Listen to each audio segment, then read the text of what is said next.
Dr. Eric Kelly III and a host of phenomenal speakers from all around the globe for this 7-day virtual event that you don't want to miss.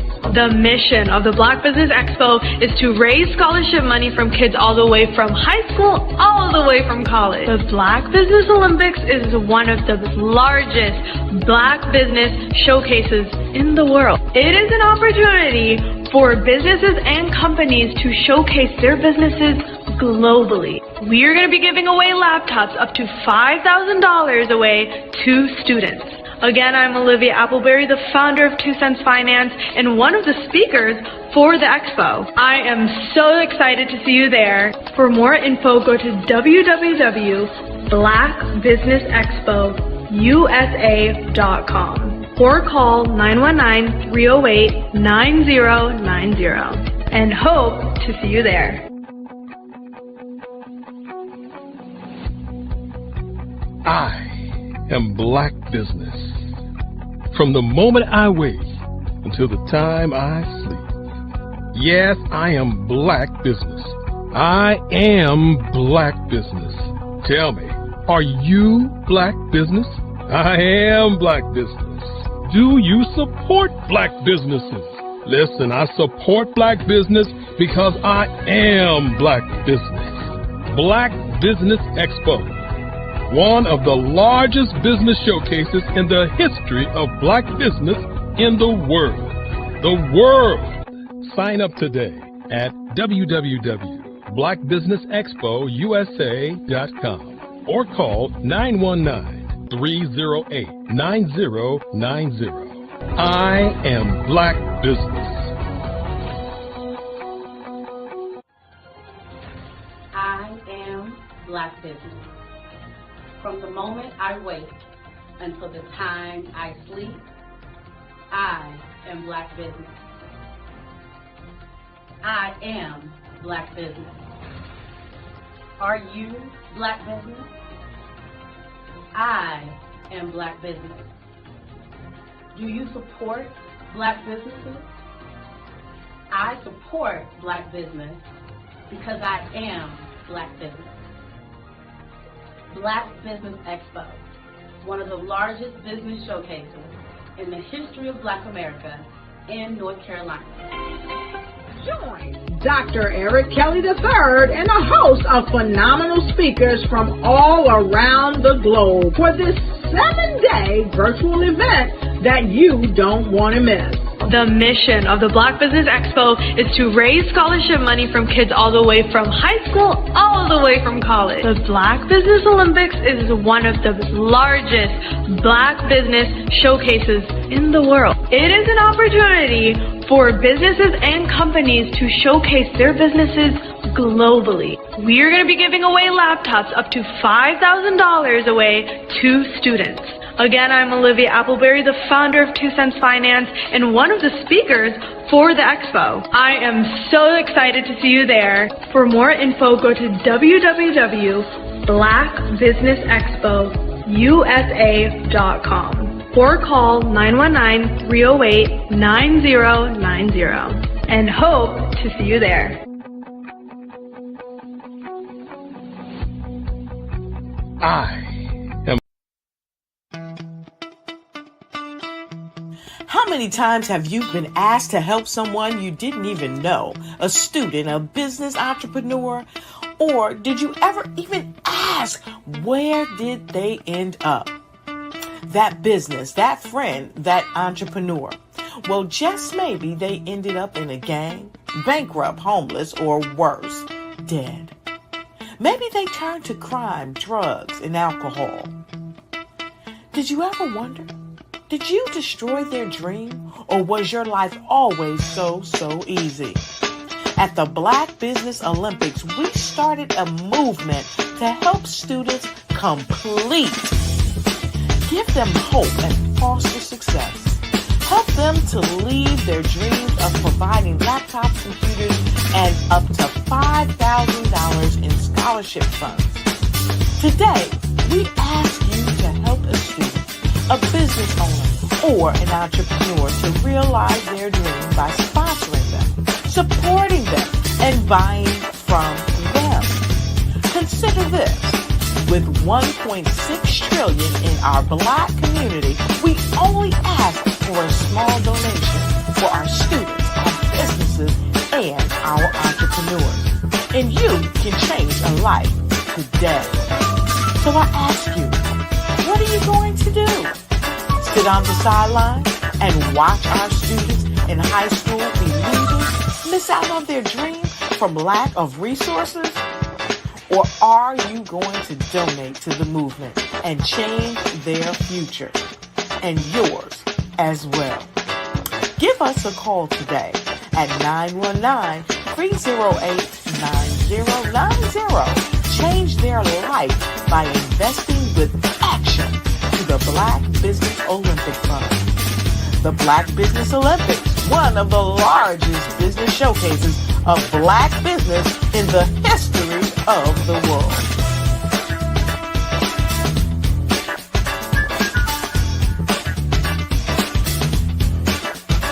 Hello, I am Dr. Eric Kelly III, the visionary strategist and founder of the Black Business Olympics.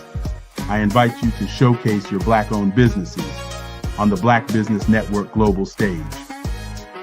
The Black Business Olympics is a global Black Business Network platform that propels Black-owned businesses into the international spotlight.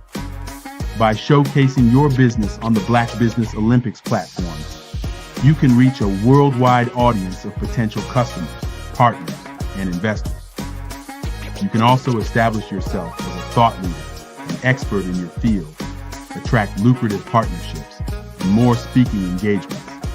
In addition, the Black Business Olympics platform provides a valuable opportunity to connect and collaborate with like-minded entrepreneurs and business professionals from around the world. This can lead to new business opportunities, ideas, and relationships. Finally, by sharing your story and expertise on the Black Business Olympics platform, you can inspire and empower others. This is a powerful way to make a positive impact on the world and leave a lasting legacy. If you are a Black-owned business owner, I encourage you to seize the opportunity to showcase your business on the Black Business Olympics platform. It is a once-in-a-lifetime opportunity to make an indelible mark on the world. Be one of the 1,000 visionary entrepreneurs who are changing students' lives, shaping industries, and leaving an unforgettable legacy for their families. Unleash your voice on our global stage and watch your business thrive. Black Business Olympics is one of the largest Black business showcases in the history of Black business in the world. Yes, the entire world. Just give me a call today at 919-308-9090.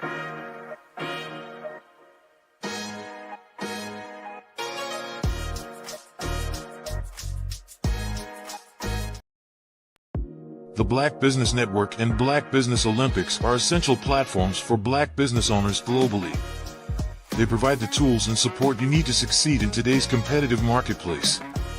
Join us today as we collaborate together with businesses from around the world to support our children, students, and young future entrepreneurs, Black businesses and corporations. We raise funds for students going to college and young entrepreneurs who are aspiring to be business owners, and we invite you to be a contributor today. Visit the website www.blackbusinessexpousa.com to connect with and learn more about how the Black Business Network and Black Business Olympics can help you not only share your amazing business story to businesses, but also serve future generations. Hello, my name is David Jones, CEO and co-founder of the Hello LLC, where we help businesses build a culture, brand and experience, and leverage technology to pivot into Web3. Join the Black Business Network streaming live into Roku, Metaverse, STEM City, Black Multiverse Enterprises, Hulu, YouTube, iHeartRadio, Apple, Facebook, LinkedIn, Spotify, Twitch, and Google Podcasts. Tune in, turn on, and let's thrive.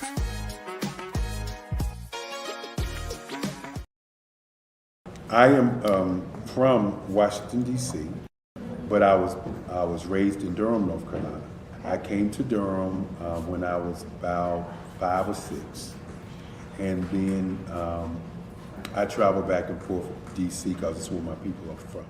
One of the unique things about my family is my mother, she's also an artist. She does quilting, and she does a lot of artistic things. And then my son, he draws with both hands, his right hand and his left hand like I do. So that's kind of a family trait. And then my other son, he's a videographer, and my daughter, she works, she's a regional vice president for Sunglass Lab. When you start out drawing and sketching, you want to continue to explore, each avenue. I do pastels, I do pen and ink, I do painting, I do acrylics. I haven't done oils yet, but I try to do all facets of art. What I say to a lot of times to people is, you can't put yourself in a box when you're an artist. You have to explore. And over the course of my life, I've tried to explore different mediums. I also do sculpture as well. I choose my subjects by the intensity that they have in their faces, or the intensity that somebody is moving, because I do more than portrait drawings. I also do I do abstract, and then I do figurative drawing also. Well, what happened in this particular show is that I started out trying to come up with something that would be a little bit different than what everybody else is doing. So I was working on a Barack Obama show, and they wanted me to do some paintings of Barack. And so what I did was, because of the deadlines, I kind of did it kind of fast. And then I realized when I was doing it fast, I enjoyed it. And so then I started doing other pieces the same way, and I started to enjoy those pieces also.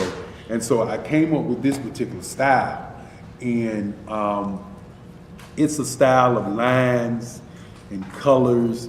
And what's interesting is that when I was in college, I did a show called Lines, Colors, and I talked about the boldness of the blacks, the hotness of the whites, and this is how this has come about, later on in my life. And the colors comes from a lot of the entertainers that I work with, where they wear different colors. They don't wear, your plain reds or your whites. They wear different colors, and so that's also another piece of what's giving me the colors. The subtitle of this show is Faces That Speak Life. That's real critical. Faces that speak life. Each one of these pieces is a life source and a life energy that's being put on display for people that are looking at them. I always say in terms of my art, it's not important that I draw them. It's important what you get out of what I draw. I don't try to just draw it because you like it. People wanted me to do prints. I didn't do prints. People asked me to do different people, but the people that I choose are people that make a difference in the lives of people in the world. So the human landscape idea was, again, as I say, the lines represent your emotions, it represents your ideas, and it represents your journey as a human being. And that's why you get the different pieces and the different looks. And as you notice, I try not to do one look that looks alike another look. And that's what's the most important part of this show.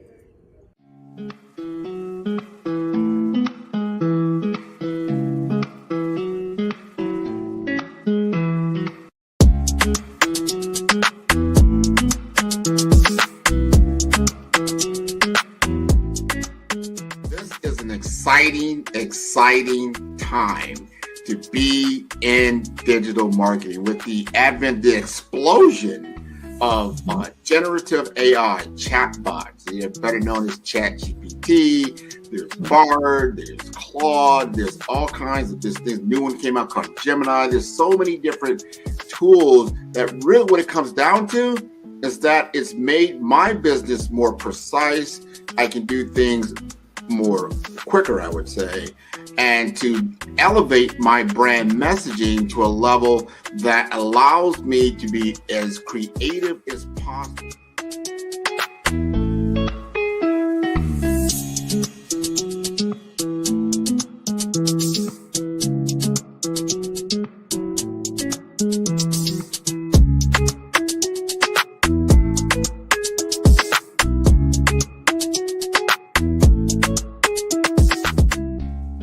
digital market economy is taking the world by storm, probably over the last decade or so, but is really escalating now in the advent of AI, because it is a game changer for a lot of businesses. It's not just all the big boys that can play in this space because of cloud computing, because of mobile computing, and now you have these tools at your disposal. You've got a laptop, you've got a computer, you can now digitize yourself to a level and get your message out there, and that equates to business.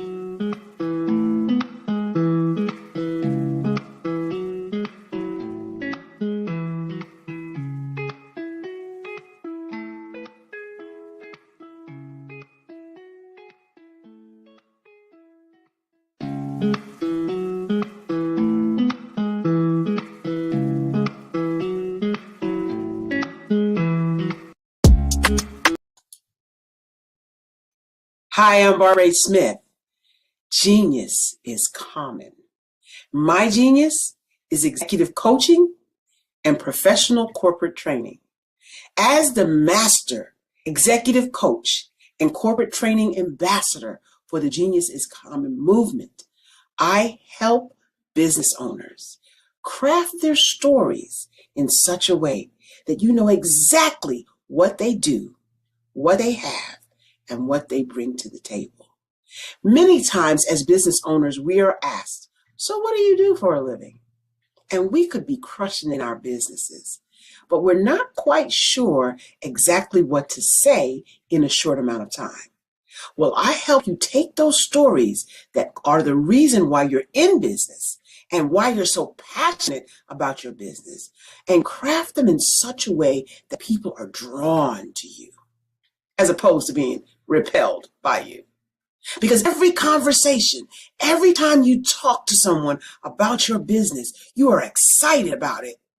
But are you really conveying what you do, what you have, and what you bring to the table? And do really people understand why you care so much and why they should care that you have the solution to their problem? Well, I'm here to help you with that. As a master storyteller, I can help you with your stories and spin them in such a way that they are intriguing and fascinating. People want to listen to you talk about your business. That's why at the Genius is Common movement, I am the master executive coach and professional training ambassador. That's my genius. And genius? Oh yeah, it's common.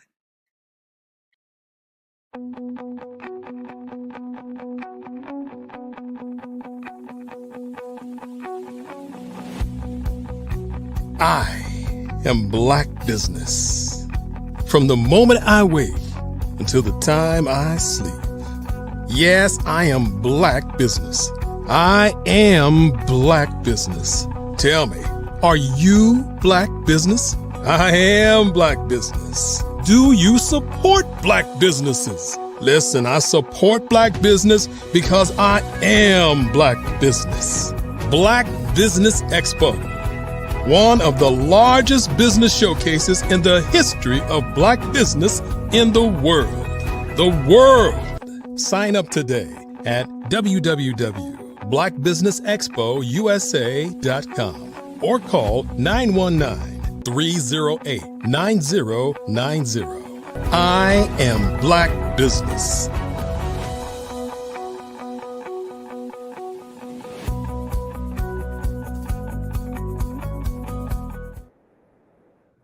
Good day, business owners, entrepreneurs, thought leaders, and corporations. Welcome to the Black Business Network. My name is Carrie Jackson, and I am your moderator for this session of the Black Business Network. The Black Business Network is a 24-hour business network showcasing Black businesses, business owners, entrepreneurs, and thought leaders worldwide. We have speakers from North Carolina, London, Singapore, Africa, Japan, and cities all over the United States. The Black Business Network is a showcase, is a global community sharing business knowledge to empower, inspire, and educate businesses about business. Tonight, we are here with Tony U. Brown. Mr. Tony U. Brown is a dedicated advocate for youth violence intervention and prevention, working tirelessly to create safer communities all across the East Coast. As a U.S. Army veteran, Tony not only spent decades mentoring at-risk youth, developing programs that address poverty, gang involvement, and trauma. His work spans mentorship, policy advocacy, and community outreach, providing hope and alternatives to violence. Whether leading workshops on conflict resolution or collaborating with policymakers, Tony's mission is clear: break the cycle of violence and empower communities to thrive. I present to you Mr. Tony U. Brown. What's up? What's up? What's going on, everybody? Thank you, Miss Carrie, for the invite on the show and all the stuff you do in the community for us. All right. Well, thank you. So, Mr. Tony U. Brown, what inspired you to dedicate your life to youth violence intervention and prevention? Well, I grew up in Red Hook, Brooklyn, back in the early 80s. Really, I was born in the 70s, but in the early 80s. And in that area, it was a lot of violence, crime. And basically, I didn't have that many role models. I just had people I didn't want to be like because everybody's is part of the crack epidemic. So it was just getting everybody involved in that. And then we had little stuff like Pal Mickey O. And then growing up, I started seeing society and the younger generation repeating that. So I was like, now that I'm more educated, I can actually go back to the community and start changing it for the better. Okay. All right. So now I'm going to go off script for a moment, but can you mention the organizations that you have founded and your current business structure? One of my organizations was our nonprofit organizations that came together with veterans, and rest in peace, General Sean Mulholland. That was Southern CC Inc. We developed Vets for Youth project because we always say if our contract says foreign and domestic, if we go in the middle of Afghanistan and liberate people, why we can't do that in our own communities? So a group of veterans got together, a group of brothers. Also, I partner up with NCBBA, which is North Carolina Big Brothers Association. They're a group of ex-gang members that came together, just people in the community that came together and wants to change and the violence that's going on in the community. And I also got UMass Community Garden, where I took an area in the heart of a food desert, and we built an actual garden where we teach people in that community how to grow natural foods. And we use that for holistic healing. Me and the brothers go out there to meditate, and there's different things like that. Okay. All right. And can you tell us what UMass stands for? You, me, and us. That's what UMass stand for. Without you and me, there will be no us. So my whole life is I see division in so many different levels. So I always wanted to bring a company together that had no political background, where I'm not Republican, I'm not a Democrat, I'm not an officer, I'm not a NCO, I'm just a human being. And that's what our company stands for, is bringing everybody together from all walks of life with common problems and common issues. And we go into the community and we just evoke change. Okay. So how did your time in the U.S. Army influence your approach to mentorship and community engagement? It brought me structure, especially deployment in Afghanistan, realizing that to the brothers and sisters are left and right of you, it doesn't matter about your political ideology and, race and different things like that. You have a mission to complete, and I think that we got away from that in our communities.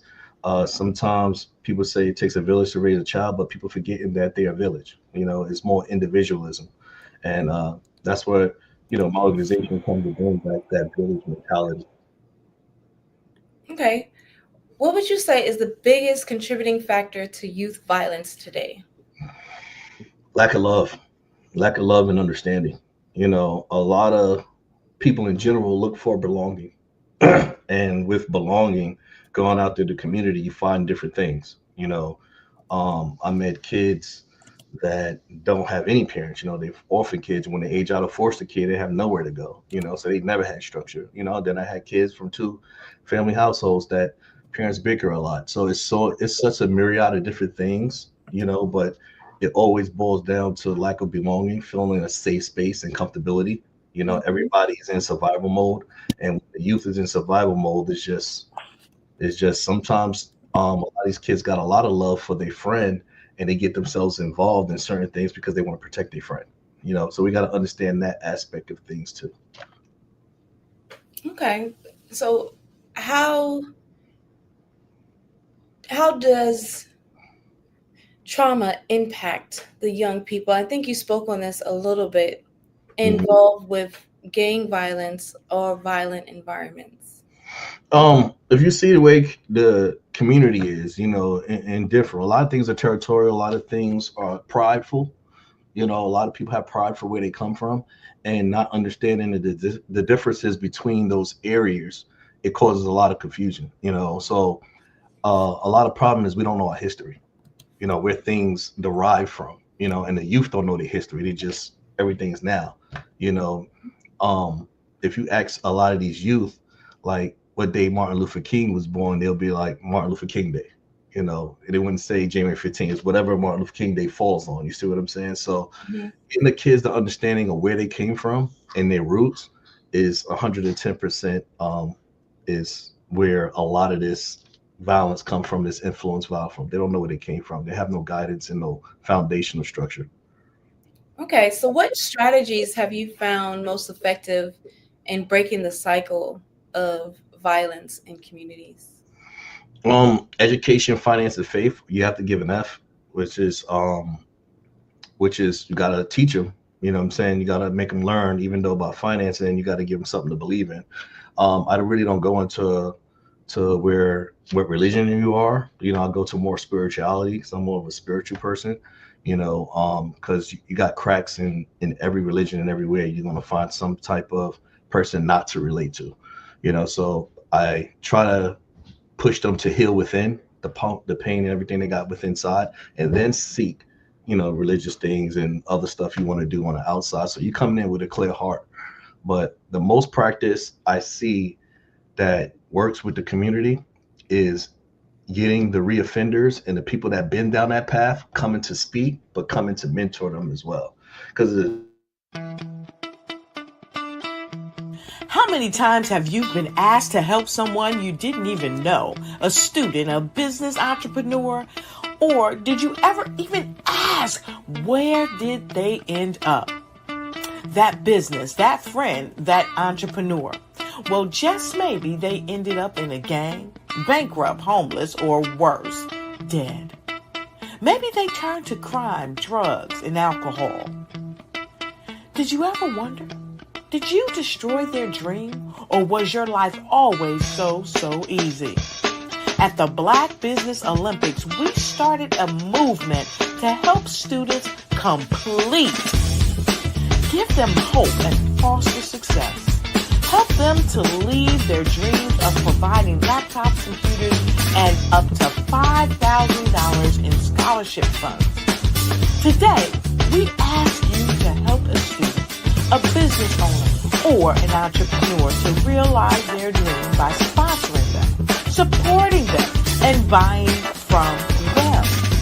Consider this.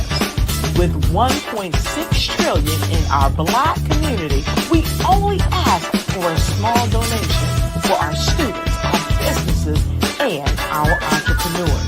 And you can change a life today. So I ask you, what are you going to do? Sit on the sideline and watch our students in high school be losers, miss out on their dream from lack of resources? Or are you going to donate to the movement and change their future and yours as well? Give us a call today at 919-308-9090. Change their life by investing with action to the Black Business Olympic Fund. The Black Business Olympics, one of the largest business showcases of Black business in the history of the world.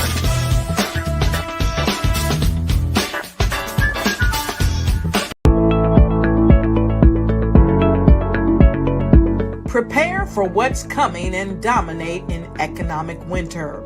Stand strong and thrive by showcasing your great products and services globally through the Black Business Network and Black Business Olympics. The Black Business Network has showcased over 2,000 companies with over $7 billion in sales each year. Over 10 million attendees have viewed the rebroadcast each month. Through the Black Business Olympics, unique styles of business training and mentoring are turning students into business owners and entrepreneurial warriors who will dominate in any economy.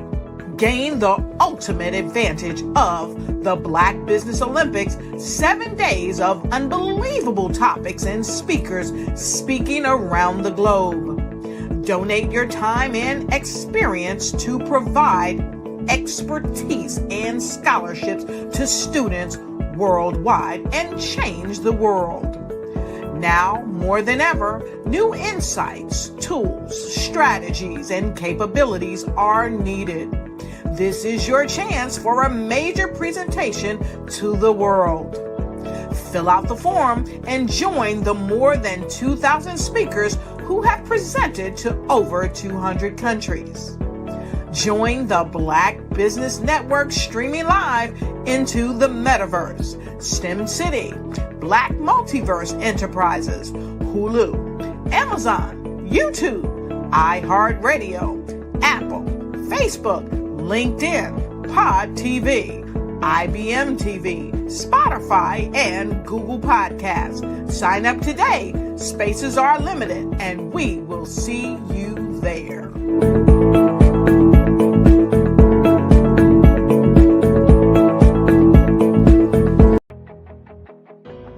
I am Black Business. From the moment I wake until the time I sleep, I am Black Business. I am Black Business. Are you Black Business? I am Black Business. Do you support Black businesses? I support Black Business because I am Black Business. Black Business Expo, one of the largest business showcases in the history of Black business in the world.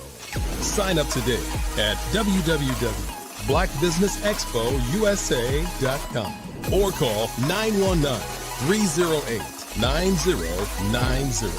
I am Black Business. You are in the right place at the right time. The Black Business Network opens again for its Black Business Olympics, a 24/7 broadcast on business, strategies, global branding, social media marketing, finance, advertisement, and much, much more. Featuring the top, most powerful entrepreneurs and speakers and thought leaders from all around the world as they gather together for this phenomenal event. Join the Black Business Network streaming live into the metaverse, STEM City USA, Black Multiverse, Pod TV, Roku, Hulu, iHeartRadio, Apple TV, YouTube, TikTok, Instagram, Google Podcasts, Facebook, LinkedIn, IBM TV, Spotify, and Twitch. Tune in today and be a part of this amazing movement. The Black Business Olympics welcomes you.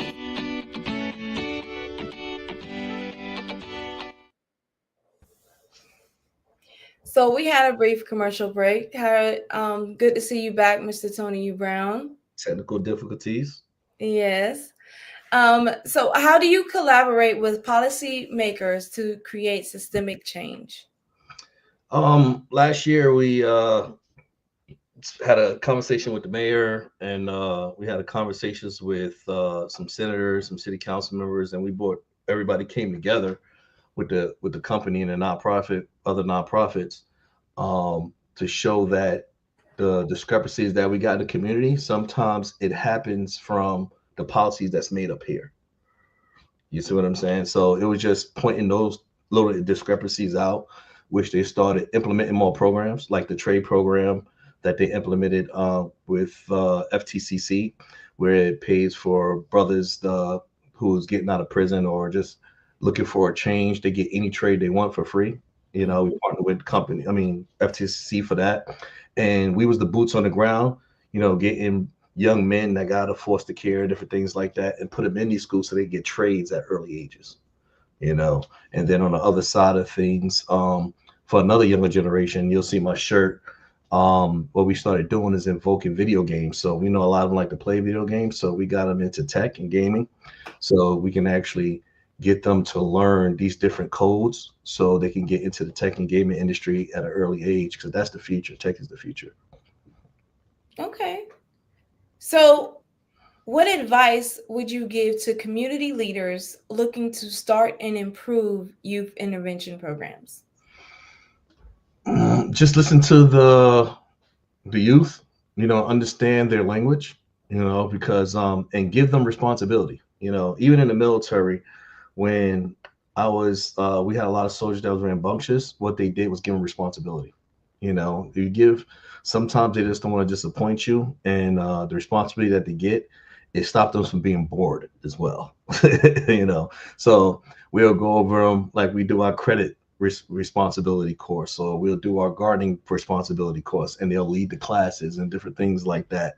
And everybody will come together and just have a great time, you know, and understand that nobody's perfect, not even the instructors. And sometimes the instructors learn off the students more. Okay. What are some warning signs that a young person may be at risk of becoming involved in violence?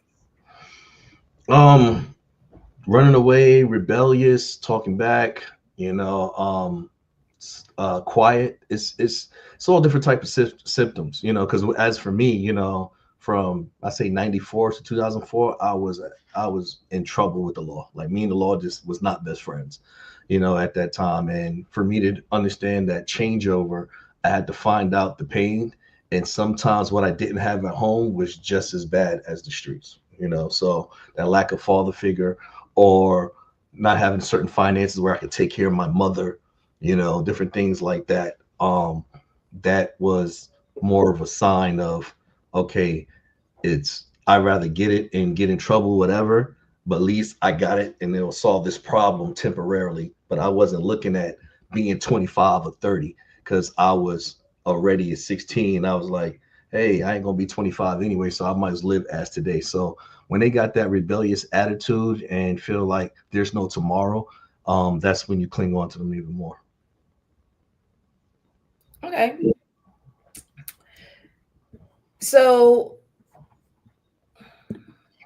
what is one of the biggest challenges that you have faced within UMUS or the organization in either finding mentors or creating and advocating for change? I'll say more the unification. You know, sometimes you'll create something and expect a different outcome, but it's just the people you created it for, other people appreciate it more. That's outside of the community instead of in the community. You know, and I would think more involvement from, I would say more involvement from the different genres out there, which is, I would say, the farmers or the tech people, or just everybody coming together as a whole. Because some people, they will be like, well, I'm not into that, but your presence and them young men seeing you, they might not be into it, but it's something for them to do. But your presence being there as a pastor, or your presence being there as a tech or a teacher, they might cling on to you more and relate to you more. So that's how they get away. You know what I'm saying? By bringing those different genres and nationalities under one umbrella. Okay. So looking ahead, what is your vision for the future of youth violence intervention prevention and for UMUS? Okay, yeah. Working with the governor, you know, as you know, last year, 2024, 2023 of September, we started a pact coming together, you know, to cut down crime in the community. We was funded on a few of our programs. 2024, crime dropped dramatically. Went from like in 2023 is like 50 something murders a year, went to 14 murders in that whole year. So it's a lot of things that happened in 2024 where crime dropped by 20% all over. So with these programs, we have the documentations to back up what we're saying, and we have the testimonials from the youth that came into these programs that said they changed their life around and their friends' life around. So this year we want to focus on, speaking with the governor and speaking with more state officials, so legislation, so we get some finances in these schools that can have more coding in high schools and different things like that, and just summer programs with coding. And we're going to start this video game tournament within April or May this year and get these kids into coding and developing their own game where we can have tournaments in. Okay. Can you describe or name the program, just one of them, and go into detail a little bit more? Okay. One of our programs is called Vets for Youth. Our Vets for Youth is a program where we do filming, gaming, finances, and which is our finance department, which is building credit, 10-year financial plan, 20-year financial plan, and life plan. So we got that, and then we got the garden program. So those are 4 programs under Vets for Youth that veterans lead from all different ages. Okay. How can individuals and other organizations support your mission and goals? Yeah, definitely. You can reach out to Tony U. Brown at southerncceinc.org, or I'm a real direct person. You know what I'm saying? You can reach me on my socials, which is at TonyUBrown.com. And we into partnerships. We definitely love partnerships and bringing everybody together.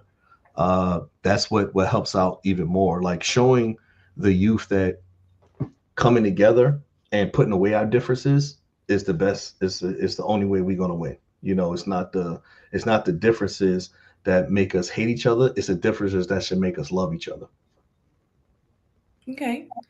Can you share a success story of a young person whose life was changed through your mentorship or one of the programs? Oh, definitely. We had a few of them. Some kids who just aged out of foster care and came in. What we did was put them through a program, and another brother that came home, we actually put him through the program of the trades.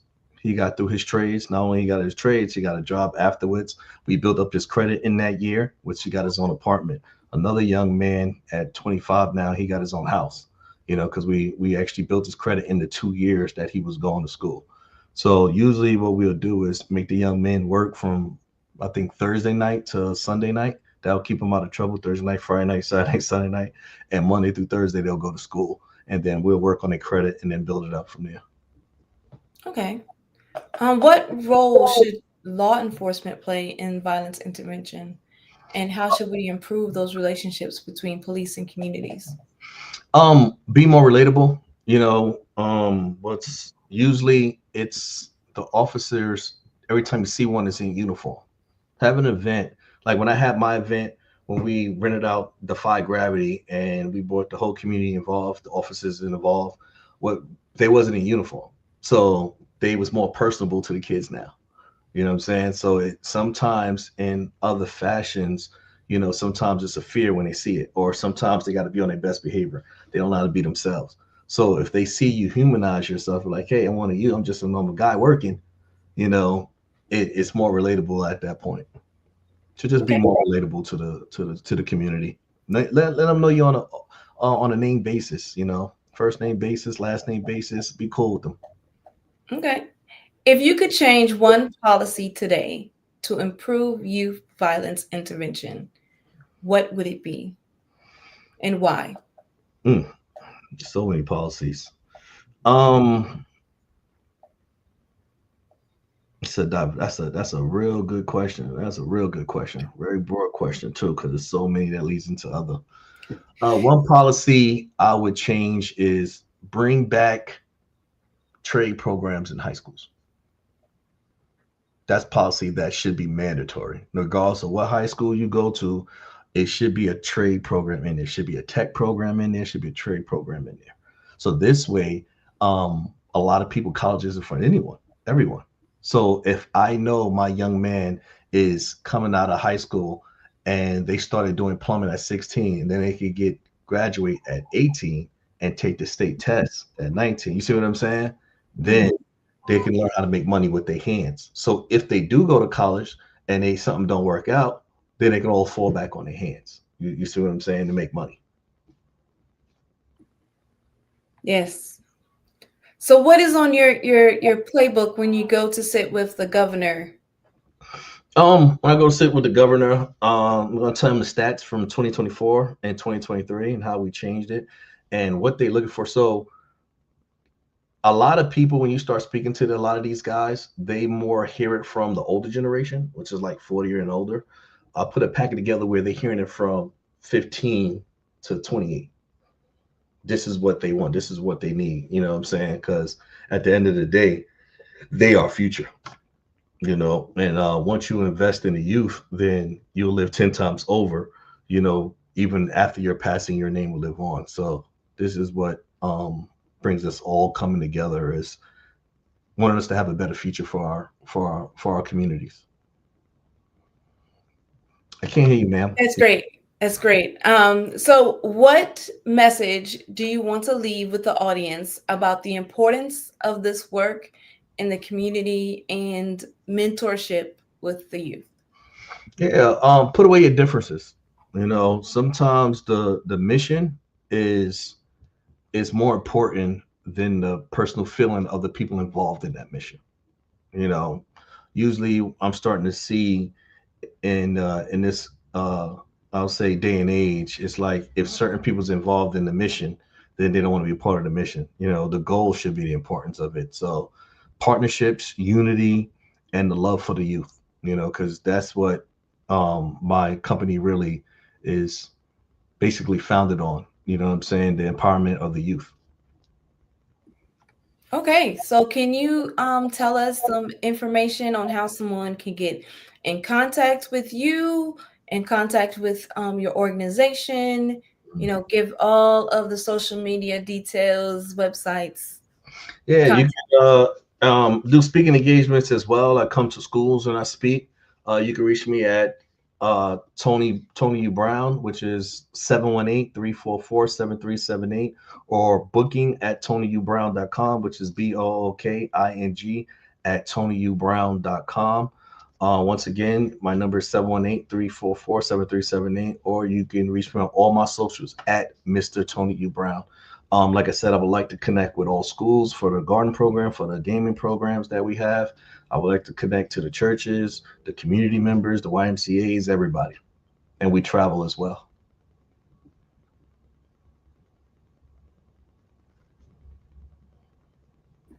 All right, Mr. Tony U Brown.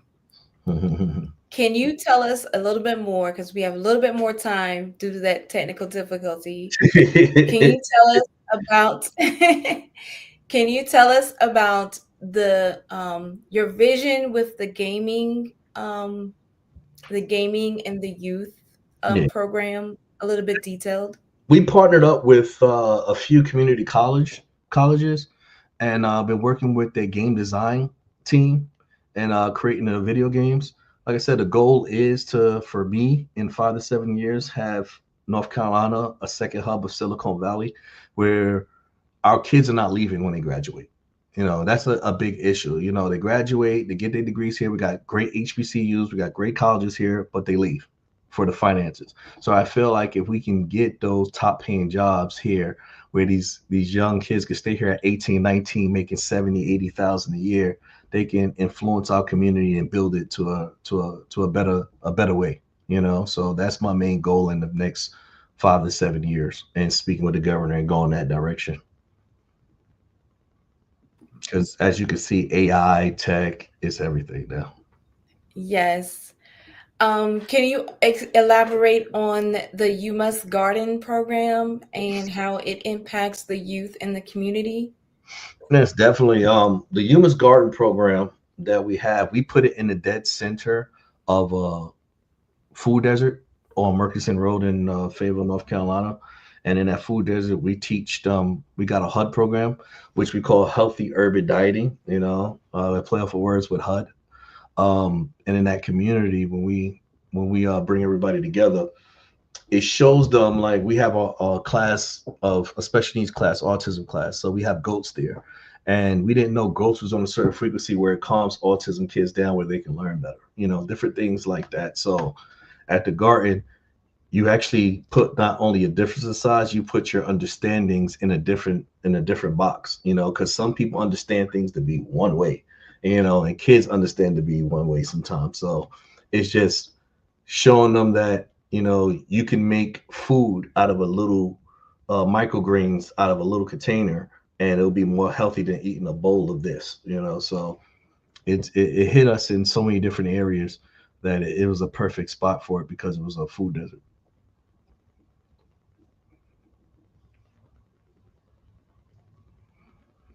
Mr. Staten. Can't hear you, yes, brother. sir. Hey, listen, I had to jump in because the conversation was shifted in my world, right? Mhm. And after working for Boys and Girls Clubs and running Boys and Girls Clubs for so many years, just to hear the work that you're doing in terms of young people and planting gardens and having them, really understand the value of the earth, and that just that connection to green, and it may sound small, but because we're so tied to electronics, it really has a significant impact on young people. And I know one of the things that you're doing, is working on, the development of a video game, and in our world, we definitely cannot be in a situation where our young people are so focused on electronics, that are negative, that it puts them in a negative space.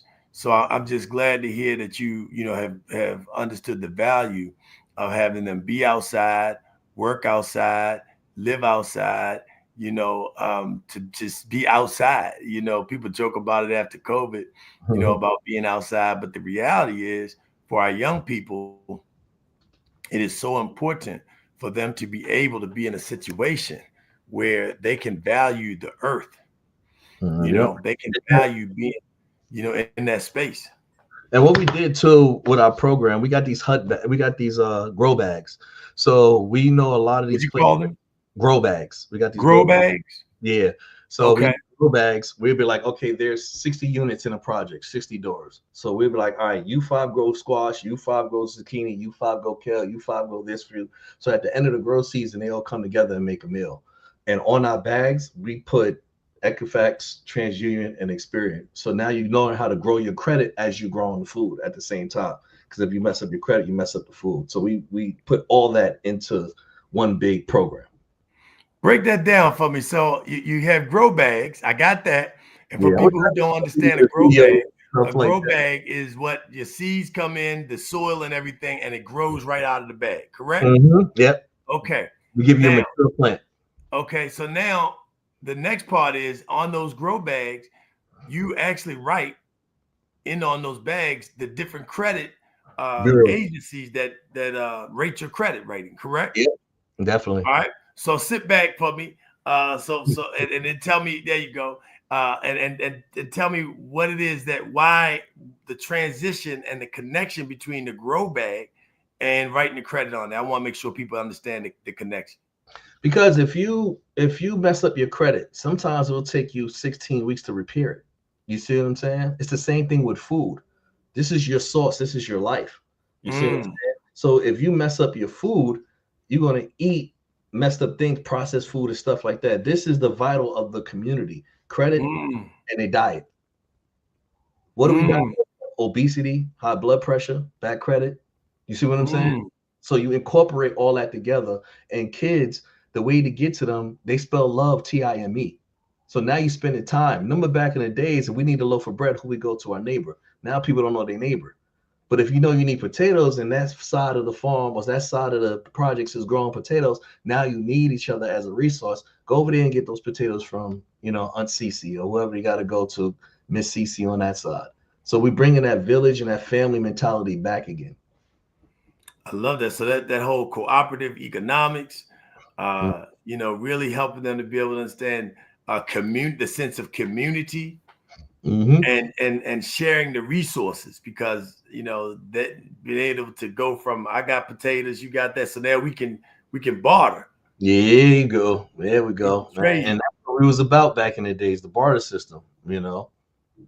I love that. What are some of the results from some of the young people? Explain some of the things that have happened where you've seen the progression and the transition from. Because what are the ages of the young people that your company works with? You 12 to about 21. Okay. So in that case, give us some examples of some of the young people who have progressed as you've seen them come in one way, and then they kind of evolved based on your program and other inputs into, much more mature or, productive young people. Yeah. So this is a two-part. So I got it from, I don't want to say too much because I'm a Masonic Temple, 4th Manhattan District out of New York. So I got a little something from them where each one teach one. So as we know you to learn, you have to teach it. So once we teach you the class, your job to pass the class is to teach your own class. So that's how, and they relate to other students in the class. So now you got that 16-year-old teaching that 12-year-old. You see what I'm saying? Or that 20-year-old teaching the 16-year-old. Right. And they have a different source of life, because it's like you 16 and you think you got all the problems in your world, but now you got a foster kid next to you and you hear his real problems. So now it changes your life around your perspective. You see what I'm saying? Because now we're taking that same food and we're going to the nursing homes. And now we respecting our elders because they're in the same predicament. A lot of the elders are forgotten about. And their faces light up just for seeing us, because it's the youth, coming in there, talking to them, hearing their stories and different things like that. So you have to show people the progress and the impact of just growing, even if it's a flower. You grow that flower, you bring it to the elders that's in the nursing homes, and you surprise the love that you give just for that, different things like that. So it's just understanding the community on all different levels, because everybody want to be appreciated, as a man and in general, we always raised to be tough, but even us want to hear a thank you. We just don't want to be like, well, suck it up and keep it all going. We want to hear thank you. And that's what a child wants to hear too. Just thank you for not being this type of kid, and taking the time out to listen to me. Because I thank the kids all the time when they come to my classes, because, I appreciate them for even showing up, because a lot of kids don't show up to class. And then your job is to bring somebody else. So listen, we got about 60 seconds. First, I just want to thank you for joining us on the Black Business Network, Black Business Olympics. I want to thank you for the work that you're doing in our community, both in your hometown or where you currently stay. I know your hometown is it Brooklyn? Yeah, my hometown, Brooklyn, and I'm in Brooklyn. Yeah, Brooklyn in the house. I had to get that in there. But right now, you're in North Carolina. So you got about 30 seconds just to tell us how people can reach you, and then after that, we're gonna shift to the next guest coming in.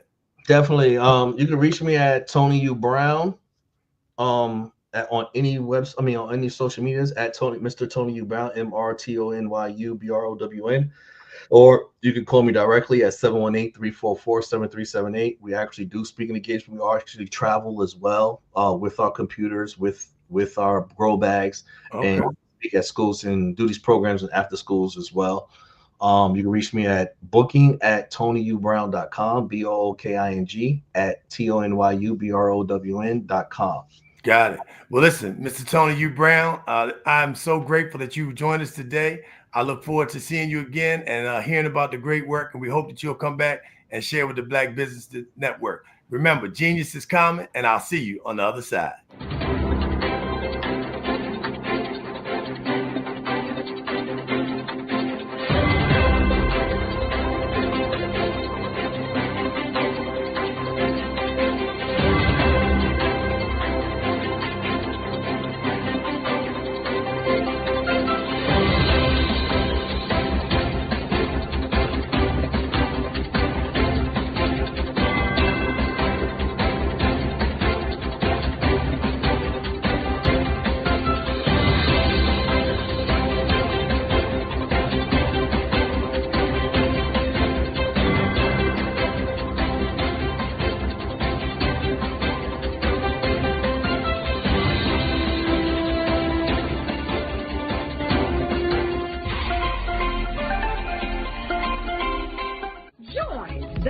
Eric Kelly III and a host of phenomenal speakers from all around the globe for this 7-day virtual event that you don't want to miss.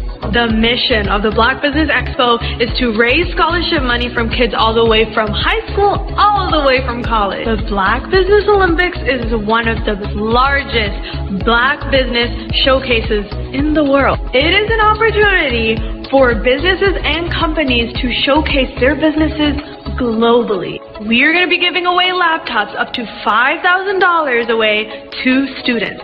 Again, I'm Olivia Appleberry, the founder of 2 Cents Finance and one of the speakers for the expo. I am so excited to see you there. For more info, go to www.blackbusinessexpousa.com or call 919-308-9090 and hope to see you there. I am Black Business. From the moment I wake until the time I sleep. Yes, I am Black Business. I am Black Business. Tell me, are you Black Business? I am Black Business. Do you support Black businesses? Listen, I support Black business because I am Black Business. Black Business Expo, one of the largest business showcases in the history of Black business in the world. The world! Sign up today at www.blackbusinessexpousa.com or call 919-308-9090. I am Black Business. I am Black Business. From the moment I wake until the time I sleep, I am Black Business. I am Black Business. Are you Black Business? I am Black Business. Do you support Black businesses? I support Black business because I am Black Business. Black Business Expo, one of the largest business showcases in the history of Black America in North Carolina. Join Dr. Eric Kelly III and a host of phenomenal speakers from all around the globe for this 7-day virtual event that you don't want to miss. The mission of the Black Business Expo is to raise scholarship money from kids all the way from high school, all the way from college. The Black Business Olympics is one of the largest Black business showcases in the world. It is an opportunity for businesses and companies to showcase their businesses globally. We are going to be giving away laptops up to $5,000 away to students. Again, I'm Olivia Appleberry, the founder of 2 Cents Finance and one of the speakers for the expo. I am so excited to see you there. For more info, go to www.blackbusinessexpousa.com or call 919-308-9090 and hope to see you there. I am Black Business. From the moment I wake until the time I sleep. Yes, I am Black Business. I am Black Business. Tell me, are you Black Business? I am Black Business. Do you support Black businesses? Listen, I support Black business because I am Black Business. Black Business Expo, one of the largest business showcases in the history of Black business in the world.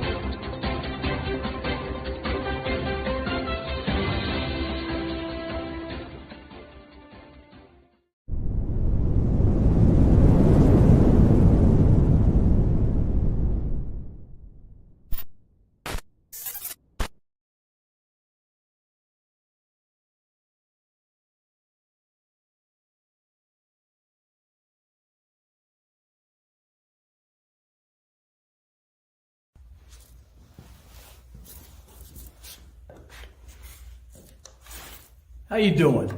I'm Rodney Allen Rippey. Yeah, the child actor. Well, now, leading man. Some of you might remember back in the day, the Harlem Globetrotters popcorn machine. Remember that? Well, it was a Saturday morning special that would come on, and I was there with Geese and Tex and Meadowlark Lemon. Remember the show?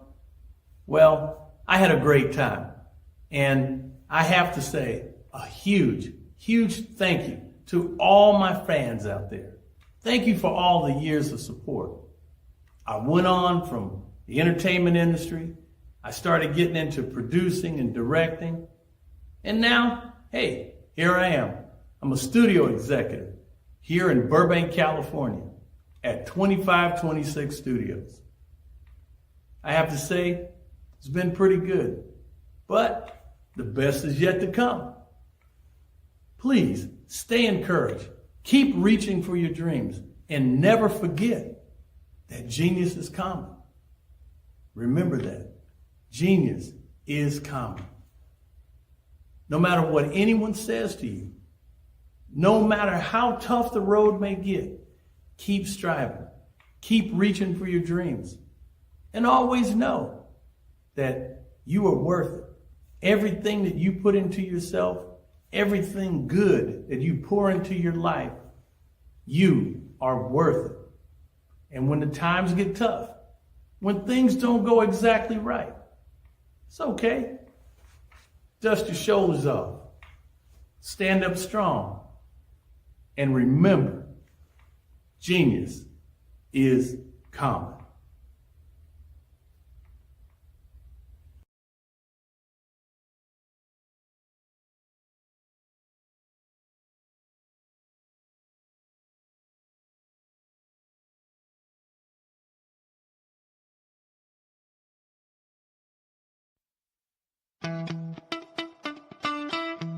How many times have you been asked to help someone you didn't even know, a student, a business entrepreneur, or did you ever even ask, where did they end up? That business, that friend, that entrepreneur. Well, just maybe they ended up in a gang, bankrupt, homeless, or worse, dead. Maybe they turned to crime, drugs, and alcohol. Did you ever wonder? Did you destroy their dream, or was your life always so easy? At the Black Business Olympics, we started a movement to help students complete. Give them hope and foster success.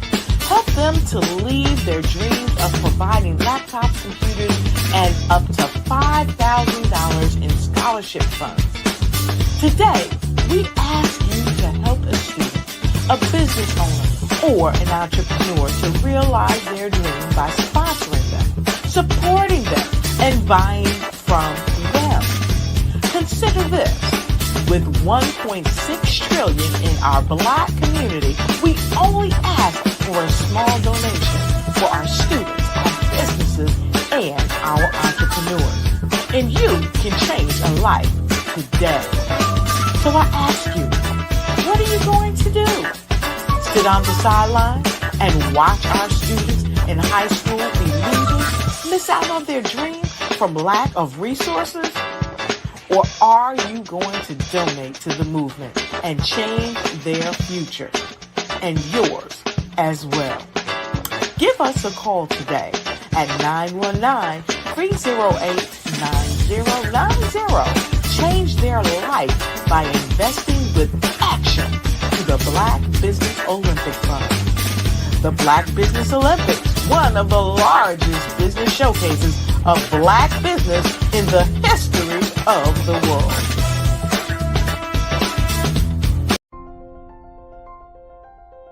What if you could build your own city? A place where every child can find nurturing people to help them achieve their full potential. A place where every adult can access job training support. Where health education is abundant. Where social justice ruled the land. A place without limitations. Welcome.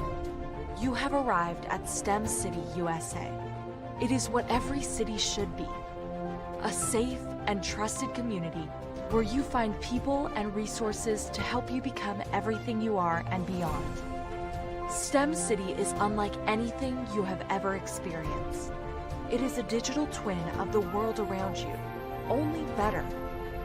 STEM City is about energy and soul renewal. It is more than a digital world. You can almost feel the power of live cultural events, music, and theater. STEM City promises a better future for children with caring mentors and hands-on activities with dedicated tutors to support our youth.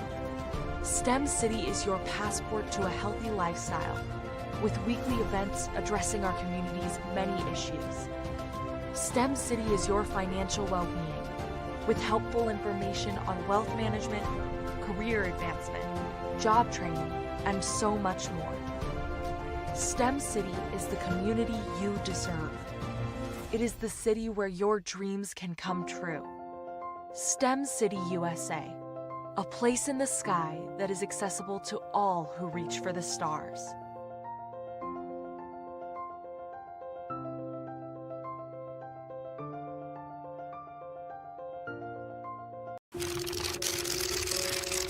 Bravery is not the absence of fear, but the ability to overcome it.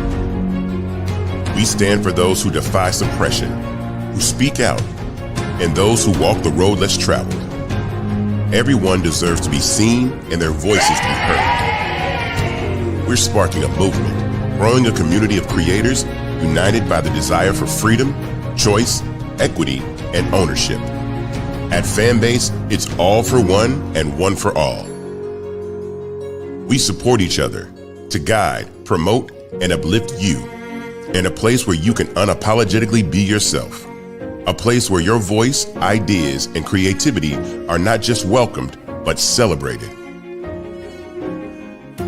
We are Black founded, minority funded, and supported by a diverse, inclusive, powerful community that believes in the strength of authenticity and individual choice.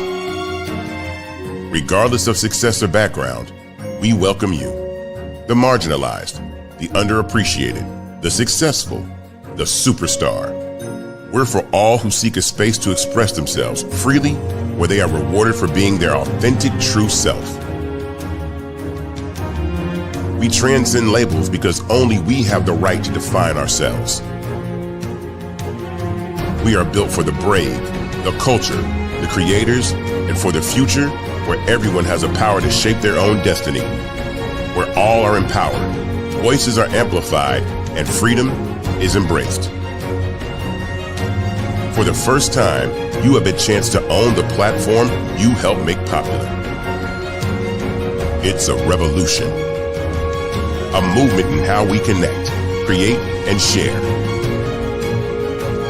Everyone is a creator, and everyone has a fan base. Here, you can be you without limits.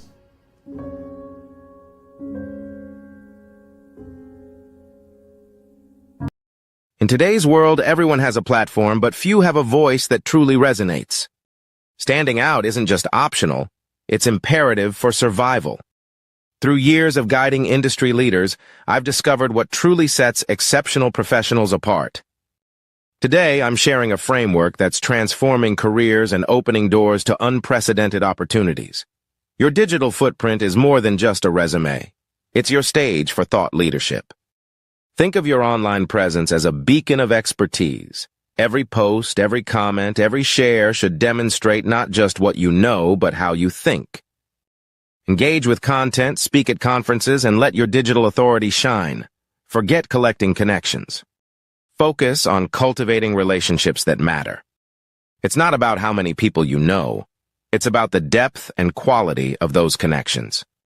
Engage in meaningful professional interactions, participate in collaborative meetings, and form strategic partnerships that can propel your career forward. Your journey is unique, and your story should be too. Share not just your successes, but your insights. Your audience craves authenticity, not perfection. Create engaging content, watch your engagement metrics rise, and see how your audience reacts to your genuine storytelling. In an era of uncertainty, trust is your greatest currency. Build it through consistency, maintain it through transparency, and grow it through results. Engage in professional interactions, hold client meetings, and celebrate successes to reinforce trust with your audience. The only constant is change. Make it your competitive advantage. Stay ahead by staying curious. Your greatest asset is your ability to adapt and grow. Embrace learning moments, develop new skills, and celebrate achievements as you evolve. These aren't just strategies, they're the building blocks of a legacy that will open doors and shape industries. In 2025's hyper-connected world, your personal brand isn't just what you project. It's the bridge between your potential and your impact. Ready to transform your professional narrative? Visit 5starbdm.com and schedule your strategy session today.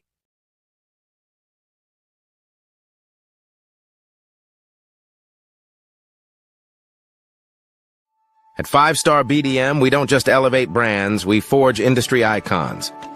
Our mission is to amplify your business and personal brand through dynamic AI-enhanced strategies and an elite professional network of over 20,000 experts.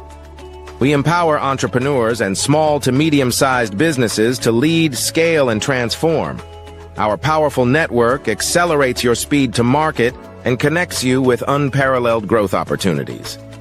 If you're ready to lead, we'll position your brand to set the industry standard. Explore our comprehensive services designed to build your brand, drive growth, and innovate your business. From personal branding and business development to technology solutions and investment banking, we offer tailored strategies that deliver measurable results and help you dominate your market. In today's competitive market, standing out is essential. 5-Star BDM, led by visionary Grant McGaw, offers the key to unlocking your brand's true potential. With innovative strategies and a passion for empowering businesses, 5-Star BDM is transforming personal branding and business development, moving brands from merely competing to dominating. At 5-Star BDM, we revolutionize personal branding by crafting authentic identities that enhance visibility and influence. Our Brave Blueprint drives measurable results, ensuring a return on investment through tailored strategies. By integrating artificial intelligence and advanced methodologies, we provide your business with a competitive edge in the digital age. Grant McGaw brings over 20 years of leadership experience with Fortune 500 companies. Named a top 10 global thought leader in personal branding, Grant's achievements include the 2024 Best Personal Brand Development Podcast for Follow the Brand. His philosophy, integrity doesn't have a price tag, is the foundation of 5-Star BDM. Partnering with 5-Star BDM means embarking on a transformative journey. We begin with discovery, analyzing your brand's DNA. Using the Brave Blueprint, we develop a strategy tailored to your goals. Our support continues through implementation, training, and ensuring long-term success with AI-driven insights and real-time adjustments. Our impact is evident. A healthcare tech firm experienced a 300% boost in brand recognition and 75% sales growth in 6 months. Entrepreneurs report increased customer retention and new revenue streams. Diverse companies like Black Business Expo USA and Akaba World Network have become industry leaders through our guidance. Join the movement and elevate your brand.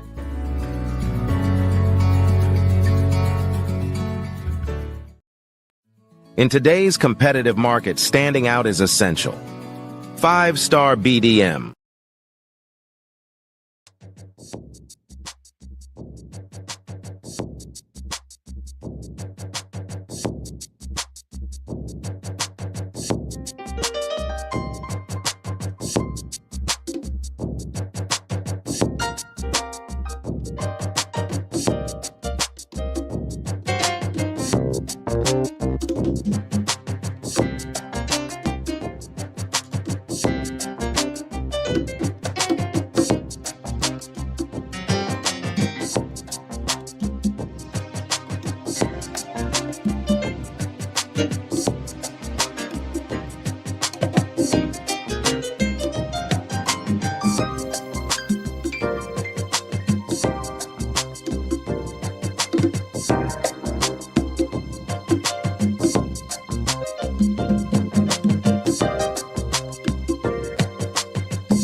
Hi, I'm Eric Kelly III, and today I'd like to introduce you to my art.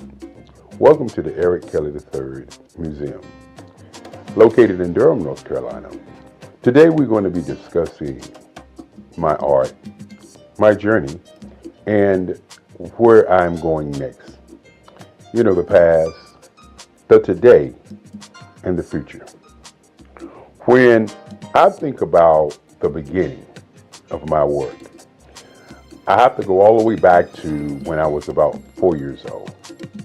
And my grandmother gave me a pen, and I was in church. And I took that pen and I began to draw. And as I was drawing, later on, my grandmother said that the picture that I drew then looked like the choir that was in the church. And so my affinity for utilizing the ink pen to do work still happens today. Now, many times when we begin to talk about art, the question always is, what is the intent? Why do you do art? What makes you an artist? And so, as we look at my early years, I was not thinking about what I was drawing. I was just in love with drawing. I remember in the 5th grade when a young man, one of my friends, came to my desk and saw me drawing, and he said he'd like to draw. And so I said to him, anyone can draw. Because in my mind as a young kid, my art was just a way of, I would say, expressing how I felt. And so each day I would give him triangles and squares and show him how to draw. And so in my mind, I wanted to be an art teacher. And being an art teacher, I thought I could give back to other young people, other folk, how I felt about art. And so as we moved through my timeline and moved past the 5th grade, I began to draw, I would say, comic book figures, you know, a lot of figures, a lot of pictures of what I saw in comic books. And one of the things that I noticed about me at an early age, maybe it was because my grandmother was a civil rights leader, maybe it was because my great-grandfather wanted me to be a lawyer, and he took me each day from Scarborough Nursery School down to the courthouse to watch what was going on at the courthouse. And maybe it was me watching television and seeing the civil rights movement happening, and seeing things that was going on. But I remember when I was about 12 that there was this thing called identity. You know, say it loud, I'm black and I'm proud. And the music that I was hearing was just so different until I began to change the white images that I looked at to black images.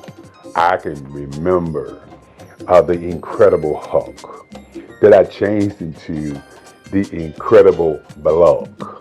You gotta understand, I was a kid, you know. Tarzan. I did Tarzan wrestling with an alligator in the jungle with an afro. And so this whole thing of black identity was prevalent on my mind as a young artist. Many times people say artwork is political. And I continue to say that not only artwork is political, art is what is your identity, but more importantly, what is your intention. And so as I moved through those years, 5th, 6th, 7th, 8th grade, I began to look at the difference between how I felt and how I saw things. And one of the things that I noticed early on is that I could actually hear tones and hear music and I would see colors in terms of what I was drawing. Many times I found myself talking to people and I would say, I can draw you if I think about you. And that was one of the games I used to play when I was a young kid. I would talk to somebody, I would listen to them, and then I would go home and I'd get my sketch pad and I would actually draw them. Many times when I was coming up, I used to tell people that if you talk about what you want, I could draw some lines, and then I can go and create that particular object. Intention, identity, and color was very prevalent in my work at an early age. I remember my first paper mache dog that I did. It was white, and my teacher kept the paper mache dog. And my great-grandfather used to say to me that don't give my artwork away. And so he said, only sell to collectors.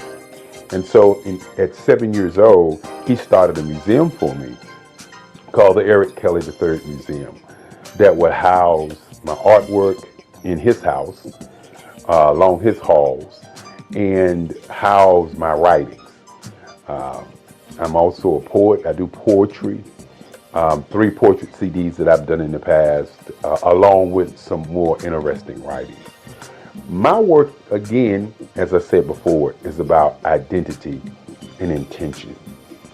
When you think about colors, and we will see some of those pieces later on, but the colors and portraiture that I've moved into, very, very important. Initially, I was doing a lot of figuration, and that figuration was a lot of history pieces. Now, fortunate for many artists, they have what I would say, some guidance, some leadership. When I was growing up, once I got to the 12th grade, 3 of my teachers, Sandra Dowd, Miss Corbett, and Miss Cousins, pulled me into the teacher's lounge. And my art teacher, Sandra Dowd, said to me that I was cheating the world because I was not doing enough art. And she said each day that she give out a project, that I would come in the day of the project and do the best piece in the school. And I used to think about that because I wasn't really aware in terms of my art. I just was doing art. And so my English teacher said that, well, this year you're not going to graduate. And my history teacher says, that is correct, you're not going to graduate. And so you got to understand, back in those days, graduation, senior year was very important. And so what I did was I said to them, y'all can't do that. And they said, yes, we can, because we control your grades.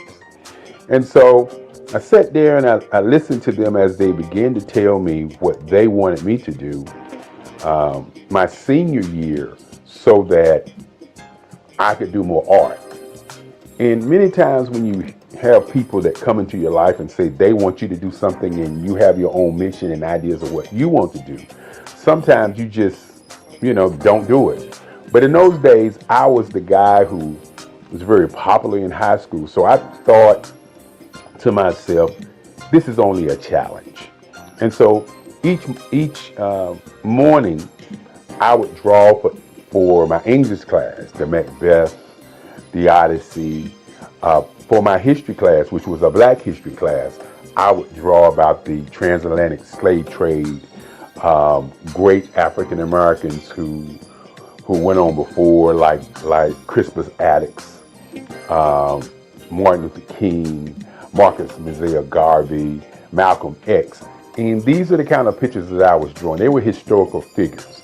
And I found myself doing the work late at night and bringing those pieces to high school and give them to the teachers the day of. And I think those teachers thought that by me doing the work that I was doing, that I was giving the work to them. But as I said before, my great-grandfather said, don't give your work away. Always sell your work for what it's worth. And more importantly, sell to collectors. And so the Eric Kelly Museum has been a private museum only selling to collectors. And so when the end of the year came, I had drawn enough work to fill a whole hallway in the high school. And as I said before, I started out doing figuration and doing historical pieces. And I hadn't yet started thinking about what my intent was going to be. Why was I doing the work? I was doing the work because I was asked, not because there was this urge deep down inside saying, I'm going to draw all of this work. And so at the end of the year, I received the Links Best Artist in the State. And this is what has propelled me to become the artist I am today.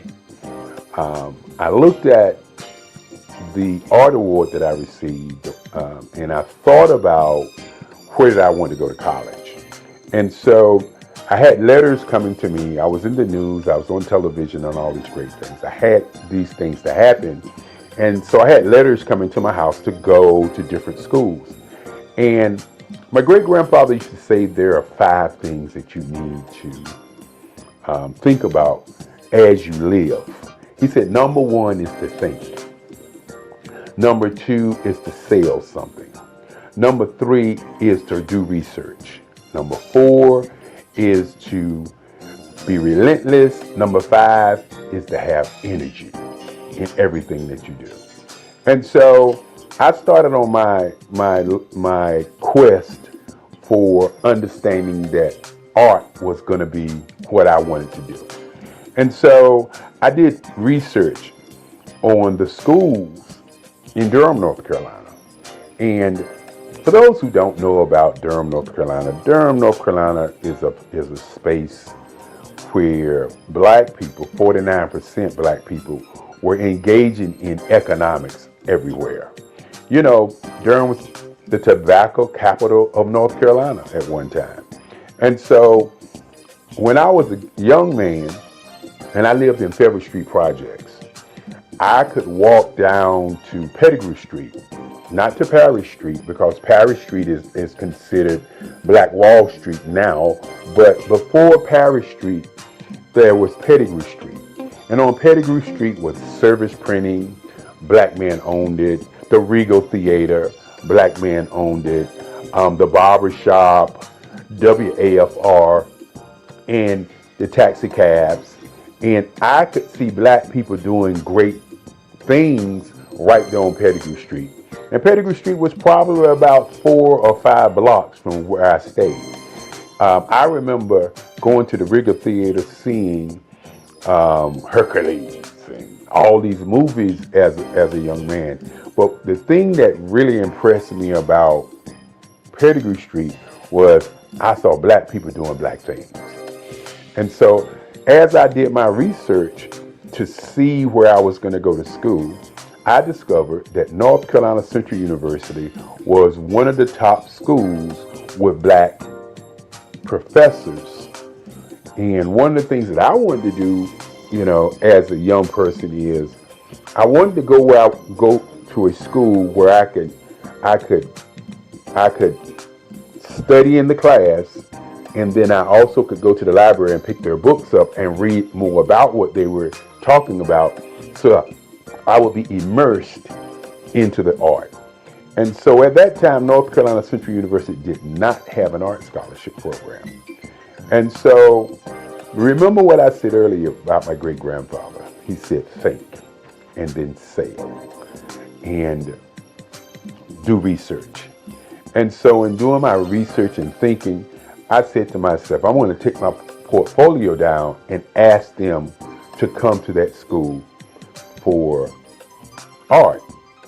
Now, many people don't know, and I didn't know at the time, that Ernie Barnes, who is one of the greatest artists who've ever come out of Durham, North Carolina, didn't know that Ernie Barnes had gone to North Carolina Central University. That was not, in my mind, something that I knew. I was an artist who was influenced by the people that I knew, not the books that I read, but the people that I actually knew. And so I took my portfolio down to Atlanta Henderson at North Carolina Central University. My portfolio was full of historical art, as I said before, because that's all I was doing. Many times you hear the idea that all art is political art. While I wasn't thinking my art was political, my art was always about identity as a black man, as a black person, as a black entity on the planet. And so I left my portfolio with Dr. Henderson, and a week passed, and they sent me a letter offering me an art scholarship at North Carolina Central University. This was probably one of the greatest days of my life. As my grandmother at the time said to me, she said, well, since you're going to school for free, I'm going to give you the family car. And you know, when you're thinking about your life and how things transpire to get you where you're going, these are the kinds of things that move you to believe in yourself. My grandmother used to say, you can do anything that you want to do. Just stand up for yourself and do it. And so, with that being said, my grandmother gave me the family car, and off to North Carolina Central University I was. And, you know, one of the first heartaches that I would say that I had at North Carolina Central University was the whole I'm on art scholarship. And why I say it was a heartache is because the other students that was in school in those days, they knew I was on art scholarship. I didn't know they knew I was on art scholarship. So when classes began and I was asking the other students about painting, because in high school I had done 3 paintings, hadn't done a lot of painting. As a matter of fact, I was self-taught for my painting. My art teacher, Sandra Dowd, said to me, and I'll never forget it, she said, "You an artist. I don't have to tell you what to do. Just take the paint and put it on the canvas, and you will figure it out." And that was my first foray into painting. And I did pretty good. I created an abstract. I created a couple other paintings, and I was doing pastels at the time. And pastels was my first love after pencil and ink pen.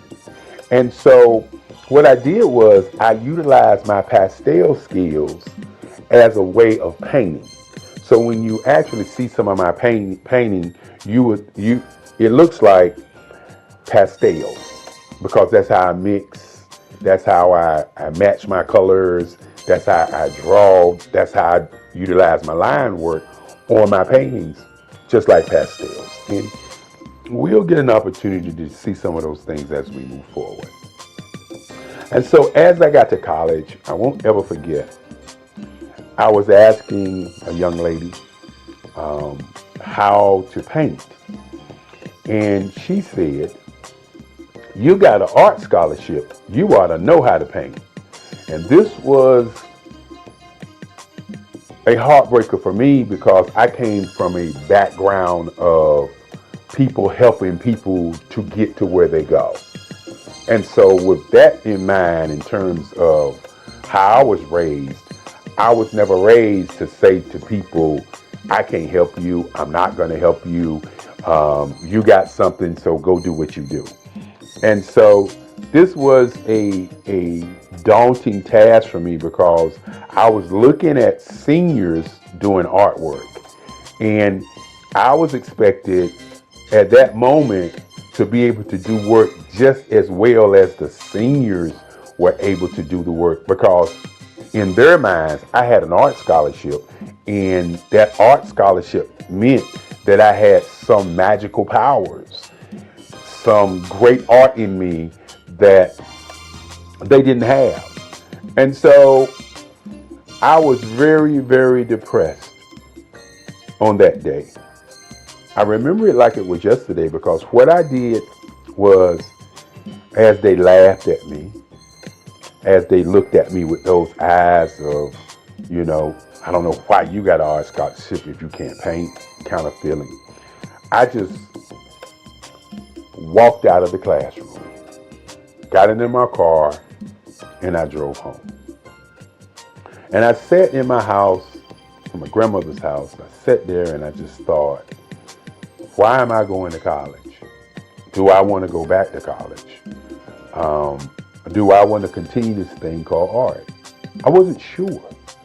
I just sat there and sat there and sat there. And then in the back of my mind, I could hear Sandra Dowd saying, you know, you're an artist. All you got to do is put the paint on the board and work it out. I could hear Miss Corbett saying, when I brought her the pieces of artwork, oh, this is great. I'm going to be able to talk about Macbeth today, and we're going to utilize these pieces.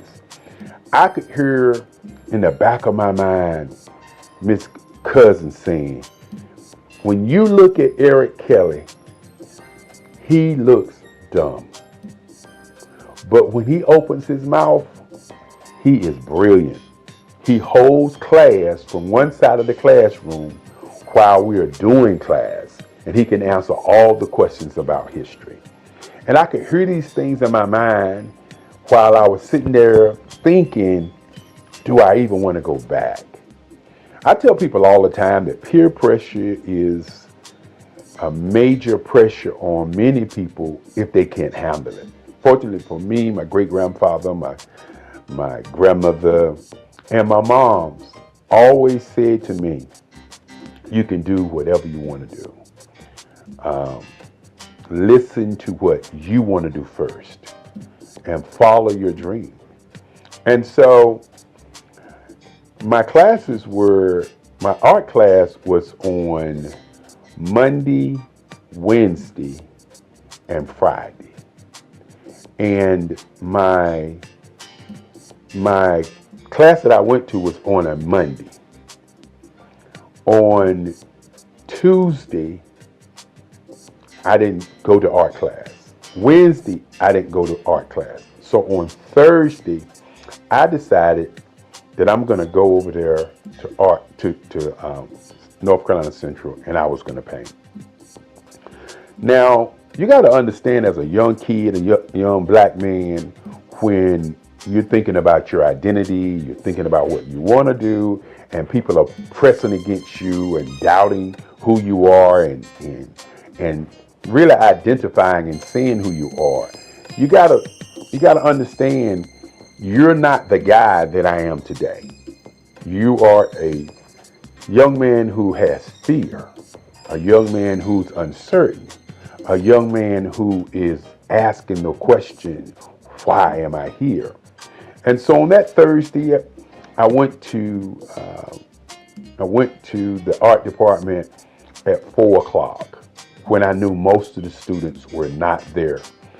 And I went to my board and I pulled out my paints and I started painting. And I just kept painting. And I just kept painting. And I continued to paint. I was working it out, trying to figure out what in the world was I doing. And I remember when I got to the art department and I thought about what I wanted to paint. And I painted a piece that if people saw it today, they probably would say that it's racist. If people saw it today, they would probably say, what was he thinking? What was his intent? But I had done a piece in history, in Black history class, of a slave being hung. And it showed a plantation owner grabbing the slave in his hair, getting ready to put the slave into a rope. The name of the picture was I Didn't Do It. And the picture was about a slave who witnessed something that happened and told other people on the plantation, and then the master decided to hang him for talking about it. And in this piece also has the Ku Klux Klan in the back, the fiery cross in the back, and all of that crazy stuff I was doing back in that day. And I began to paint that picture. And as I was painting that picture, I could see exactly how to paint. I don't know why or what, but I could actually see how to paint. And so I was there from 4 o'clock in the afternoon, and I looked up, it was 4 o'clock in the morning. I took my sheet that we had in art class and I laid it over the piece, and I jumped in my car and I went home. And so my class was Friday morning at 11 o'clock, 11:35. And so I got to class late that day, and somebody had pulled my sheet off of my painting, and the whole entire class was standing around my piece. You know, when you are uncertain about who you are and what you're doing sometimes, and you're looking for validation, it kind of gets in the way of how you make art. And what I mean by that is, I was not looking for validation. I was looking for how to paint. And by looking for how to paint, I created something that nobody expected to come from me, because just 2 days prior, I was asking people in class how to paint. And so this has been a part of who I've always been, is the kind of person who looks at something from a perspective, and instead of asking a question, I delve into it and make a change and make a difference. And so as the kids were standing around my piece, I walked into class, and true to form, I am never been a person who is always trying to talk about what I do. As my great-grandfather used to say, great people are not people who are walking around talking about being great. They're doing great things. And so I walked in and I walked past the students, and I started to pull out my paints in my box. And one of the students said to me, and this was a moment in my life when I really realized that I didn't need validation from people in me making my art. I just needed to continue making art. One person said, "That's not yours. What are you doing?" And I turned and I looked at the student, most of us seniors, and I said, "It is mine." I said to them, I worked on it from 4 o'clock until 4 o'clock yesterday morning. And then one of the students just said, "I just can't believe it." And I just turned and began to work on my work. This has been what's happened to me in art all my life. It's never been about me looking to be a great artist. It's always been about, what is the identity? What is the intent? Why do I draw? What about this practice that I have? What about this museum that I have that makes me continue to draw and paint? And so in college, it was very, very interesting after that time as I created my first piece. And then all of a sudden, the other students start asking me questions about how I did it. And that was more important to me than anything else. Not that I did it, but being asked how. And as I said before, I utilize my artwork or utilize my painting as I was doing pastels. Pastels was my first love. And once I got to college, I had to began to think about what my identity, what I was going to do in art.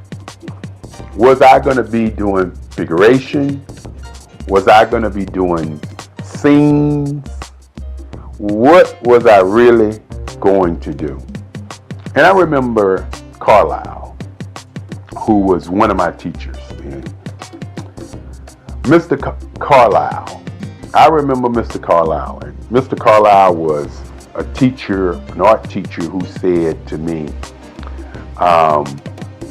he liked the way I was doing large pieces. And that large pieces was something different from what the other students were doing. And so what I decided to do was to try to figure out what kind of artist I wanted to be. You know, I opened up talking about identity and intention. And I'm going to talk about power and color and emotions later. But what kind of artist was I going to be? And so Mr. Carlisle and Kennedy and some of the other teachers decided that they were going to take us art students to Washington, D.C. And taking us to Washington, D.C. to a art show by an art show curated called 200 Years of African American Art. And you have to understand that in those days, the information that we got was just so powerful. It was not information that we didn't look at the information, but we looked at the information and worked on analyzing why it existed. And so had an opportunity to go to Washington, D.C. There was over 85 pieces of artwork by different artists from all over the world. And that's when I first saw Aaron Douglas. I had known about Romeo Bearden. I had known about Ernie Barnes because Ernie Barnes came from Durham, North Carolina. And I knew about Ernie Barnes because of Good Times. And I knew about Ernie Barnes because he went to Hillside, that same high school that I went to. And many times when we were drawing as young kids, we would always get, you try and draw like Ernie Barnes. That's Ernie Barnes. That kind of like Ernie Barnes. And so my mind was like, I didn't want to be a copy or a duplicate of any other artist, but I wanted to know what these other artists were doing and who they were. And then I ran across a man by the name of Charles White. And this is where my entire existence was shook. Because I believe that art is the expression of how one feels. And we walked into this big room. And on this room was a mural. And this mural looked like I drew it. It looked like my work. Mr. Carlisle said it. Mr. Kennedy said it. And I was looking at it and I was like, how can this be? How can this man's work be like my work? And who in the world is Charles White? And so this was a journey to kind of discover who he was, why he drew the way that he drew, what was the political part of the kind of art that he was doing. And more importantly, in those days, some artists was doing something that they call today super realism. And that's what Charles was doing. Charles was drawing these pieces with asymmetrical lines, and the line work was just so awesome. And so after discovering Charles White, I began to study Charles White. And of course, I was always studying Ernie Barnes. And so I had to figure out what I was going to put in the art canon. Was I going to continue to draw these kinds of pieces like the Charles Whites? Was I going to continue to draw the pieces like Ernie Barnes? And so I talk about intention and identity and what my work really represents. And what I say to many people that my work represents world peace. That's what my work represents. The colors that I use, the line work that I use. I'll share with you a little bit later some of the pieces and some of the line work that I do. But my work is about bringing people together, having them to see each other without seeing black or seeing white, without seeing color. I decided that I would do portraits, instead of doing themed pictures. Now, I still do theme and scene work also, but I decided that I would do portraiture, that I would do portraits, and that I would take colors and use them as emotional tones. Many times I sit down and then I hear music and I see colors.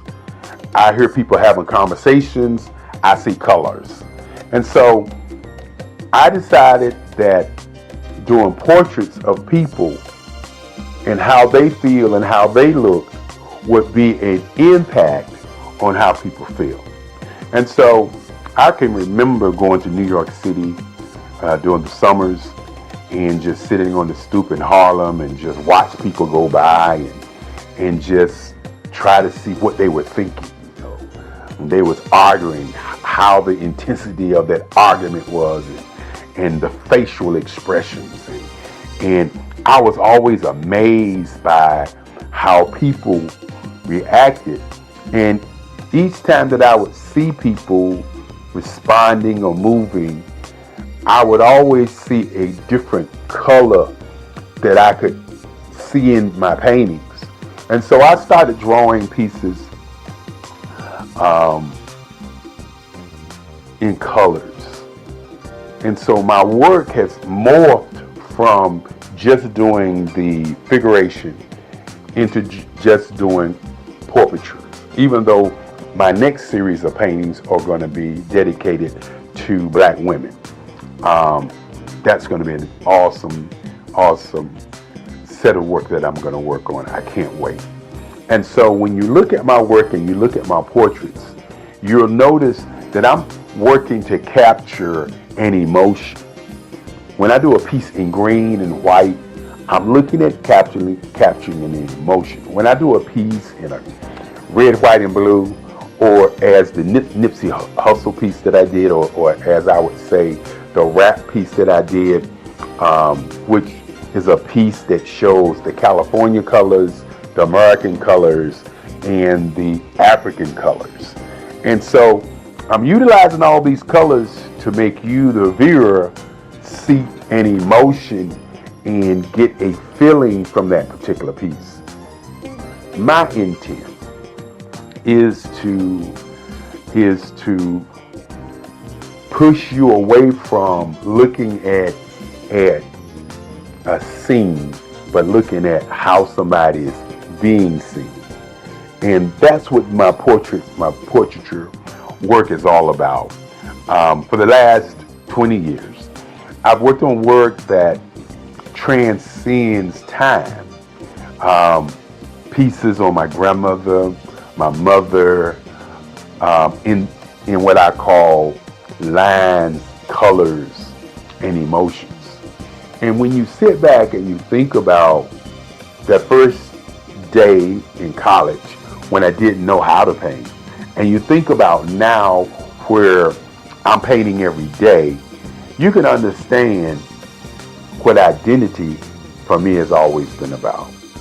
We hear about black female artists. We hear about white women artists. We hear about white men artists, the Michelangelos, the Monets, and all of these guys, the Picassos. But what we don't hear is about many black men artists and what is their intent and identity in the black art canon. I don't want to be revered as a black artist. And one of the reasons that I moved into doing the kind of work that I'm doing is because I want to be revered as an American artist.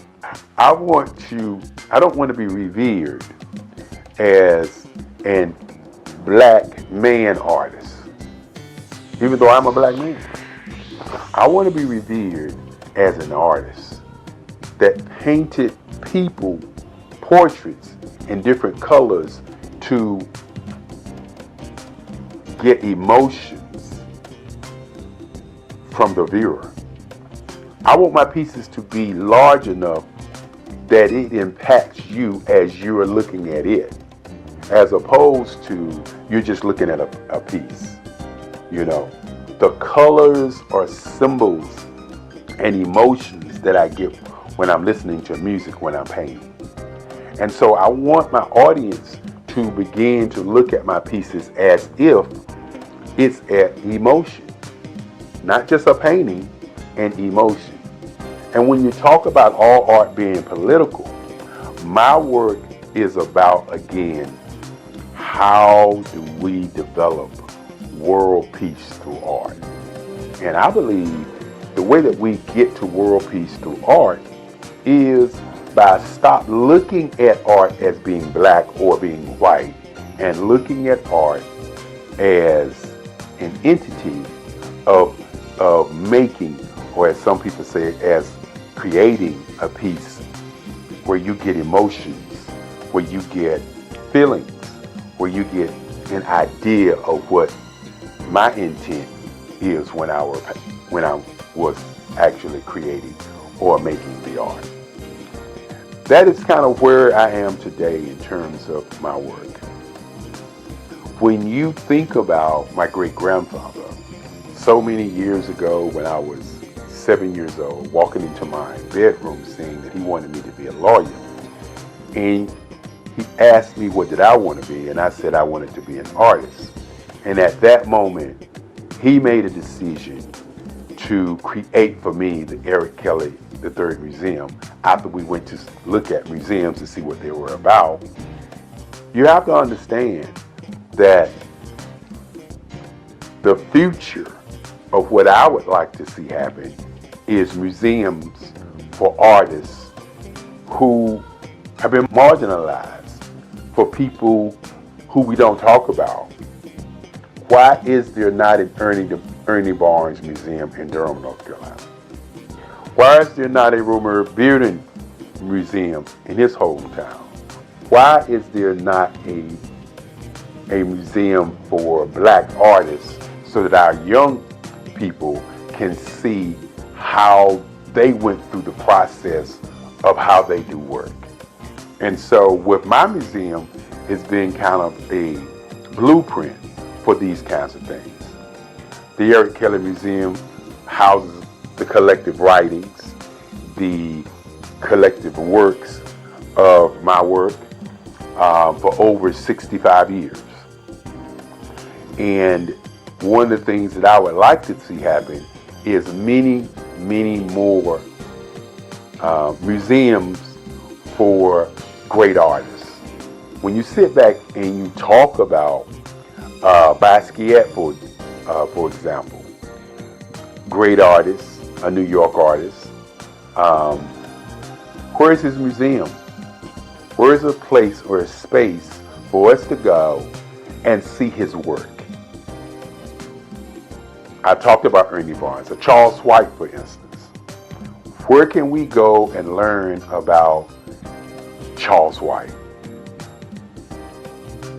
Another gentleman, and I could go on and talk about the Kennedy Wiley, who's doing awesome work, Lisa Butler, who's doing awesome work, Mark Bradford, who's doing awesome work.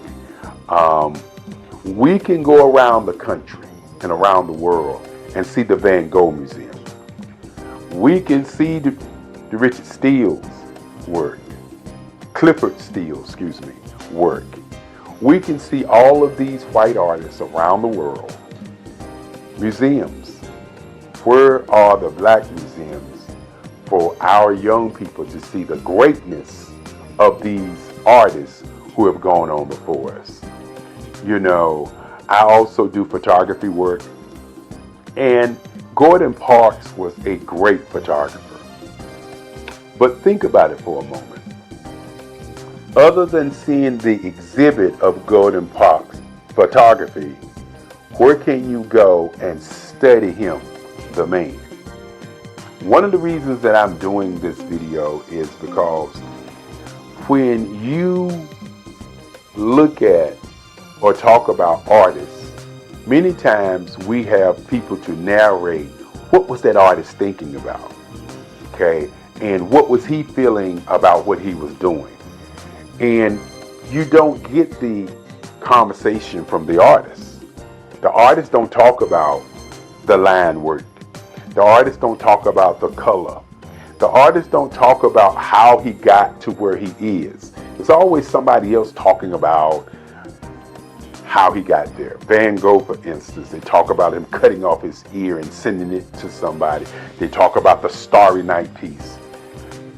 From their perspective, they don't talk about, or we don't hear Van Gogh say, well, the reason I did Starry Night because I was depressed and I just thought tonight this was a piece. I was studying to do these kinds of things, and this is how the Starry Night happened.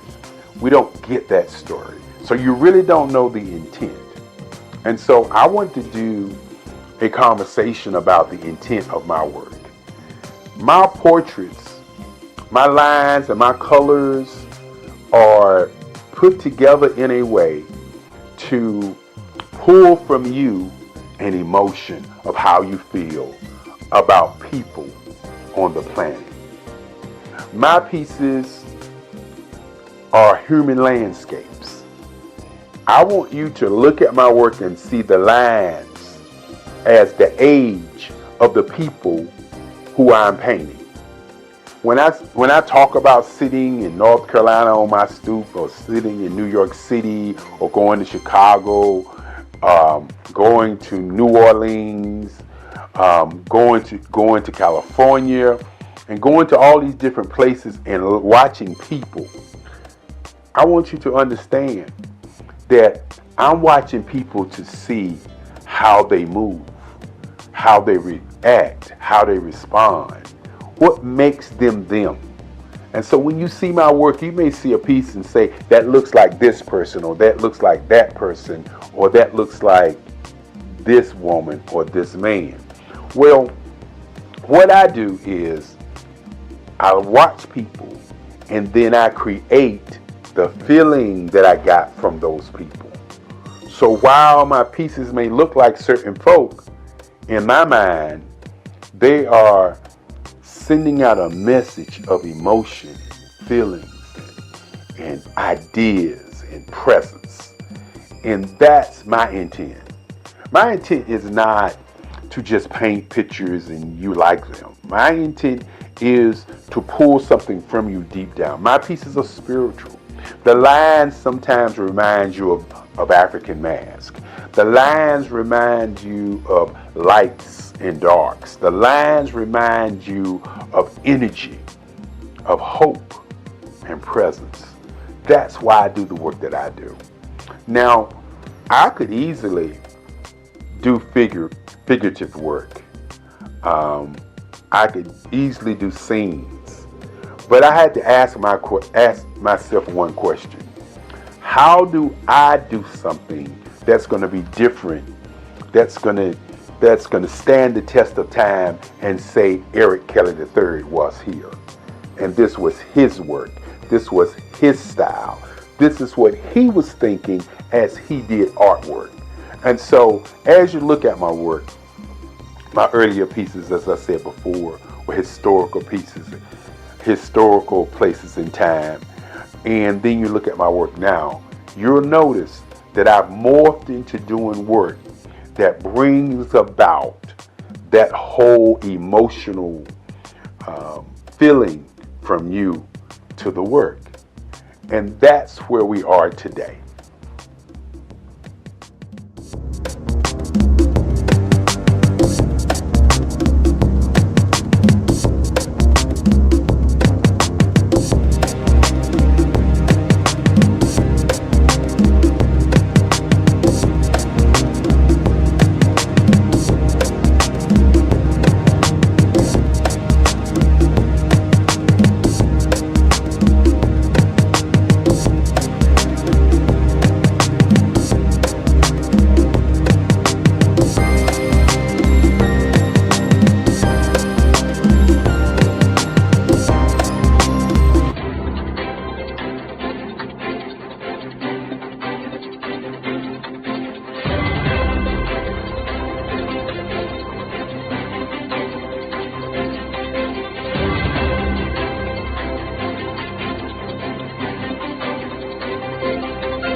Dr. Eric Kelly III and a host of phenomenal speakers from all around the globe for this 7-day virtual event that you don't want to miss.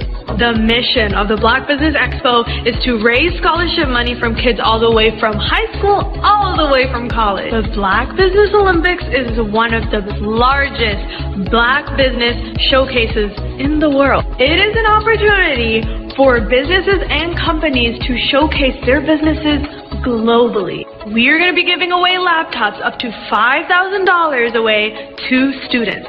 Again, I'm Olivia Appleberry, the founder of 2 Cents Finance and one of the speakers for the expo. I am so excited to see you there. For more info, go to www.blackbusinessexpousa.com or call 919-308-9090 and hope to see you there.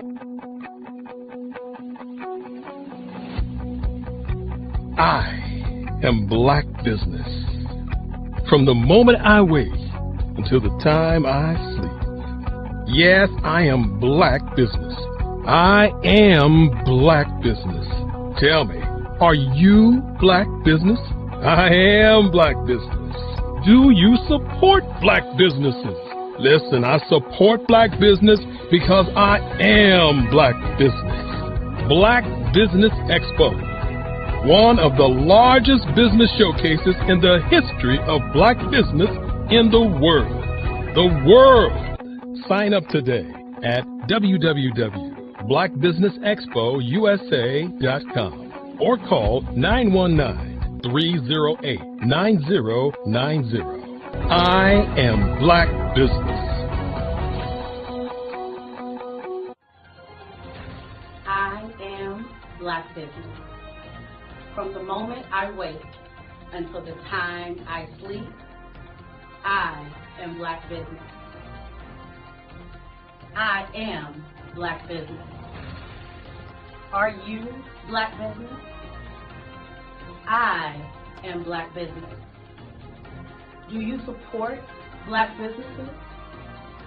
I support Black business because I am Black Business.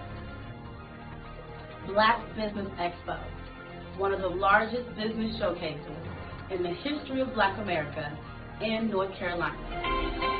Join Dr. Eric Kelly III and a host of phenomenal speakers from all around the globe for this 7-day virtual event that you don't want to miss.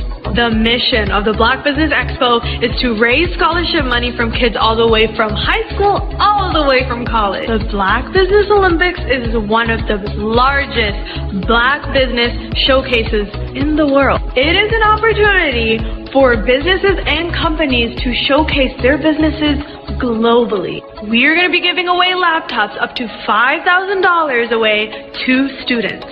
Again, I'm Olivia Appleberry, the founder of 2 Cents Finance and one of the speakers for the expo. I am so excited to see you there. For more info, go to www.blackbusinessexpousa.com or call 919-308-9090 and hope to see you there.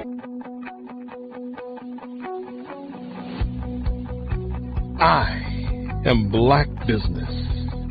From the moment I wake until the time I sleep. Yes, I am Black Business. I am Black Business. Tell me, are you Black Business? I am Black Business. Do you support Black businesses? Listen, I support Black business because I am Black Business. Black Business Expo, one of the largest business showcases in the history of Black business in the world.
Absolutely. So our coaching program help people that have the lack of time, that lack strategies, and lack the confidence to go after their dream life. So we help them implement tools.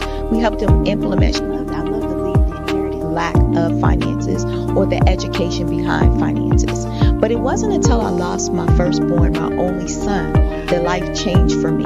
And where I was going after it all, living the corporate life, hit my 6-figure income, and living in my dream house with my dream man, driving my dream car. Wow. I nearly lost it all. Wow. When I lost my son. And so I realized it only takes one financial catastrophe that can change your entire life. That's what made me start All New Beginnings. Because no matter what's going on in life, there's a new beginning. And because of that, we develop a program called Wise Minded. My little slogan is, don't just dream it, let's live it. If they want to connect with you or work with you, what is the best ways for them to be able to do that? Well, for my social media guru, you can connect with me on every single social media platform as Tanya T. Wallace.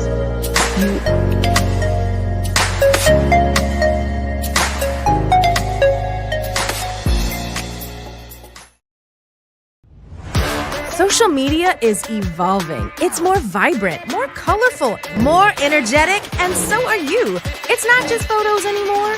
It's video, it's audio, it's subscriptions. And now there's Fanbase, a new monetized social network.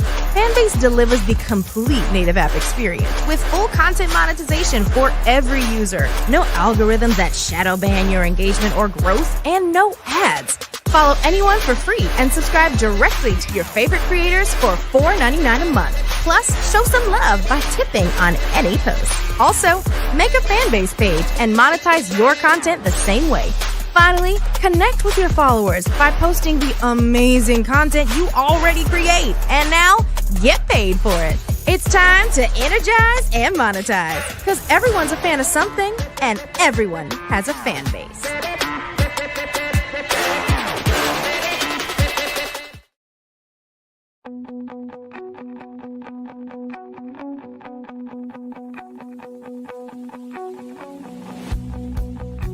I am Black Business. From the moment I wake until the time I sleep. Yes, I am Black Business. I am Black Business. Tell me, are you Black Business? I am Black Business. Do you support Black businesses? Listen, I support Black business because I am Black Business. Black Business Expo. One of the largest business showcases in the history of Black business in the world.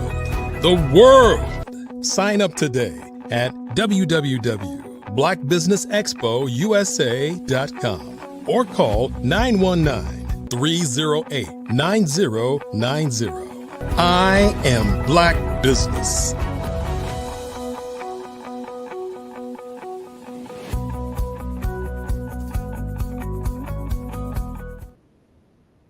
Good day, business owners, entrepreneurs, thought leaders, and corporations. We are welcome to the Black Business Network. My name is Carrie Jackson, and I am your business moderator for this session of the Black Business Network. The Black Business Network is a 24-hour business network showcasing Black businesses, business owners, entrepreneurs, and thought leaders worldwide.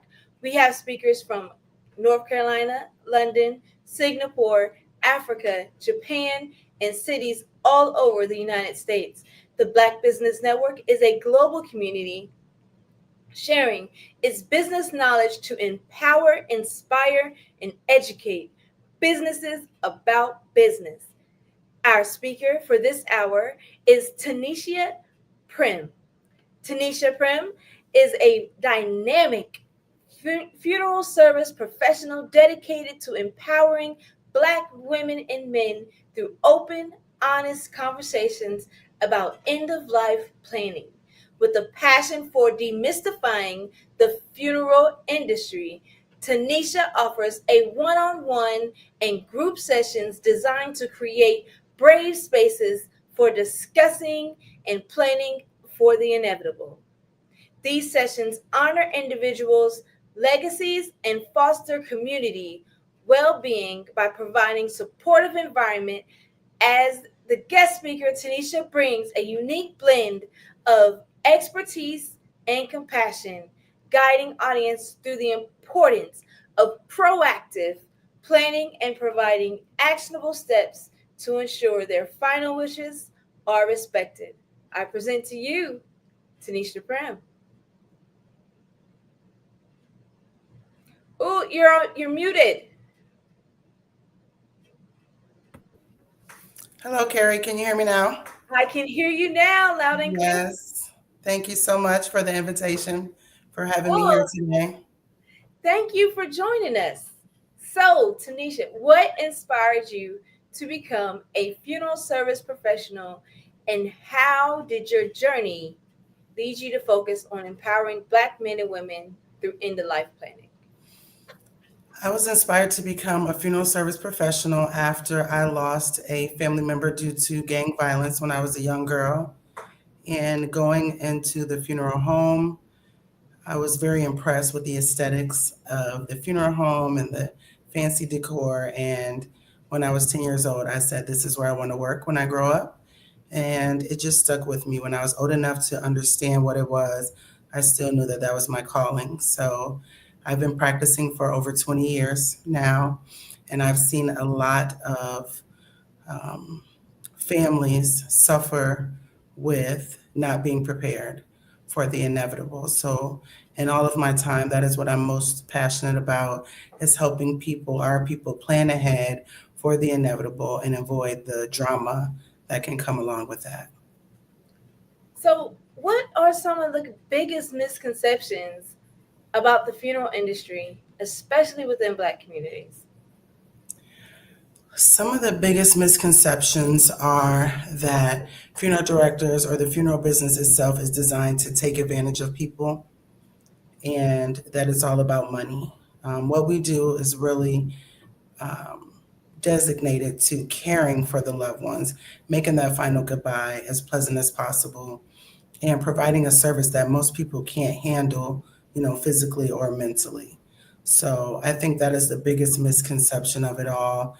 Another would be that you have to go through a funeral home to pay respects and have services for your loved ones. Previously, in the past, in our culture, and some cultures still host their loved one in the home, laying in state for days prior to having them buried or cremated. And that is something that can still be done today, save people a lot of money, and create a more intimate experience. Wow. So why is it important for entrepreneurs and business professionals to think about end-of-life planning just as strategically as they do their regular business planning? So with all business plans, there is a plan to end the business. I can't even think of the exact term. I've been out of entrepreneur for a while, but you always have to even plan for what you're going to do with your business. Are you going to leave it to your family? Are you going to sell it? What are your plans when you decide to retire and not operate your business anymore? This is the same way, but for your family. What do you want to leave to your family? What responsibilities can you take off of their hands when that time comes? And it's really just about being proactive. As far as a business owner, it would also protect your business in case something really unexpected happens. Having these documents and being prepared for the inevitable can avoid long-term turmoil when it comes to your business operations.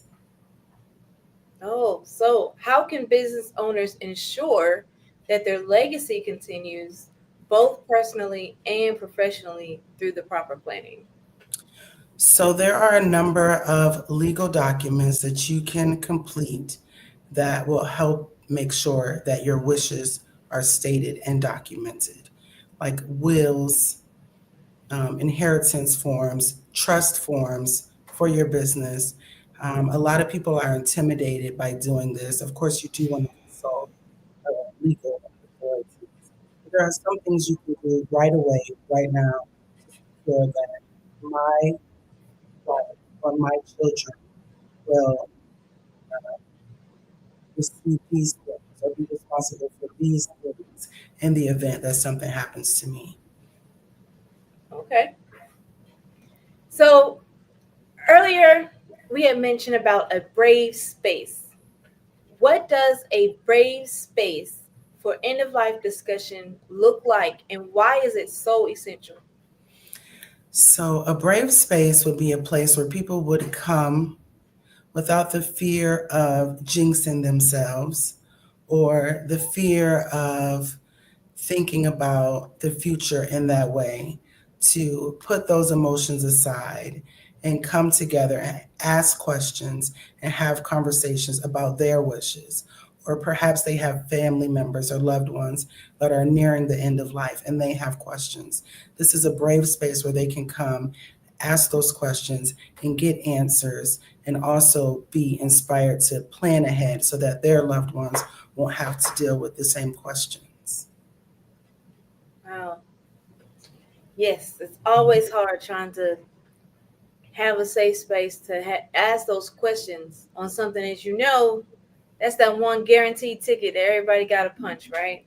Right, right. And the brave space is because there is community. And I say brave instead of safe because it does take courage. It takes guts. It takes pushing past the things that you've learned and previous feelings regarding death and dying and being brave enough to face it head on. Okay. So, what role does cultural awareness play in your work, and how do you address the unique concerns of Black families in the funeral processing? I know you had mentioned about the laying in state, which that's typically something that they did a lot of times in like Southern culture, and they'll have a light on and just to, and you can see the sign slow down. But how does that the cultural awareness play in your work in creating those spaces? So I'm still developing and trying to find exactly how I can make it fun and a little sexy and not so awkward for people. What I will say, something that is new and trendy is the more reception style services. So not the traditional chapel, church, homegoing services, or people are now doing services that are more like wedding receptions or birthday parties, where you're actually planning your own party, planning your last party. And so I think that is something that is intriguing to others to really give you that power to be in control of your last event. Wow, that is planning your last party. That's one for that's something good. I like that. All right. So, what are the most common mistakes some people make when it comes to the end of life planning? The number one mistake is to not have any plans at all. Okay. In doing so, you leave your family. Someone has to pick up the pieces and make arrangements. So when you don't have any plans, you leave them to make very tough decisions at an already very difficult time. So that is one of the biggest mistakes. Is in that way, they can make mistakes and not maybe do things as they would have liked. They may have regrets looking back in the services.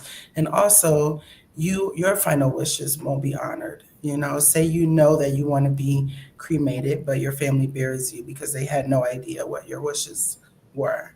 So not having any plans is one of the biggest mistakes.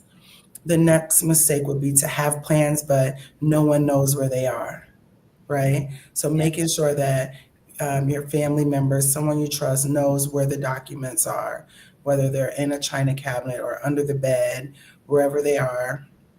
Making sure that someone knows if it's digital passwords, things like that. Having someone that you trust with your end of life plans.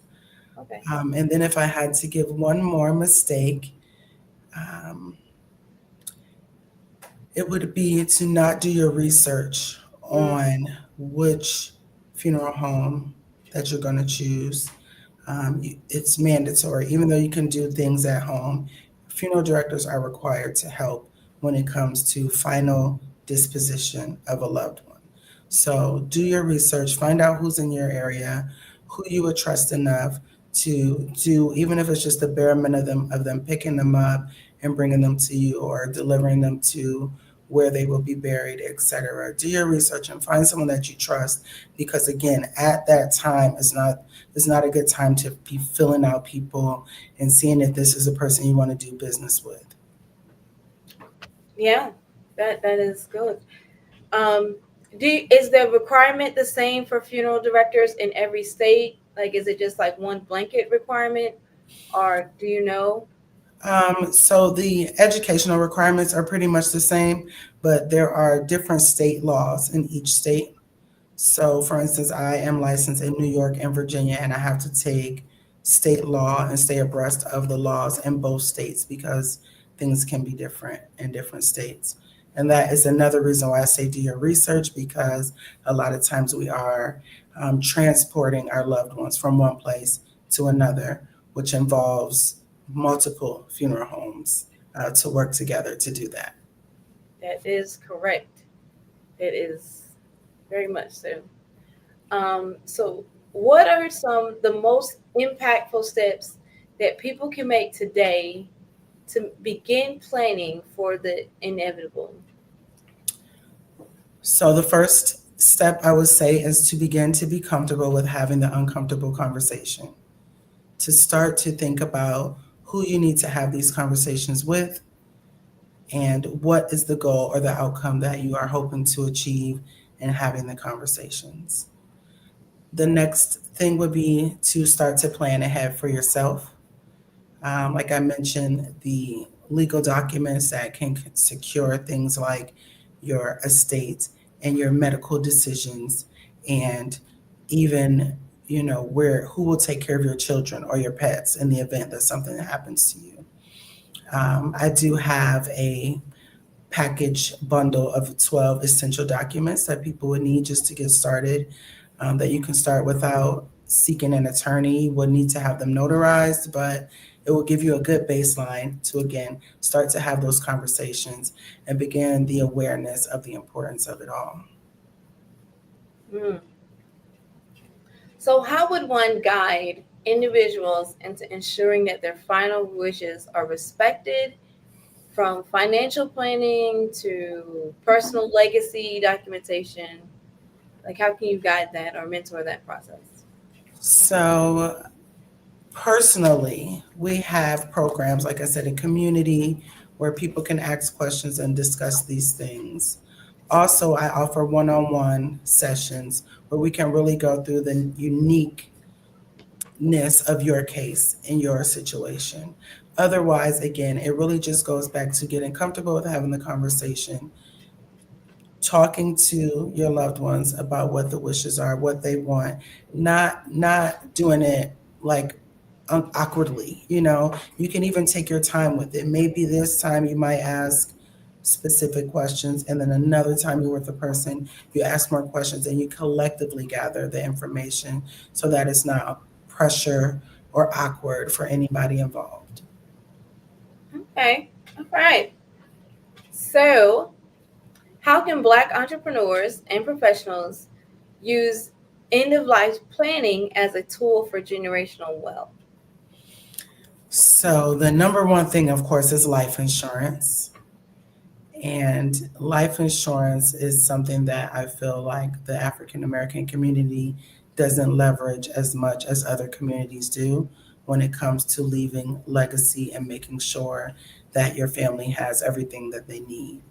So I would definitely say that life insurance is the number one way to do that.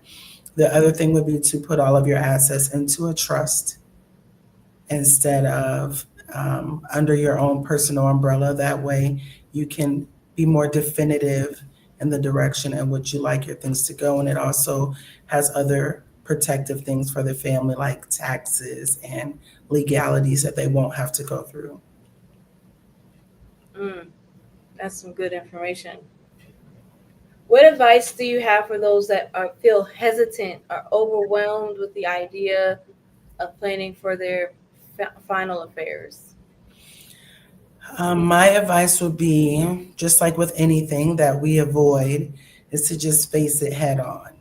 You know, you're going to deal with the unpleasantries and the uncomfortable part of it all at some point or another. My advice would be to take control of the situation and do your best to navigate through your emotions and focus on the bigger picture. Okay. So you had mentioned earlier that you had an entrepreneurial past. Would you mind like highlighting some things or how you actually made that transition to get to your final, like your dream job? Yeah. So I've always done both funeral directing and acted as a licensed cosmetologist. At some point, I wasn't happy with a funeral firm that I was working with, and I decided to use my cosmetology license and work from home.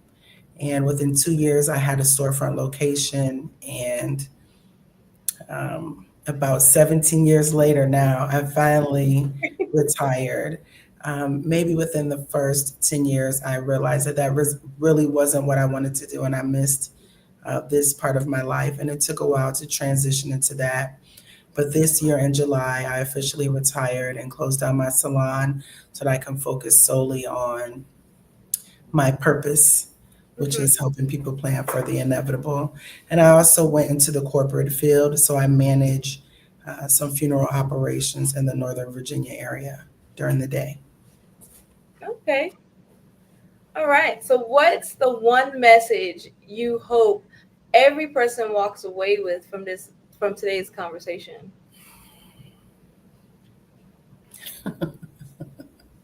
So again, my goal is to not make this so dreadful and daunting, right? And so there's a saying that I've heard recently from a newer artist. And what she said was, and because this is the Black Business Network, I feel like I can share this here. But what she said was, at the end of the day is going to end. At the end of the day is going to end. At the end of the day is going to end. It's going to happen. Wow. There's nothing you can do about it. So what are you going to do before the end of the day? How are you going to get those plans together? Now, I know for me, it's a process. And I'm trying to trust the process, but to be able to actually, stand up and have that confidence. So do you have any words of wisdom or like any tools that you share with your community that you're building to help keep them empowered and to motivate them through the process? Yes, I do. So of course, community, that's what community is all about, right? Where we can share our experiences, share when we're up, share positive experiences that we had and those days where we have experienced a challenge when it comes to the conversations. But in the one-on-one sessions that we offer in the training session, it is a 12-week session. So my advice is take your time. It's nothing that you can do over time. We're talking about the last party. Any planning of any event takes time. So my advice is to not rush and expect to get answers right away. Over those 12 weeks, we face our fears and why we have our hesitations. And then we focus on who we want to have the conversations with and why. Then we focus on what exactly we want to discuss with them and why. And then we go into having the conversations. So there's a lot of steps that it takes in order to really get to that point. So there it's really important to just take your time with it. Okay.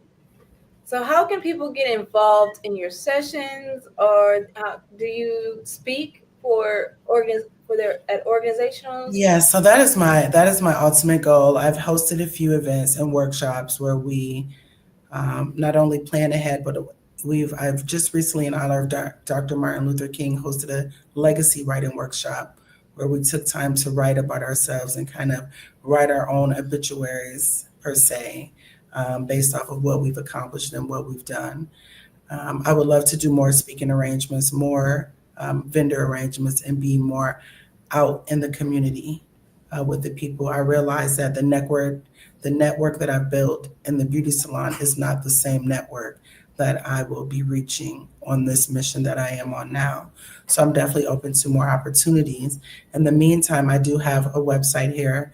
I created a nonprofit bereavement coalition in my community, the PWC Bereavement Coalition. And the website is pwcbereavement.org. And there you can find any information that you need as far as staying in touch with me and taking advantage of any of the opportunities that we have. All right. So I am going to ask another question on how do you cope with the grief each day, as you know, being in the position of a funeral director, being in the position of someone that is helping someone with dealing with the inevitable. Yeah. You're dealing with the trauma. So how do you cope and what's your mental therapy look like? Your self-care? So that's a really good question. I'm not sure I have the exact answer, but what I will say is I believe that is part of the calling and the work. Okay. I am not often affected emotionally by the work that I do. And when I am, it is through the joy of helping the families that we serve. I am more honored to be of service than I am sad for the work that I'm doing. So I'm not affected. Just recently, I was honored to manage a very large project of caring for a number of the victims of the plane crash we just experienced here in Washington, D.C. And though it was something I've never experienced before, it was my honor to be able to be a part of that and not be emotionally affected. You know, sometimes I wonder if there's something wrong with me. After the work is done, then I can sit and reflect. But again, I'm in a position of service. So it's different for me than it is for someone else who is dealing with the loss of a loved one. And in that space, it is more about focusing on your own emotions, going deeper into what you feel, whether it's sadness or guilt or worry about them, whatever it is, focusing on that. And then it's also in understanding what I teach is that we don't lose people. They're not lost. They may have passed into a different realm, but I feel like we can still be connected with them through the memories and many other ways of experiences that we have with them. So trying to remind people that it's not a loss and remove the sadness of the thought of loss that comes with that. Okay. Do you have any self-care tips that you guys share in the community? So there are some breathing techniques that we do. There's also one really cool chocolate meditation that allows you to just, have a piece of chocolate, sit with it, and experience all of the feelings and sensations, and just think about the richness of it all and life that you can feel and taste and smell and experience that. Some other things would involve, candles, lighting candles, playing their favorite songs, doing some of the things that the person that you miss would have enjoyed is a really good way to honor yourself and them at the same time. Okay. So pretty much keeping the joy in all the memories. I try to. I know a lot of times it's easier said than done, but that is what I try to encourage. Okay. So again, can you please tell us how we can get in contact with you? How anyone, if they want to get involved with your organization or if they want to donate, how can they contact Tanisha? Yes. So I can be reached at pwcbereavement.org, and that is bereavement is spelled BEREAVEMENT.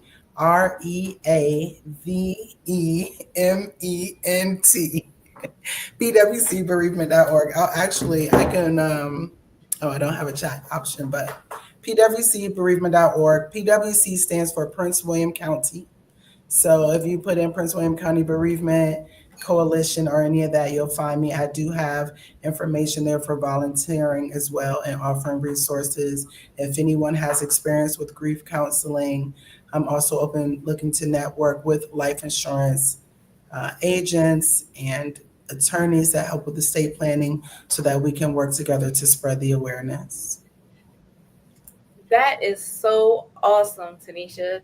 And I want to thank you for your time. And do you have, I guess, one word of wisdom, or actually, can you repeat that one word of wisdom that you got from that artist again? Yes. So what she said was, because it's a common saying, like at the end of the day, right? Yes. And then they say something, but she said at the end of the day is going to end. All right. So at the end of the day is going to end, and you need to be ready for it and be prepared. All right. Yes. That is so awesome. Thank you, Tanisha, for your time. It was great having you on the network, and hopefully we'll see you again and come back. All right. Thank you so much. Thanks for having me, Carrie. Congratulations on this. I think this is really awesome. I would love to come back and share if you have anyone interested in beauty business and beauty tips. I can also help out with that.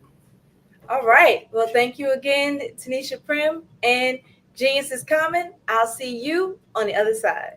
Thank you.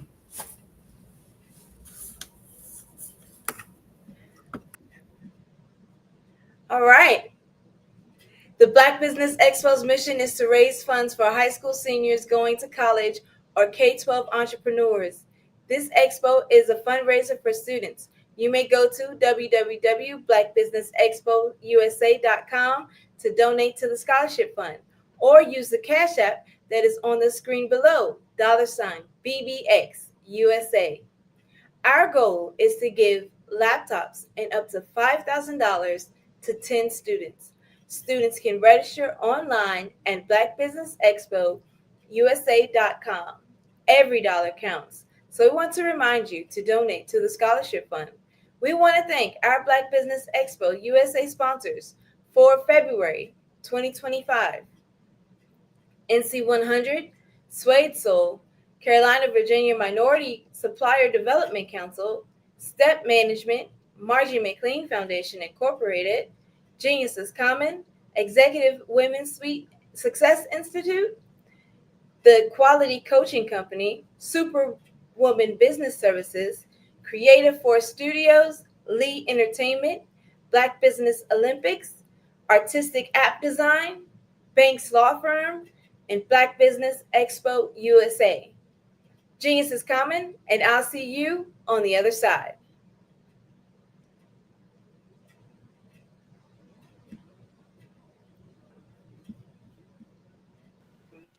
Hello, my name is Kiasi Helm, and I'm 14 years old.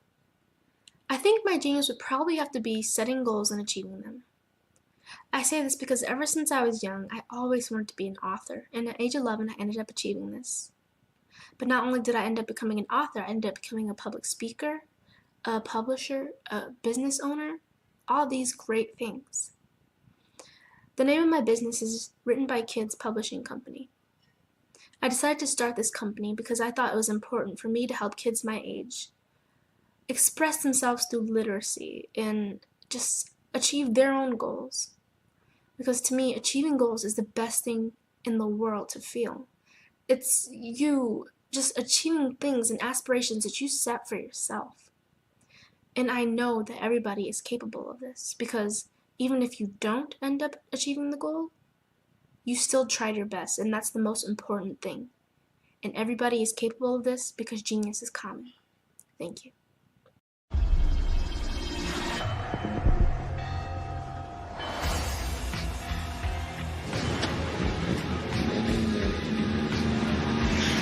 La connexion.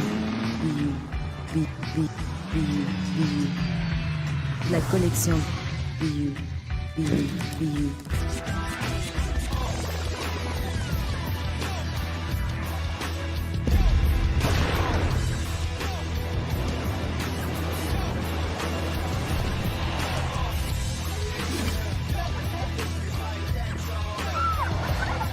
In a world obsessed with the cult of celebrity,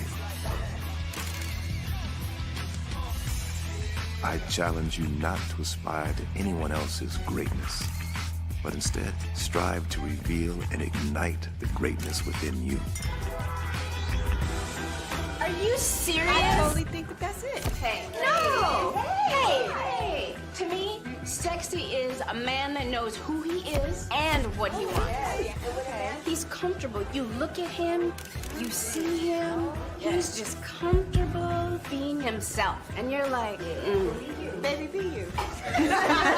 Be you, baby. Just be you. I like it. Introducing the Be You collection, exclusively available at K&G Fashion Superstore.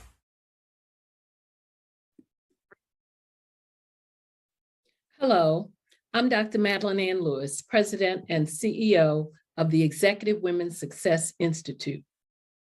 And my genius is helping women accelerate the path to success. You know, I was blessed to have strong women in my life who encouraged, motivated, and pushed me to do my best and to never even think about giving up on my dreams. So I say to women, we must show up to rise up. We have talents and potential, but who will see them if we don't speak up and get noticed?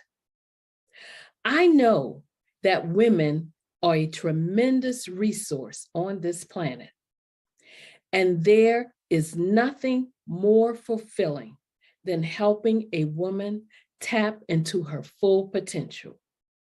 I do this because I want to be a part of helping as many women as I can to show up, to rise up. I do this because genius is common.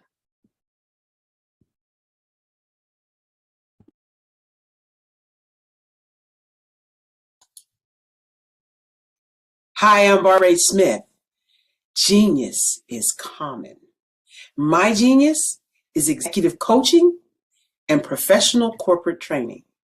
As the master executive coach and corporate training ambassador for the Genius is Common movement, I help business owners craft their stories in such a way that you know exactly what they do, what they have, and what they bring to the table. Many times as business owners, we are asked, so what do you do for a living? And we could be crushing in our businesses, but we're not quite sure exactly what to say in a short amount of time. Well, I help you take those stories that are the reason why you're in business and why you're so passionate about your business and craft them in such a way that people are drawn to you as opposed to being repelled by you. Because every conversation, every time you talk to someone about your business, you are excited about it. But are you really conveying what you do, what you have, and what you bring to the table?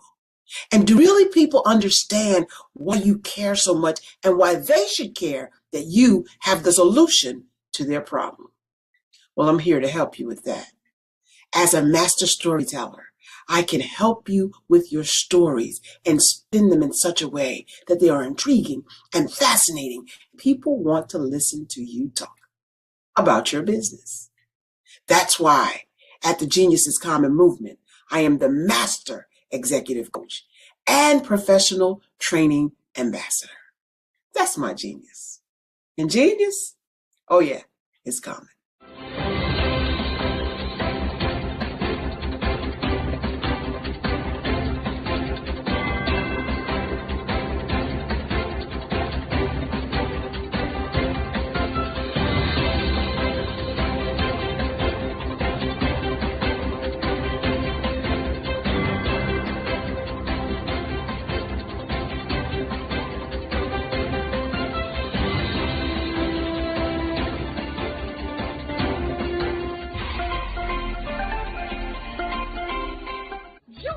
Dr. Eric Kelly III and a host of phenomenal speakers from all around the globe for this 7-day virtual event that you don't want to miss. The mission of the Black Business Expo is to raise scholarship money from kids all the way from high school, all the way from college. The Black Business Olympics is one of the largest Black business showcases in the world. It is an opportunity for businesses and companies to showcase their businesses globally. We are going to be giving away laptops up to $5,000 away to students. Again, I'm Olivia Appleberry, the founder of 2 Cents Finance and one of the speakers for the expo. I am so excited to see you there. For more info, go to www.blackbusinessexpousa.com or call 919-308-9090 and hope to see you there.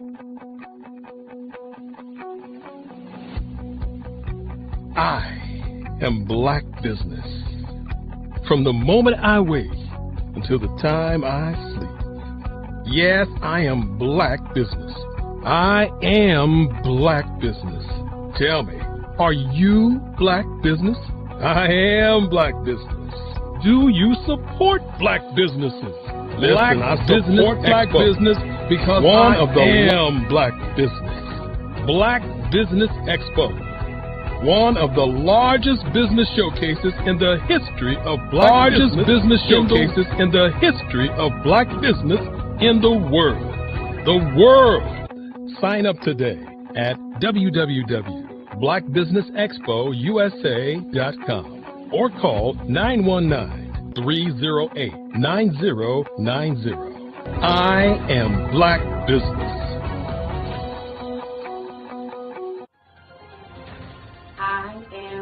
Black business. From the moment I wake until the time I sleep, I am Black business.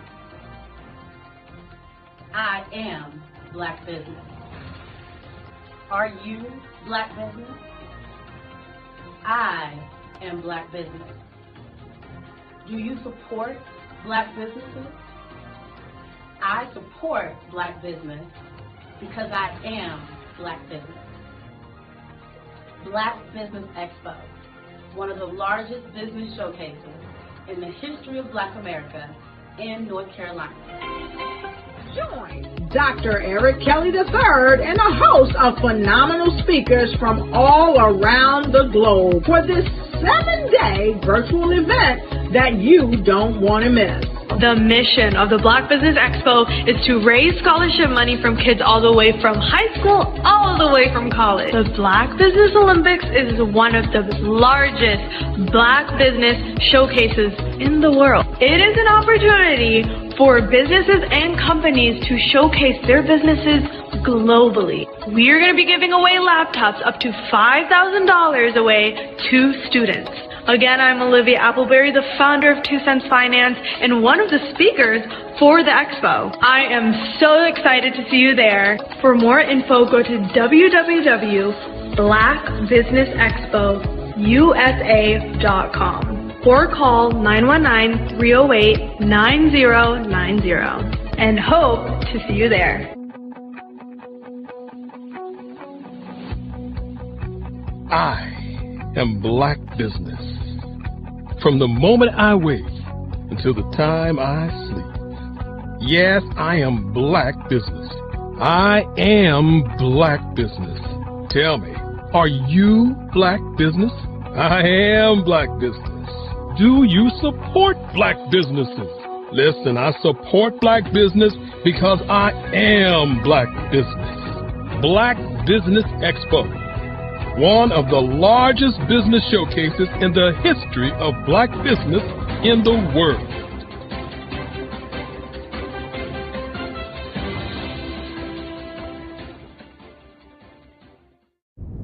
Hello, I am. The Black Business Expo's mission is to raise funds for high school seniors going to college or K through 12 entrepreneurs.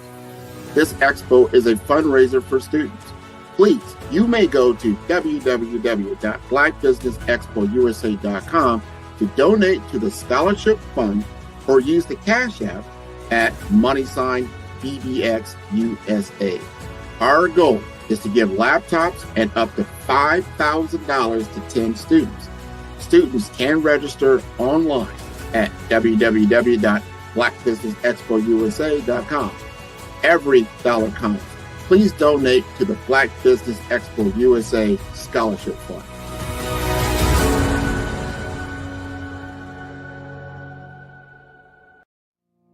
Did you know that approximately 333.34 million businesses exist today, according to a report from 2021?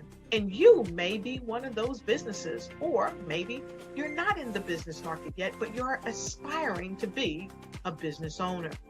Well, guess what? You're in the right place at the right time. Because let's face it, everything is about timing and opportunity. Hi, my name is Dr. Lotus Richey, and I'm the CEO and founder of the Lotus Richey Coaching and Consulting LLC, along with the Lotus Richey Ignite Show. 15 minutes of success with Dr. Lotus Richey, as well as books to boom your business and bring who you are. And today, I want to bring this amazing message to you about the Black Business Network and the Black Business Olympics. See, the Black Business Network and the Black Business Olympics is designed to help people just like you, that's right, that look like me, to take their business to the next level.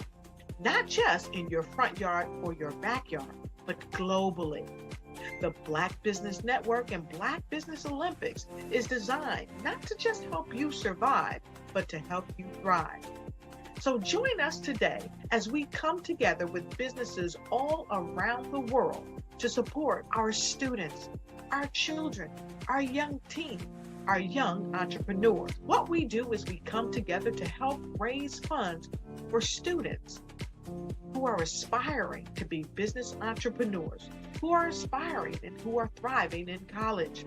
We endow them with a wonderful opportunity to gain scholarship of either a laptop or several thousands of dollars.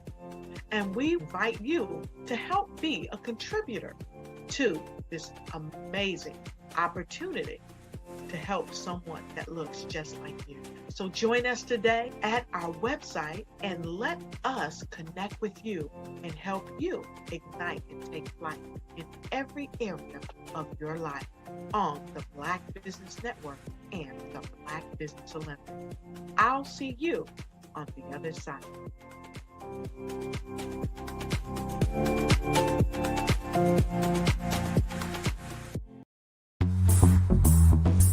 Attention all entrepreneurs and companies. Are you looking for reliable and efficient virtual assistants and back office support to help you manage your business tasks? Look no further than Superwoman Business Services. Our team of virtual assistants provides a full range of administrative support services, including operations management, social media marketing, and much more. We also offer website design services to help you create a professional online presence that reflects your unique brand. In addition to administrative support and website design, we offer business development and structuring services to help you grow your business and achieve your goals. We'll work closely with you to identify areas of improvement and develop a customized plan to help you reach your full potential. At Superwoman Business Services, we understand that running a business can be overwhelming and time-consuming. That's why we're here to help you fly high and achieve success. Our virtual assistants are highly skilled, experienced, and dedicated to providing you with the support you need to thrive. Come fly with us and take your business to new heights. Let us help you become the superhero entrepreneur you are meant to be.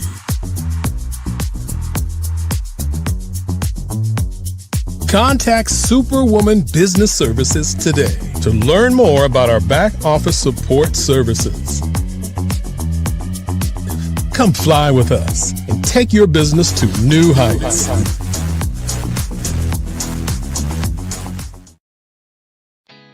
Did you know women represent just 3% of Fortune 500 CEOs and less than 15% of corporate executives at top companies worldwide? Have you wondered what the secrets are to getting into the top ranks, whether in the private or public sector? Do you want to figure out how to stop being held back in your career or passed over for promotion? Then you're in the right place. Hi, I'm Dr. Madeline Ann Lewis, President and CEO of the Executive Women's Success Institute. I have decades of experience in the military, the federal government, and corporate America, and my mission is to help women succeed and tap into their full potential. I want to reach 1 million plus women around the world to become the leaders they are meant to be.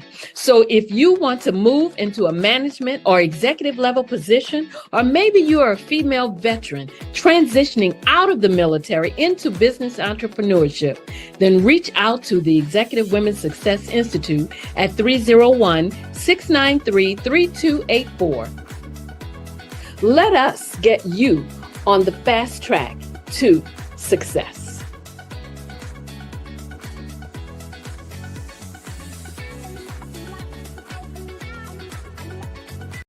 Every speaker has a moment where their words can spark inspiration, drive change, and transform lives.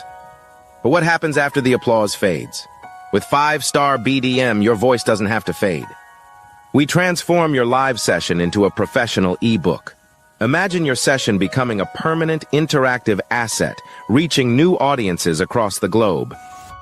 Like Grant McGough and Dr. Eric Kelly III, whose session on the Mindset Revolution continues to inspire thousands through their custom ebook. Your ideas can become a lasting impact. Turn your session into an ebook that not only tells your story, but expands your reach, builds your brand, and engages your audience. With embedded videos, custom graphics, and a stunning flipbook or PDF format, your message will inspire long after the event is over. And for a limited time only during the Black Business Olympics, get your custom ebook for just $199, down from the regular price of $399. This is your chance to transform your message into something truly unforgettable at an unbeatable price. Your package includes a professionally designed ebook, a flipbook or PDF, embedded video of your session, and custom graphics. Everything you need to showcase your message in a way that lasts. With 5-star BDM, your session becomes more than a moment. It becomes an opportunity for growth, greater visibility, and lasting impact. See your influence multiply as your message reaches new clients, partnerships, and platforms. Ready to turn your ideas into a global movement? Visit 5starbdm.com to secure your custom ebook today. Your audience is ready to listen.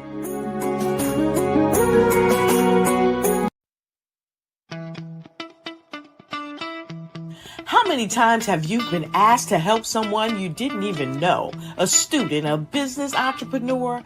Or did you ever even ask, where did they end up? That business, that friend, that entrepreneur. Well, just maybe they ended up in a gang, bankrupt, homeless, or worse, dead. Maybe they turned to crime, drugs, and alcohol. Did you ever wonder? Did you destroy their dream, or was your life always so easy? At the Black Business Olympics, we started a movement to help students complete, give them hope, and foster success. Help them to leave their dreams of providing laptops, computers, and up to $5,000 in scholarship funds. Today, we ask you to help a student, a business owner, or an entrepreneur to realize their dream by sponsoring them, supporting them, and buying from them. Consider this.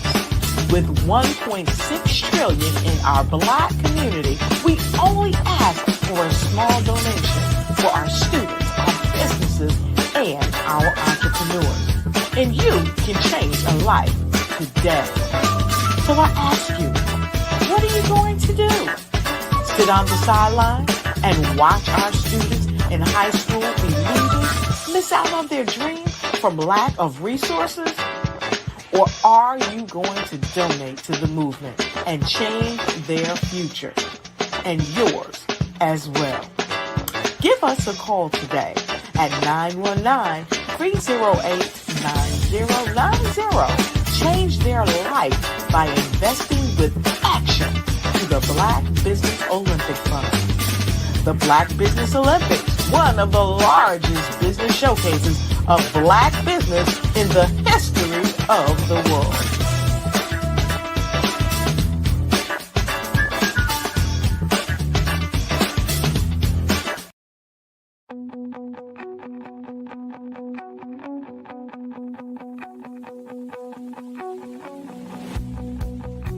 I am Black business. From the moment I wake until the time I sleep.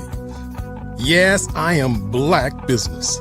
I am Black business. Tell me, are you Black business? I am Black business. Do you support Black businesses? Listen, I support Black business because I am Black business. Black Business Expo, one of the largest business showcases in the history of Black business in the world. The world. Sign up today at www.blackbusinessexpousa.com or call 919-308-9090. I am Black business.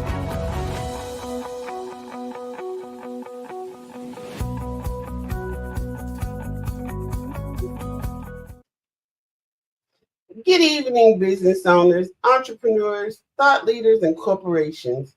Welcome to the Black Business Network. My name is Crystal Gomez. I am your business moderator for this evening on the Black Business Network. The Black Business Network is a 24-hour business network showcasing Black businesses, business owners, entrepreneurs, and thought leaders worldwide. We have speakers from North Carolina, London, Singapore, Africa, Japan, and cities all over the United States. The Black Business Network is a global community sharing its business knowledge to empower, inspire, and educate businesses about business. This evening, our first speaker is Sydney Wormsby. Sydney Wormsby is a seasoned executive with 30 plus years of success in leading teams, transforming businesses, and driving growth. He has held senior roles at JP Morgan Chase, Citigroup, PepsiCo, and has been an entrepreneur and taught business at Brooklyn College. He is now focused on helping CEOs and small business owners achieve growth. He is passionate about supporting women and minority-owned businesses. Outside of work, he volunteers as a youth mentor, coach, and Sunday school teacher, dedicated to making a positive impact. I present to you Sydney Wormsby.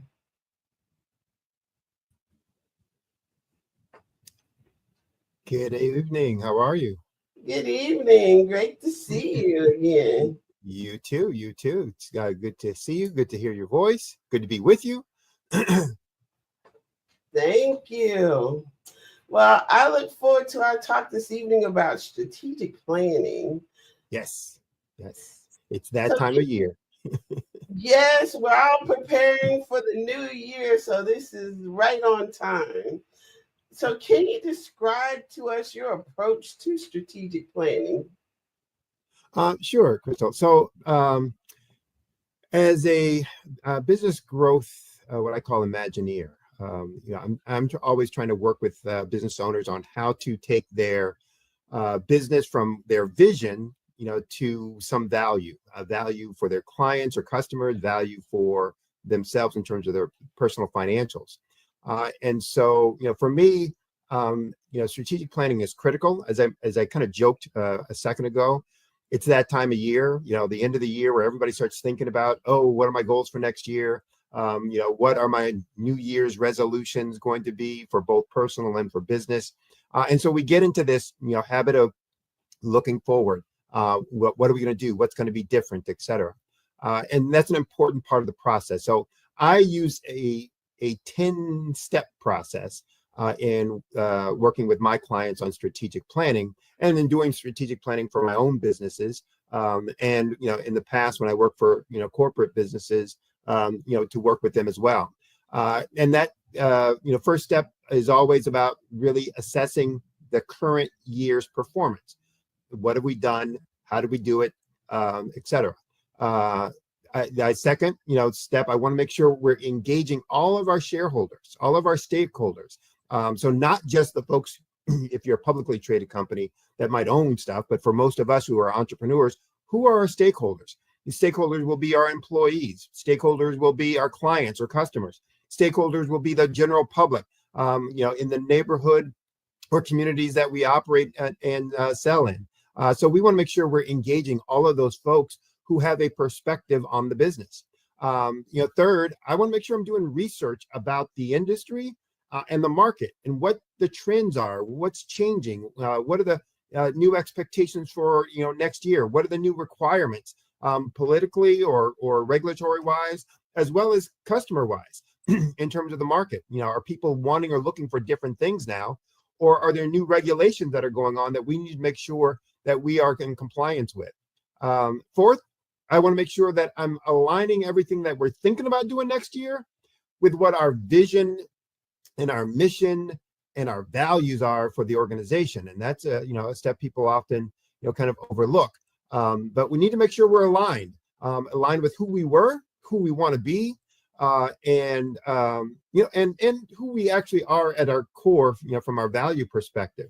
So those are some of the first four. In terms of others, obviously setting clear goals.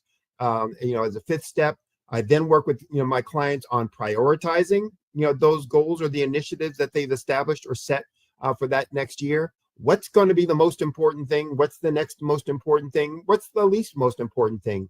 So that as we start looking at our performance and our progress during the next year, if we have some conflicts, if we see where things, everything's not going to get done, we have an idea of what things to put forward first and what things may have to be put on the back burner. Again, that's only if we get into some kind of constraint where we can't do everything that we initially set up. Seventh, I think I'm on to seventh. Seventh, I want to do is allocate my resources. So as we start establishing our goals and our initiatives and we're prioritizing those, I want to make sure I've got my resources, money, materials, people, all stacked up relative to those priorities the way that I've set them. So I don't want to establish something as a main number one priority and then not allocate the appropriate amount of resources to it so that it can't get done. I want to make sure it can get all the way to bright by the time we come to the end of next year. And so I need to make sure that I've assigned the right folks with the right skills, with the right resources, money and materials to be able to accomplish what it is that we set, as that goal or that objective for the year. And then I think I'm on number 8. I want to make sure that either I or the team I've assigned to each of those initiatives has really set forward a detailed plan of what they're going to do and how they're going to accomplish it. It's real easy to say, oh, yes, we got this grandiose goal for next year, and then somehow think it's magically going to happen. Mysteriously, magically, like foo-foo dust being sprinkled on it, that it poof, the goal is achieved. But if we don't put together a detailed plan, step by step, here's where we are now, here's where we want to be on that initiative, and then here's each of the steps that are going to get us along the way, it's going to make it very difficult for us actually to accomplish that. So, that's an important step. And then the last two steps that I have are really about oversight or monitoring. I want to make sure I have a process in place, or that when I'm working with my clients, that they put a process in place for how are we tracking our success on that? How are we tracking our progress? And how are we evaluating whether we're being successful or not, so that we can make midstream course corrections if we need to. So we don't want to get halfway through the year, realize that we're not where we need to be, and not making some kind of corrective action or corrective steps along the way.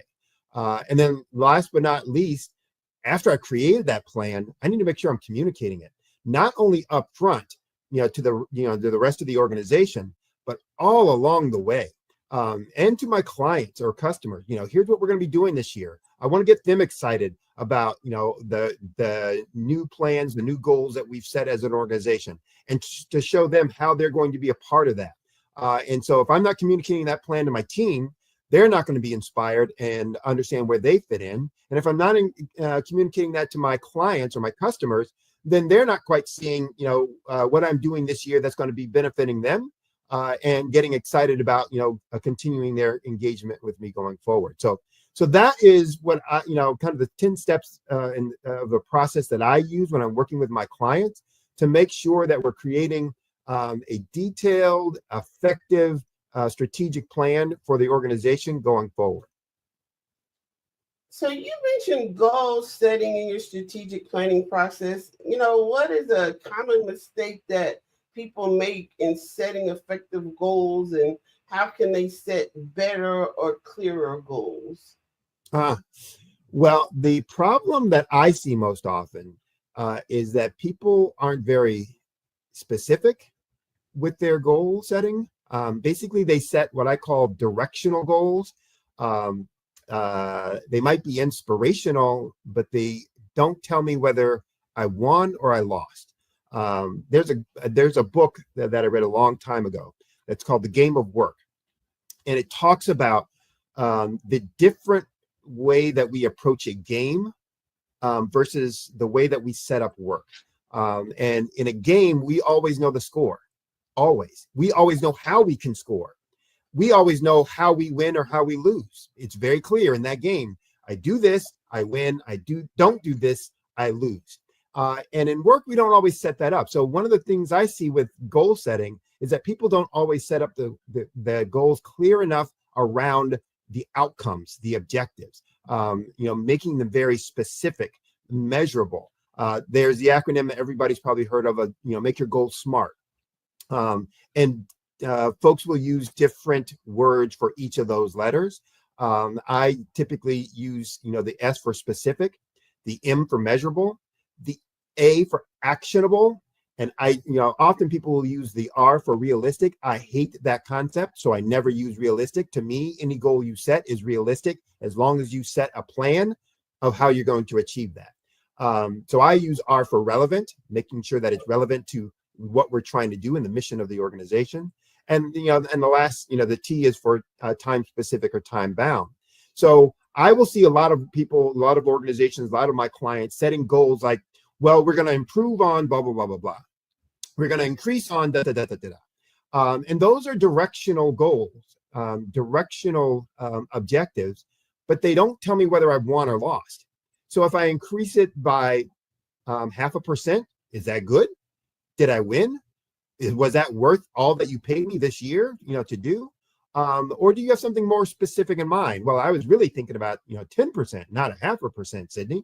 And so if the more specific you can get that goal, the more measurable that goal can be, the more that you can tie that goal to the activity of an individual or a group, the more time specific that goal is, then the more likely you're going to have some results, and that you're going to be able to hold folks accountable, and that the goals will actually mean something at that point. So that's the biggest mistake I see, that folks set kind of directional goals rather than very SMART goals. So how do you tailor your process to meet the specific needs of different organizations or different industries? Well, one of the things that I do in my work in general with folks is really understand what's their vision, where they're trying to get to, where they're trying to go. And if you don't understand that first and foremost as an organization, and especially for me as a somebody working with someone to try and guide them along the path, then I'm not going to be very successful and they're not going to be very successful. But once I do that, then I can truly understand, well, here's what their mission is. Here's where they are right now. Here's the kind of culture that they've established in their organization, and therefore what's going to work or fit or not. And then I can incorporate that into the strategic planning process. So that I think is really core and important for everyone.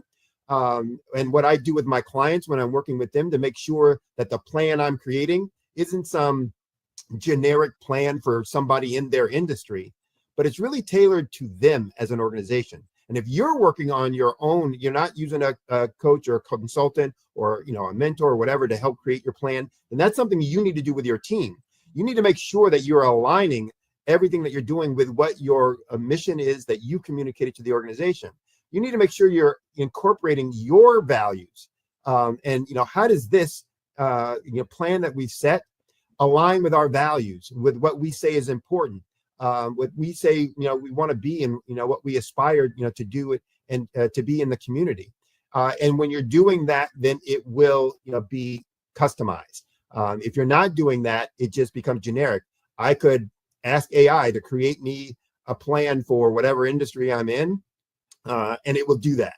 I could, pull one out of some book, or off the internet, some sample business plan or some sample strategic annual plan, and it would do that. And it would mean no more to me in my organization than if I was, just reading a fiction book.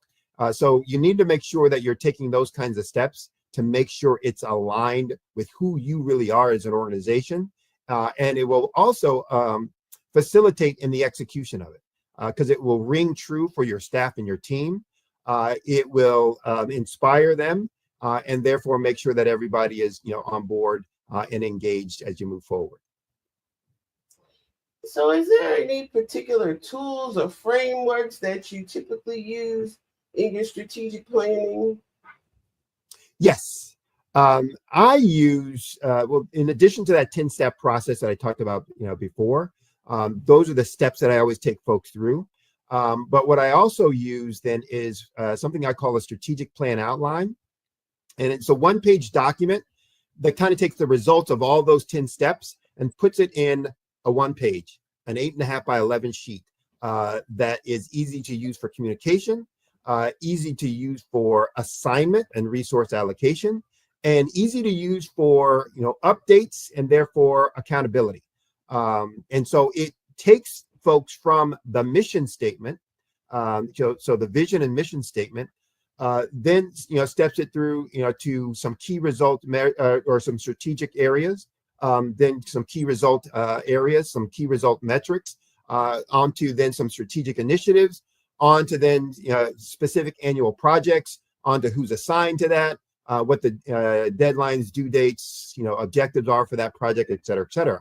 So as I'm looking at that document, then if I'm working on a project as a leader of that project or as a member of some committee working on that project, I can take that project all the way back to our mission and our vision to understand what we're doing and how it aligns with what we said we're going to be as an organization in terms of our vision statement, and what we're about in terms of our mission statement. So I find that to be a very effective document of getting people focused, but I also find it effective because I can use it then when I'm communicating with my staff and my team over the course of a year. So when I was, corporate exec with Pepsi, when I was a corporate exec with Citigroup and with JP Morgan Chase, I used this same format, this same tool with my teams, whether I was managing a global ops and tech team, whether I was managing a global product team, whether I was managing a regional business. I use that same process, that same tool, that same structure to align my team and to make sure I was holding folks accountable, but also to make sure when we were doing update meetings, monthly, quarterly, that we were referring back to that to see where we were in terms of the progress that we were making. So how do you ensure the alignment between that strategic plan and the organization's vision, mission, and values? So again, I'll go back to that strategic outline. That when I have created that, it becomes really clear not only what the mission is of the organization, but how each of the functional areas will contribute to that mission, and therefore how each of the strategic initiatives within each one of those functions is set to drive that, and what are the key result areas and the key result metrics within that functional area that determine success for the organization, and then each of the projects that are coming out of that. So, that's my way of aligning. And then obviously, as you're communicating that through the course of the year, you keep making reference to that. But that's the best way, because again, as a frontline staff member, employee of the organization, I can see the thing that I'm working on, and I can see exactly where it lines up with our strategic initiatives, with our projects for the year and our strategic initiatives over the next 3 to 5 years, and with the mission and vision of the organization. And as a staff member, as an employee, that's what I'm really looking for. I'm looking to understand why what I'm doing matters. And that's what gives me pride. That's what gets me engaged when I know that what I'm doing is important and critical to the organization's success. And so when I can see that on a strategic plan outline, as an example, I can see that what I'm doing every day, whether it's working on a machine, doing some design, whether it's doing accounting, in a support role, I can see what I'm doing and how it impacts a specific initiative, and therefore how it's spelling out success for our organization. So could you please provide us an example of maybe an organization you've helped overcome a strategic challenge? I'm going to use 2 examples. I'm going to use one of an organization that I managed, and then I'll use one of an organization that I've coached. There was an organization that I managed that I was taking it over through a turnaround situation. So it was an organization that was not performing very well, and needed to not only turn around that performance, but also needed to establish some growth within the industry segment. And it was fairly large business, and my first tag going in there was really to look at, well, what are they doing relative to the overall organization's mission, where we're trying to head as a corporation, but then also based on what I thought their role should be as taking over this thing. And so I immediately saw some things that they were doing that is like, look, this is not tied to the corporate mission and what we're trying to do and where we're trying to go. So I first had to make some adjustments in that to what their individual mission was as a group or as a business unit. But then I really needed to, establish some values that we were, going to, work under. One of the mistakes, and I can talk about that in more detail later, but there are kind of 2 mistakes that organizations always make in strategic planning.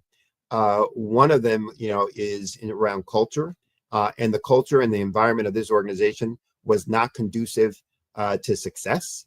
And so no matter what strategic plan I was going to set, it wasn't going to work. So I had to work on some things with that. And then really started, putting in this, this framework that I talked about, the strategic plan outline from a communication standpoint, but then also these 10 steps that, I always use in terms of getting, good, effective plans in place. And so in working with that group and establishing those, really identified then some key things that we needed to do right away, with some things that we needed to do over the next 5 years, 3 to 5 years, to make sure that we were, kind of best in industry, best in segment. But some things that we needed to do that year to really, change the environment, change the culture, and start getting some wins, for the organization. And so although the strategic initiatives were very, high 30,000 feet, kinds of activities and tasks. The annual projects that I was establishing were very, brass tacks, bare knuckles kinds of things that says we need to do this within 6 months. We need to do these things within the next 4 months. We need to do these other things within the next 12 months, et cetera, laying that out for each of the functions in each of the departments, so that each of the team leaders or the managers working under me understood exactly what they needed to do and carry that out within the organization. One of the results of that was, in about a year and a half, we had gone from being one of the worst performing groups within the business, within the corporate business, to being middle of the pack. A year later, using that same process, we were one of the top 2 markets and business units within the entire corporate organization. So within the entire enterprise. So we went from worst at 134th of the business units to number 2 within that corporate organization. So it had real impact very quickly with long-lasting success. Another one that I did with one of my clients was a not-for-profit that when I took them over had $2,000 in their bank account. It was $2,300 or $2,600, something like that.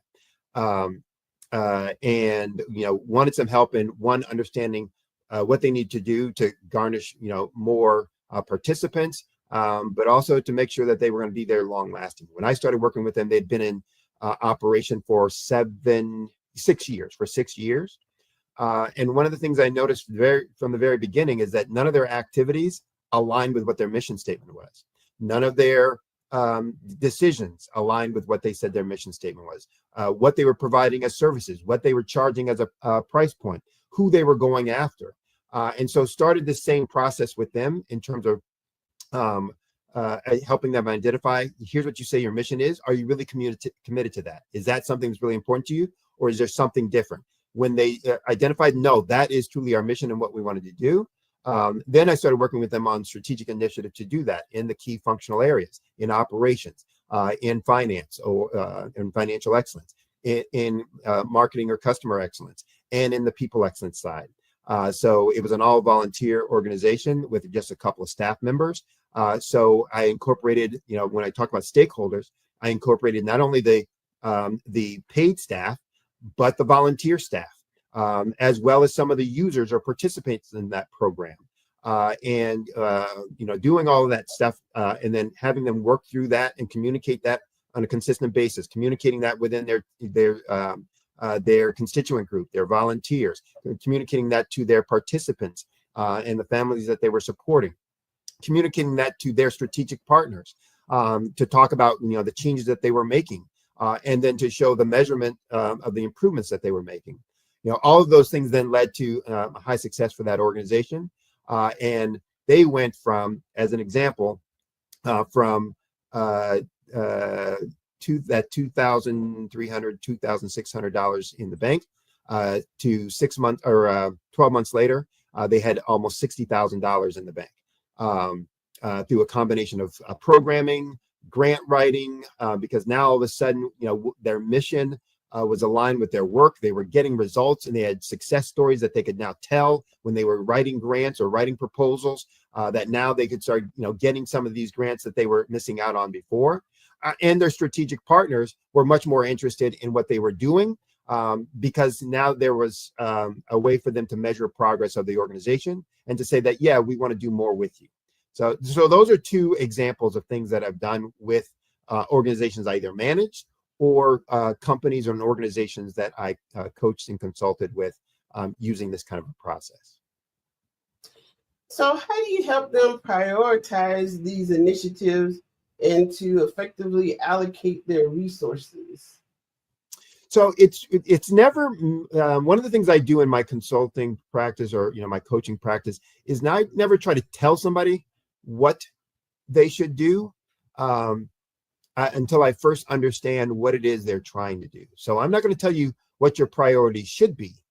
I'm going to show you why your priorities that you've set aren't aligned with what you said your mission is. And by that, when I show the conflict, it becomes very clear to them that they decide on their own, yeah, this is not the right thing, it should be this. So it's really about, keep having that conversation. How does that align with the values that you said around X, Y, and Z? So if, and I'll make up a situation or scenario here, if I'm working with someone that says one of our key values is that our people are our most important asset, yet they set an initiative where they're going to start assigning their people to work 50, 60-hour work weeks because they're getting, behind on da-da-da, et cetera, et cetera, et cetera. My question is going to be, how does that align with your value that your people are your most important asset? How will that impact that asset? Are they going to be, motivated, inspired? What's their, burnout factor going to be? Again, how is that consistent with what you said is making them your most important asset? Are they, trained and developed for the roles that you're now asking them to take on, et cetera, et cetera, et cetera. So, one of the things I do to make sure that people stay aligned in the process is to simply ask questions, and that's something they should be doing as well when they're setting initiatives, when they're creating their plans. Hey, how does this align? How does this, fit with what we said is important to us? What we said is our mission. What we said are our values. And when you start asking those questions, and you ask those questions of those who are stakeholders, your staff, your clients and customers, et cetera, you'll start getting the feedback that helps you rethink, in some cases, the decisions or initiatives that you set, or confirm some of the initiatives and strategies that you've set in place. So how do you ensure that the strategic plan remains relevant and adaptable over time? So I probably didn't make it clear when I was talking about that strategic plan outline, but when I'm using that tool, so if you look at, or if you think about an 8.5 by 11 sheet laid landscape wise, so 8.5 up and down, 11 across. The first half of that document is really a 3 to 5 year plan. I'm taking it from the mission to some strategic initiatives. Those strategic initiatives are things that we're going to work on probably for the next 3 to 5 years. And those things I will use directional kinds of goals for, to increase, to improve, to reduce, those kinds of things, because we're going to be working on it for a while. And so I will set those 3 to 5 year initiatives, through aligned with the mission statement, aligned with the vision statement, aligned with our key results areas and our key result metrics. But the second half of that document are the projects that we're doing for that year and aligned for that year. So, and it's based on what we have or haven't done the prior year. And so what the gap is from, where we want to be as an organization to where we are right now. And then who's going to be assigned that, what the specific target or objective is for that goal. And what our success, was when we completed it. And so the last half of that is the current year's plan. The front half of that is the 3 to 5 year initiative. So you have the ability then to look at, here's where this 1 year plan fits within our 3 to 5 year plan, and to always keep that aligned. This is why we're doing it, because we're trying to improve in this area or reduce our results in this area. So tell me, what made you focus on strategic planning as a specialty in management consulting? Well, it's not really I don't focus on it as a specialty. I focus it on, so my work in terms of coaching is holistic. So I work with businesses, founders, CEOs, on how to grow. How to grow their revenues, how to grow their profits, how to grow their impact in the market. And so from that perspective, I'm holistic in my approach and my work with folks. And I use a process that I call, small change to big things, meaning that I help them understand what are the big things, the key critical things that are going to make your business grow. And for every business, it's the same 5 things, the same 5 areas. So that doesn't change. but I then help them identify what are the key changes in process or procedures or behaviors that they need to make in their organization in those 5, key important areas that's going to drive growth for their business, that's going to transform their organization, that's going to explode the revenues and profits, of their business units.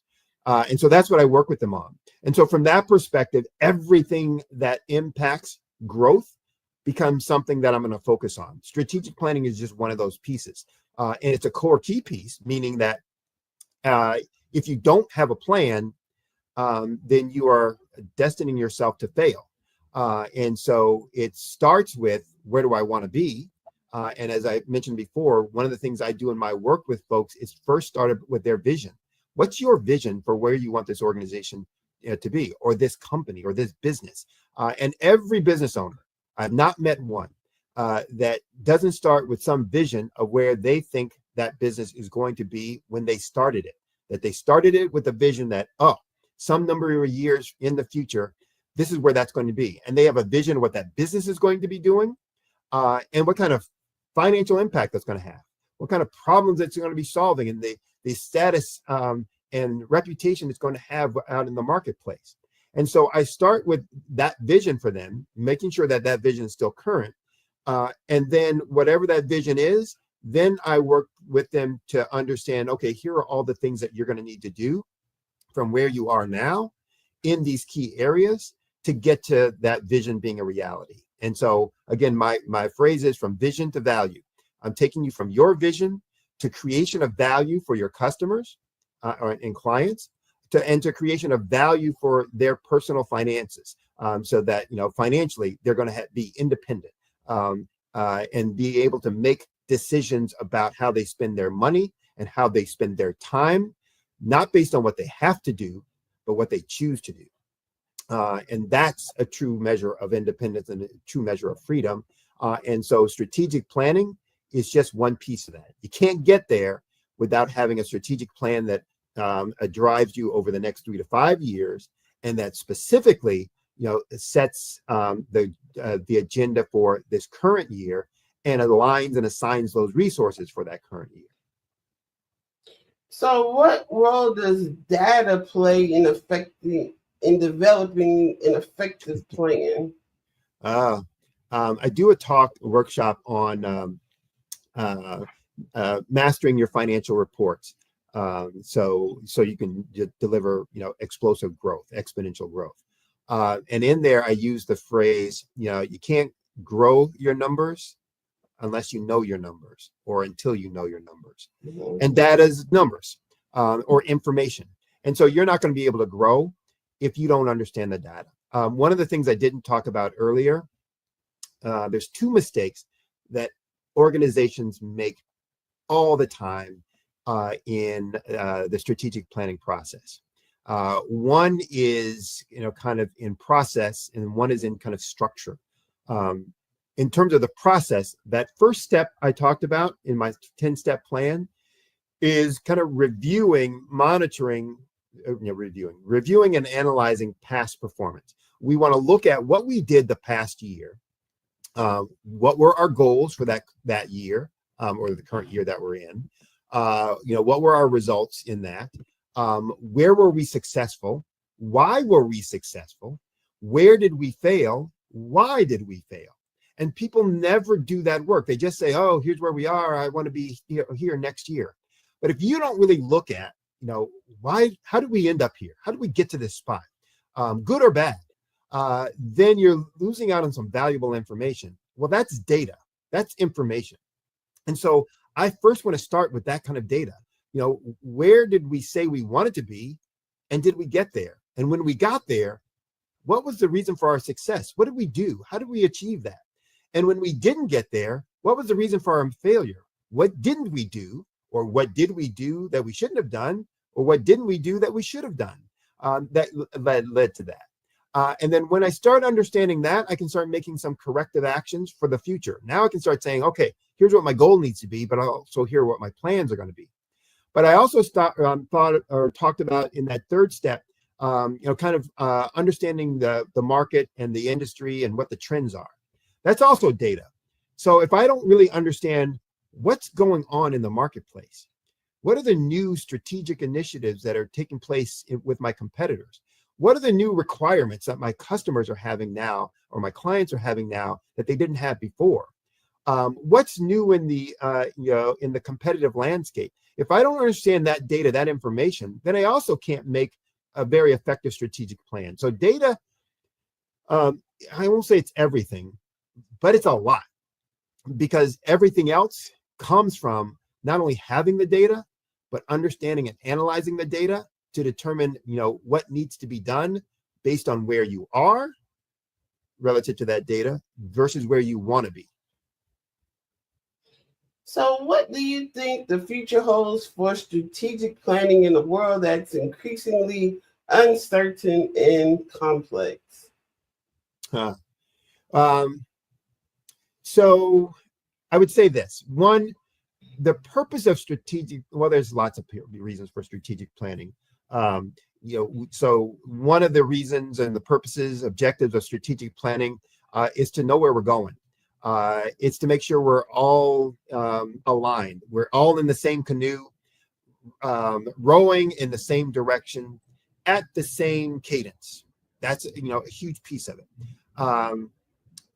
But one of the things we use strategic planning for as part of our human nature and psychology is to put certainty where there is uncertainty. We don't know what's going to happen next year. And we think that by creating a strategic plan, we'll put certainty in there. Well, we can only do so much because we're human. And so we'll never eliminate all uncertainty. But you can minimize the things that are unplanned for or unanalyzed, that if I experience something, I would have at least thought about it in my strategic planning process so that I have my plan B or plan C already teed up. I didn't know it was going to happen, but I thought through enough of stuff where the unexpected consequences were okay. They weren't completely unexpected. I didn't know if it was going to happen, but I thought it might. And so I have a plan for it. So that's one thing. But we can use tools like AI, as a part of our planning process to be able to, work out different scenarios or to, get additional data and information. And that will happen and should be happening more and more and more as we go forward. Well, this has just been so informative. And I want to thank you for coming out today and speaking with us and sharing your knowledge and expertise. You're welcome. I've enjoyed it. And hopefully people out there got something out of it that they can use. Well, genius is common, and I'll see you on the other side. The Black Business Expo's mission is to raise funds for high school seniors going to college or K-12 entrepreneurs. This expo is a fundraiser for students. You may go to www.blackbusinessexpousa.com to donate to the scholarship fund, or use the Cash App $BBXUSA. Our goal is to give laptops and up to $5,000 to 10 students. Students can register online at www.blackbusinessexpousa.com. Every dollar counts, so we want to remind you to donate to the scholarship fund, rather. We want to thank our Black Business Expo USA sponsors for December 2024. That is NC100, Moody Capital Partners, Suede Soul, Lotus Riche Coaching and Training, the Carolina, Virginia Minority Supplier Development Council, Step Management, the Hello LLC, Barbara H. Smith LLC, Margie McLean Foundation, Genius is Common, Earth Essentials, 5-Star BDM Media, the Mullane Shania Global, Executive Women's Success Institute, the Quality Coaching Company, Superwoman Business Services, Creative Force Studios, Lee Entertainment, Artistic App Design, Black Business Expo USA. Genius is common, and I'll see you on the other side.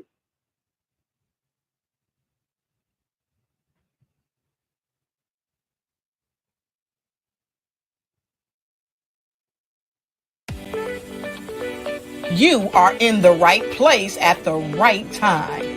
The Black Business.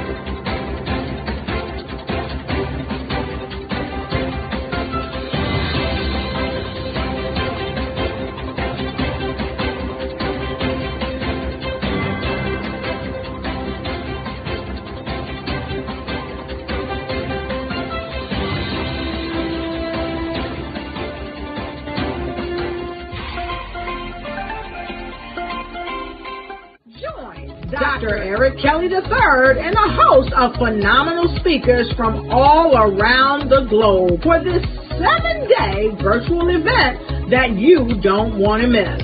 The mission of the Black Business Expo is to raise scholarship money from kids all the way from high school, all the way from college. The Black Business Olympics is one of the largest Black business showcases in the world. It is an opportunity for businesses and companies to showcase their businesses globally. We are going to be giving away laptops up to $5,000 away to students. Again, I'm Olivia Appleberry, the founder of 2 Cents Finance and one of the speakers for the expo. I am so excited to see you there. For more info, go to www.blackbusinessexpousa.com or call 919-308-9090 and hope to see you there. I am Black Business. From the moment I wake until the time I sleep. Yes, I am Black Business. I am Black Business. Tell me, are you Black Business? I am Black Business. Do you support Black businesses? Listen, I support Black business because I am Black Business. Black Business Expo, one of the largest business showcases in the history of Black business in the world. The world! Sign up today at www.blackbusinessexpousa.com or call 919-308-9090. I am Black Business. I am Black Business. From the moment I wake until the time I sleep, I am Black Business. I am Black Business. Are you Black Business? I am Black Business. Do you support Black businesses? I support Black business because I am Black Business. Black Business Expo, one of the largest business showcases in the history of Black America in North Carolina. Join Dr. Eric Kelly III and a host of phenomenal speakers from all around the globe for this 7-day virtual event that you don't want to miss. The mission of the Black Business Expo is to raise scholarship money from kids all the way from high school, all the way from college. The Black Business Olympics is one of the largest Black business showcases in the world. It is an opportunity for businesses and companies to showcase their businesses globally. We are going to be giving away laptops up to $5,000 away to students. Again, I'm Olivia Appleberry, the founder of 2 Cents Finance and one of the speakers for the expo. I am so excited to see you there. For more info, go to www blackbusinessexpousa.com or call 919-308-9090 and hope to see you there. I am Black Business. From the moment I wake until the time I sleep. Yes, I am Black Business.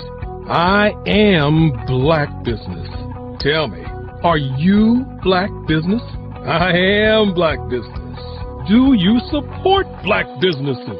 Listen, I support Black business because I am Black Business. Black Business Expo, one of the largest business showcases in the history of Black business in the world.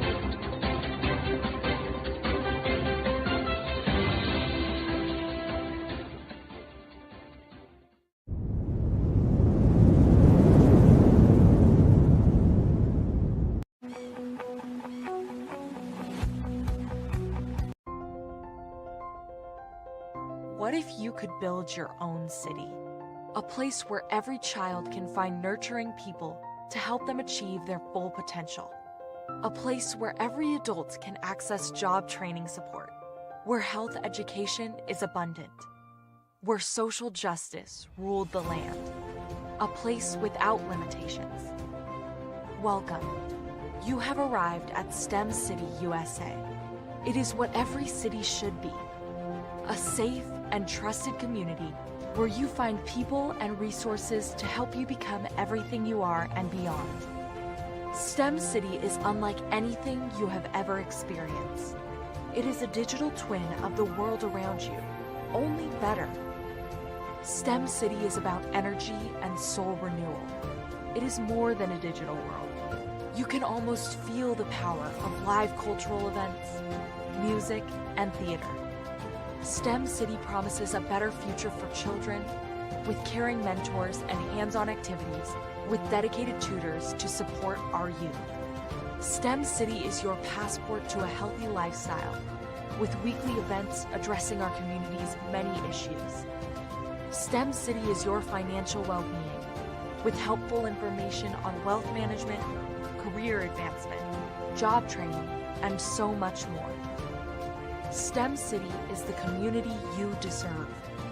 It is the city where your dreams can come true. STEM City USA, a place in the sky that is accessible to all who reach for the stars.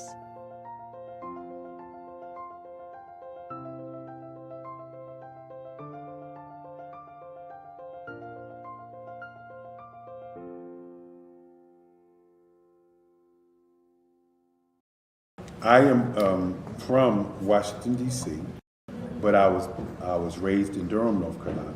I came to Durham when I was about 5 or 6, and then I traveled back and forth to D.C. because it's where my people are from. One of the unique things about my family is my mother, she's also an artist. She does quilting, and she does a lot of artistic things, and then my son, he draws with both hands, his right hand and his left hand like I do. So that's kind of a family trait. And then my other son, he's a videographer, and my daughter, she works, she's a regional vice president for Sunglass Lab.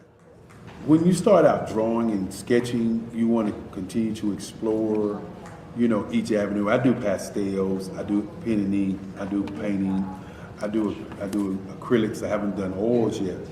But I try to do all facets of art. What I say to a lot of times to people is, you know, you can't put yourself in a box when you're an artist. You have to explore. And over the course of my life, I've tried to explore different mediums. I also do sculpture as well. I choose my subjects by the intensity that they have in their faces, or the intensity that somebody is moving, because I do more than portrait drawings. I also do I do abstract, and then I do figurative drawing also. Well, what happened in this particular show is that I started out trying to come up with something that would be a little bit different than what everybody else is doing. So I was working on a Barack Obama show, and they wanted me to do some paintings of Barack. And so what I did was, because of the deadlines, I kind of did it kind of fast. And then I realized when I was doing it fast, I enjoyed it.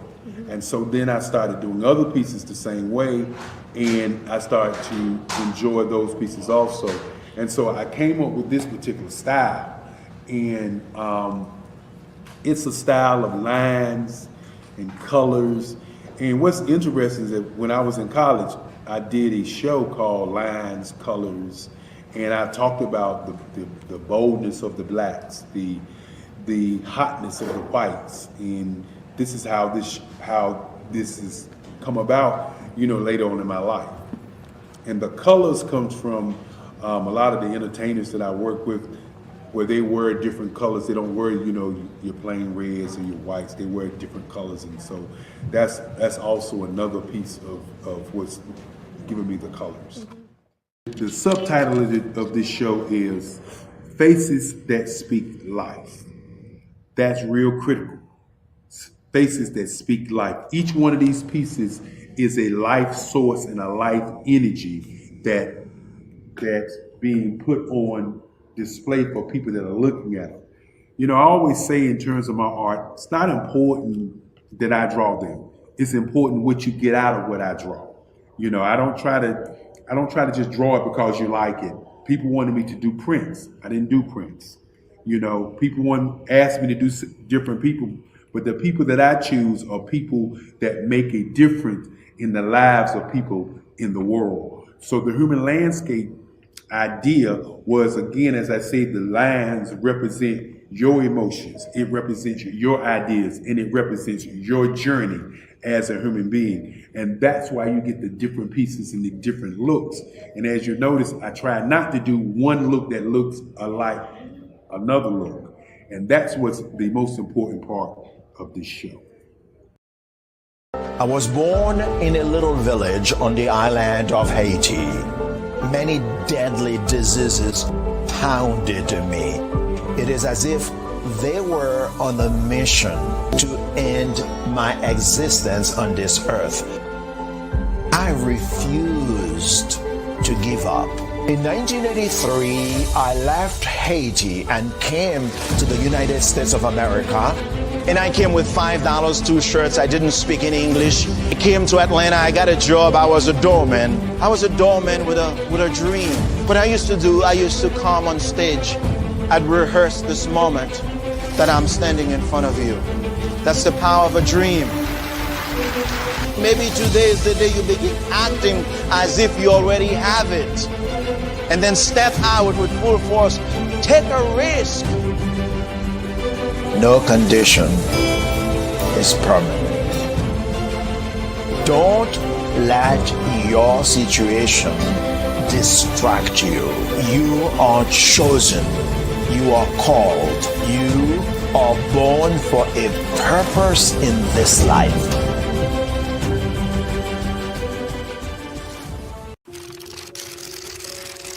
Bravery is not the absence of fear, but the ability to overcome it.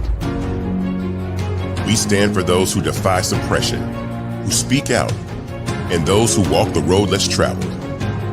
Everyone deserves to be seen and their voices to be heard. We're sparking a movement, growing a community of creators united by the desire for freedom, choice, equity, and ownership. At Fanbase, it's all for one and one for all.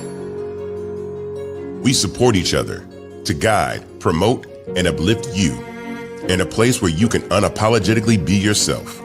A place where your voice, ideas, and creativity are not just welcomed, but celebrated. We are Black founded, minority funded, and supported by a diverse, inclusive, powerful community that believes in the strength of authenticity and individual choice. Regardless of success or background, we welcome you. The marginalized, the underappreciated, the successful, the superstar. We're for all who seek a space to express themselves freely, where they are rewarded for being their authentic, true self. We transcend labels because only we have the right to define ourselves. We are built for the brave, the culture, the creators, and and for the future where everyone has the power to shape their own destiny, where all are empowered, voices are amplified, and freedom is embraced. For the first time, you have a chance to own the platform you helped make popular. It's a revolution, a movement in how we connect, create, and share.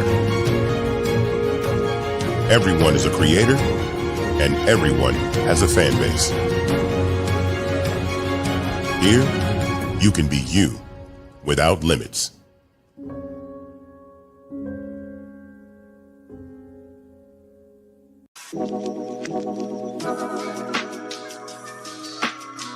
The African company and the African CEO is making a conscious decision to bring on someone external to the continent versus bringing on someone who is from Ghana or Kenya or South Africa.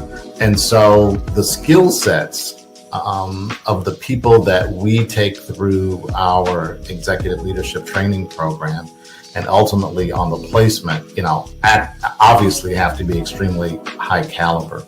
So what we look for are corporate executives at the vice president to C-suite level, as well as Black entrepreneurs.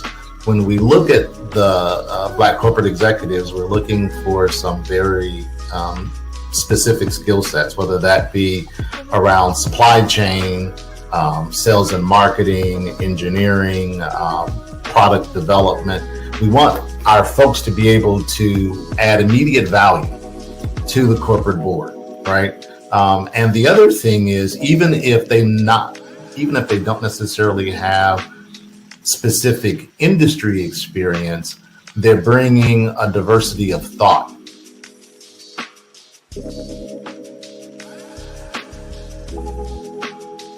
Phenomenal Tanya T. Wise, who is here from the great state of Maryland. Tanya, welcome and thank you for being with us today. Can you indulge our audience a little bit and tell them just a little bit more about who you are and what it is that you do?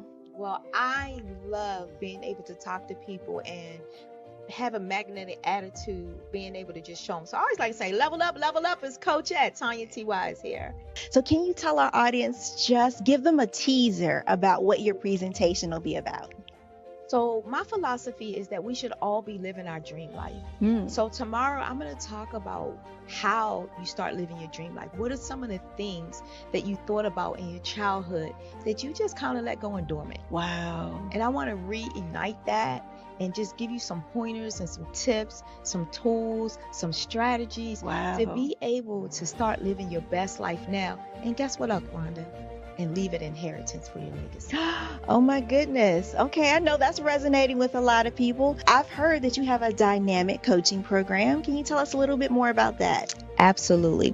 So our coaching program help people that have the lack of time, that lack strategies, and lack the confidence to go after their dream life. So we help them implement tools, we help them implement strategies, as well as give them resources so that they can live their best life now and leave that inheritance. Wow. Oh, I love that. I love the leave the inheritance part.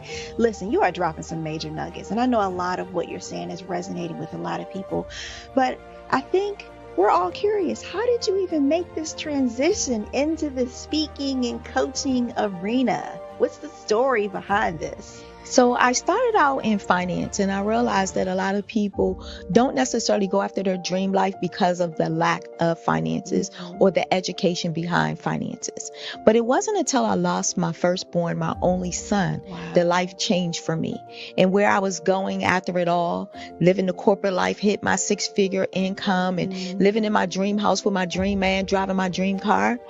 I nearly lost it all when I lost my son. And so I realized it only takes one financial catastrophe that can change your entire life. That's what made me start All New Beginnings. Because no matter what's going on in life, there's a new beginning.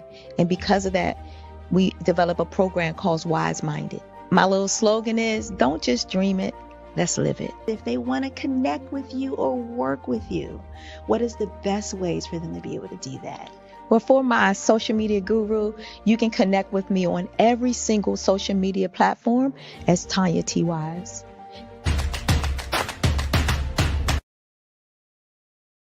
I'm Ramon Ray, founder of Smart Hustle Magazine and smallbiztechnology.com.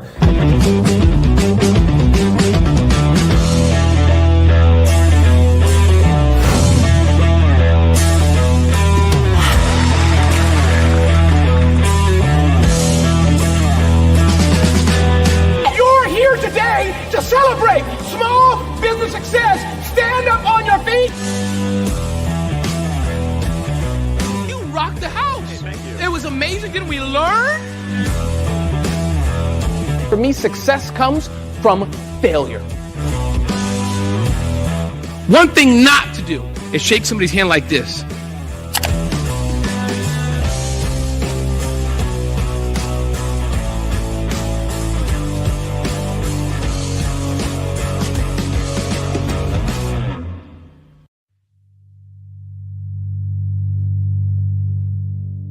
So what we have to do is when we get in a spot, we need to create some spots for us. That's the main thing. We need to be able to be in a position where we're able to create those spots for us. For me, being an entrepreneur, I'm not just going to get a business and then leave you sitting high and dry. If you ask me some questions about entrepreneurship, I'm going to give you as much as I received. I've seen people who made it, and then when you ask them, it's like, okay, now you have to pay me for the information, the same information I got for free. We probably in totally different cities. There's no way that we're going to bump heads or anything. We're not competing. Bring me up with you. And so I just think that whatever education that I have, then I need to be able to give that to my own as well. So create the spots. You can create the spots when you get there.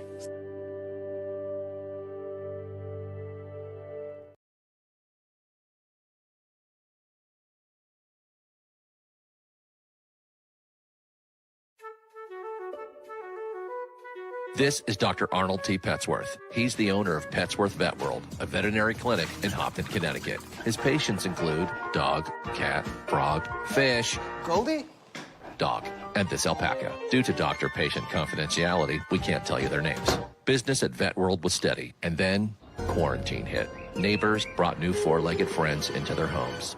Bunnies. Bunnies everywhere. Dr. Petsworth welcomed these new patients with open arms. The only problem? There were more appointments than he could manage. That's when Dr. Petsworth turned to his American Express business card, which offers spending potential that's built for his changing business needs. He decided to hire a new assistant, Julio, and with spending power built for business purchases, he used his card to furnish a new exam room. Together, Dr. Petsworth, Julio, and American Express Business made sure all the pets of Hopton got the love and care they deserve. And everyone was happy. Get the card built for business by American Express. Hello, my name is Kiasi Helm and I'm 14 years old. I think my genius would probably have to be setting goals and achieving them. I say this because ever since I was young, I always wanted to be an author, and at age 11, I ended up achieving this. But not only did I end up becoming an author, I ended up becoming a public speaker, a publisher, a business owner, all these great things. The name of my business is Written by Kids Publishing Company. I decided to start this company because I thought it was important for me to help kids my age express themselves through literacy and just achieve their own goals. Because to me, achieving goals is the best thing in the world to feel. It's you just achieving things and aspirations that you set for yourself. And I know that everybody is capable of this because even if you don't end up achieving the goal, you still tried your best, and that's the most important thing. And everybody is capable of this because genius is common. Thank you.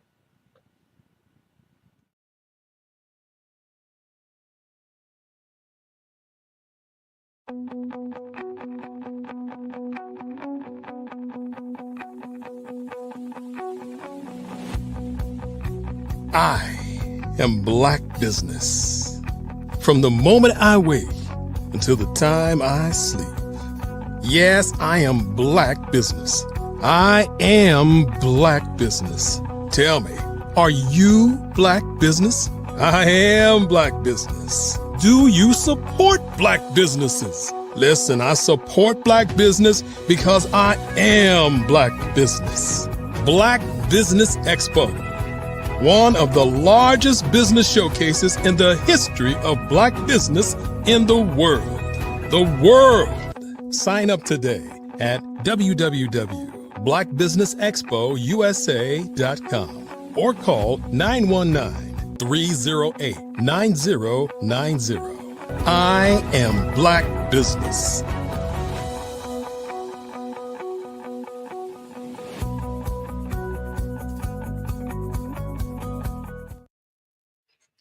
Good evening, business owners, entrepreneurs, thought leaders, and corporations. Welcome to the Black Business Network. My name is Crystal Gomez.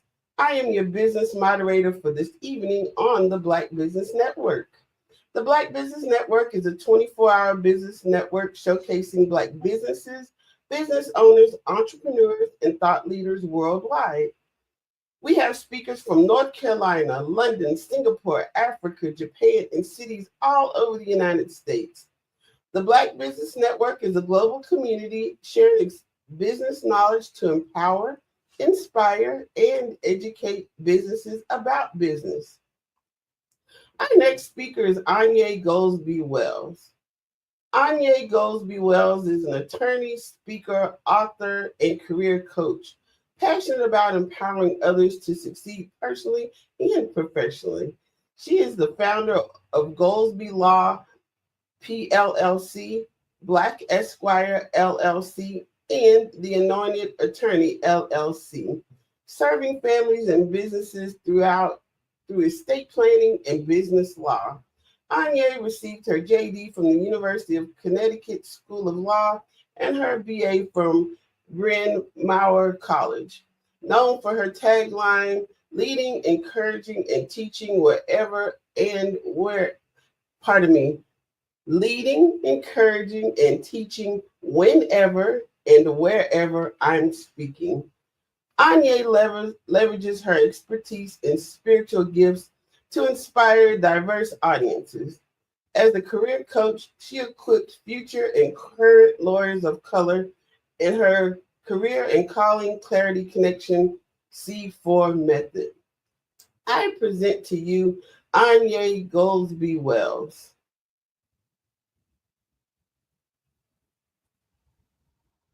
Hi, Crystal. Thank you so much for having me. Good evening, everyone. You're welcome. It's my pleasure.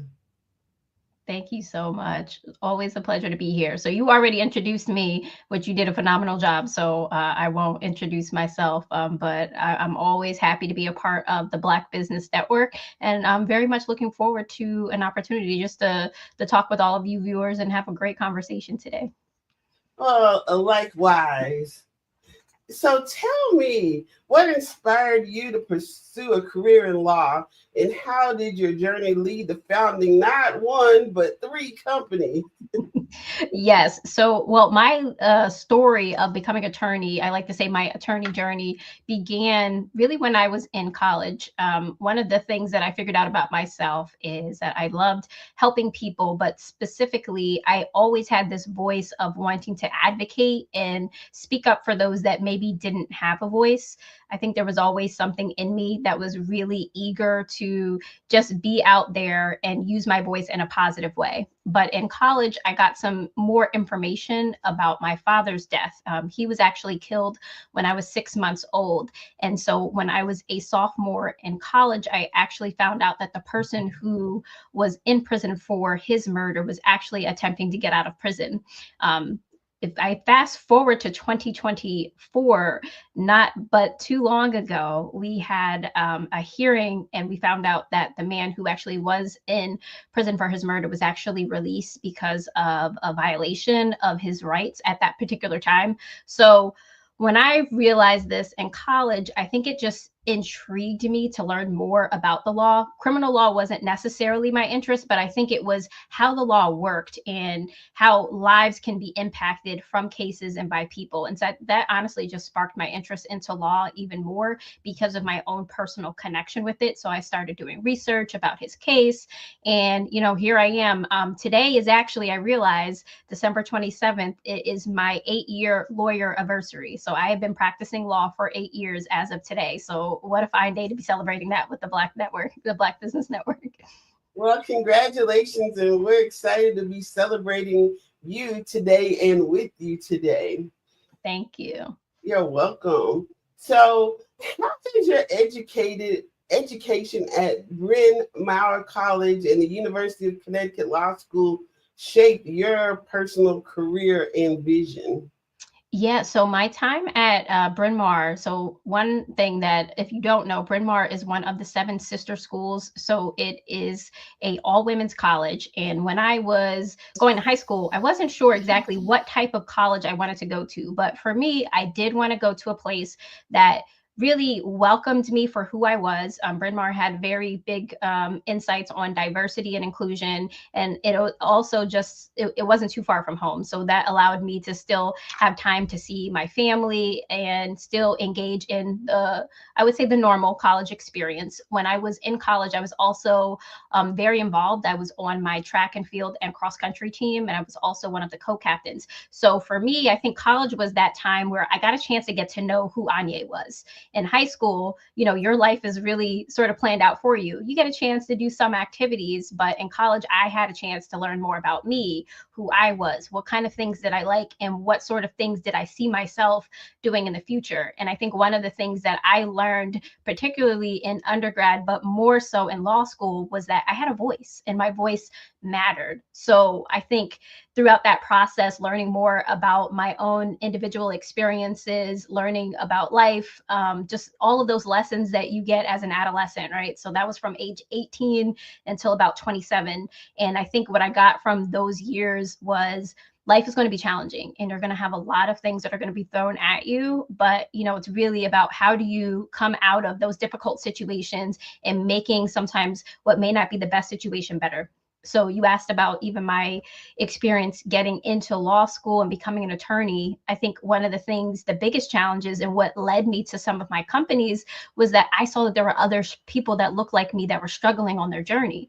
And so I learned lessons throughout my journey and I learned how to overcome them. And so that was really what led me to wanting to be a career coach and to help others sort of do similar things, because I saw the struggles in myself and I didn't want to see other people suffer the way that I did. And so I just used the experiences that I had and shared my knowledge with other people. Wonderful. So what inspired your tagline, leading, encouraging, and teaching whenever and wherever I'm speaking?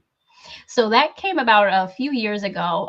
The reason why I love that tagline is it focuses on my main spiritual gifts. I am naturally a leader. I always saw myself as a leader, someone that wasn't afraid to be out in front. Fun fact about me, I was actually the drum major of my high school marching band. So I was a leader even back then. And so that's something that I really live by. I think, someone that is a leader is certainly courageous, not afraid to do things and be bold. And oftentimes the things that I'm doing are things that maybe have never been done before. And I'm okay with that. And so I love being able to do that.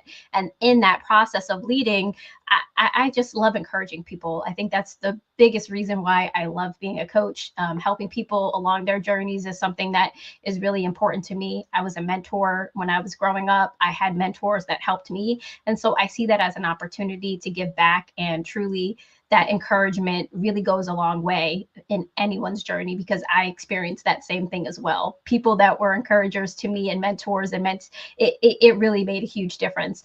And teaching is honestly my number one gift. It is my favorite thing. If I was not practicing law, I would honestly be a teacher. And so I see myself as a teacher now, as a coach, because I get to teach people about the things that I've learned and pass on that knowledge.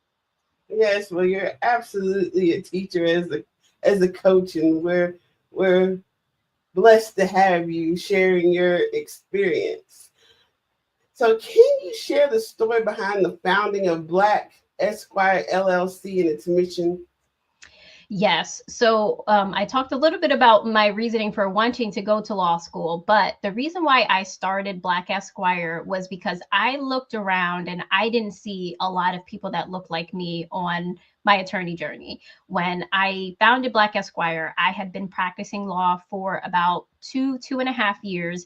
And up until that point, what I realized was the biggest part of my identity was me being an attorney. And that was really confusing for me because at that point, I'd only been an attorney for 2 years. So what other aspects about who I am, right? What was Anya? Why was being an attorney so important to me? And I realized that it was because I really valued what it meant to be an attorney because there weren't so many others that looked like me. So right now in the US, less than 5% of lawyers are Black and less than 2% of US lawyers are Black women. And so I see it a privilege and a great opportunity to be a Black woman and an attorney. So when I started Black Esquire, that focus truly was to increase diversity in the legal profession and to help others see the value that they brought and to truly achieve their lawyer dreams by getting into law school, practicing law, whatever it was that their dream was to be an attorney, that's what I wanted to do for them. So now Black Esquire focuses generally on helping law school, pre-law students in their law school applications. I do coach attorneys throughout the attorney journey, but a lot of my clients are in that initial stage where they are figuring out what it is they need to do to be prepared to get into law school so that they can get started. So what led you to focus on estate planning and business law as a legacy lawyer? So that came about within the last year or so. In 2021, I actually started my own law practice. And one of the things that started to come up over and over again was this idea that people didn't really have a plan for their future. And as time went on, I realized that this wasn't really a small thing.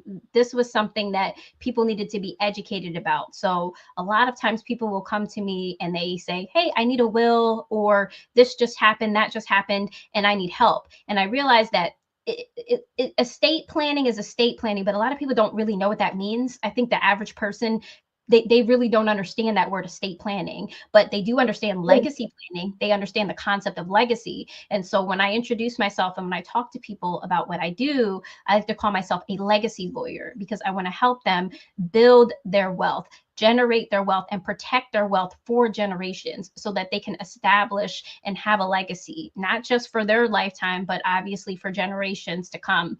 And I've had experiences in my own family where family members have passed away and their legacy wasn't passed on, at least in terms of their property and assets, because they weren't fully protected. And I get those stories every day. And so it's truly a motivator for me to make sure that people understand what legacy truly is and how to establish it and protect it. Yes. So on the other side of the planning on the business law side, tell me, why is it important for entrepreneurs and businesses to understand trademarks and patents? Yeah, so I focus on business law, and the main area that I would say I practice in business law is protecting your business. So I split my practice up into two sort of areas in business law. The first area is building your business effectively, and the second area is protecting your business. Under the business building side, what I do is a lot of consulting. I talk to business owners about the ideas that they have for starting a business and making sure that they're properly protecting and establishing their entities correctly. Many people get into business because they're excited about it, right? They have a passion for something, and so therefore they want to start their own business, which is a great idea. That's usually a great start to a good business.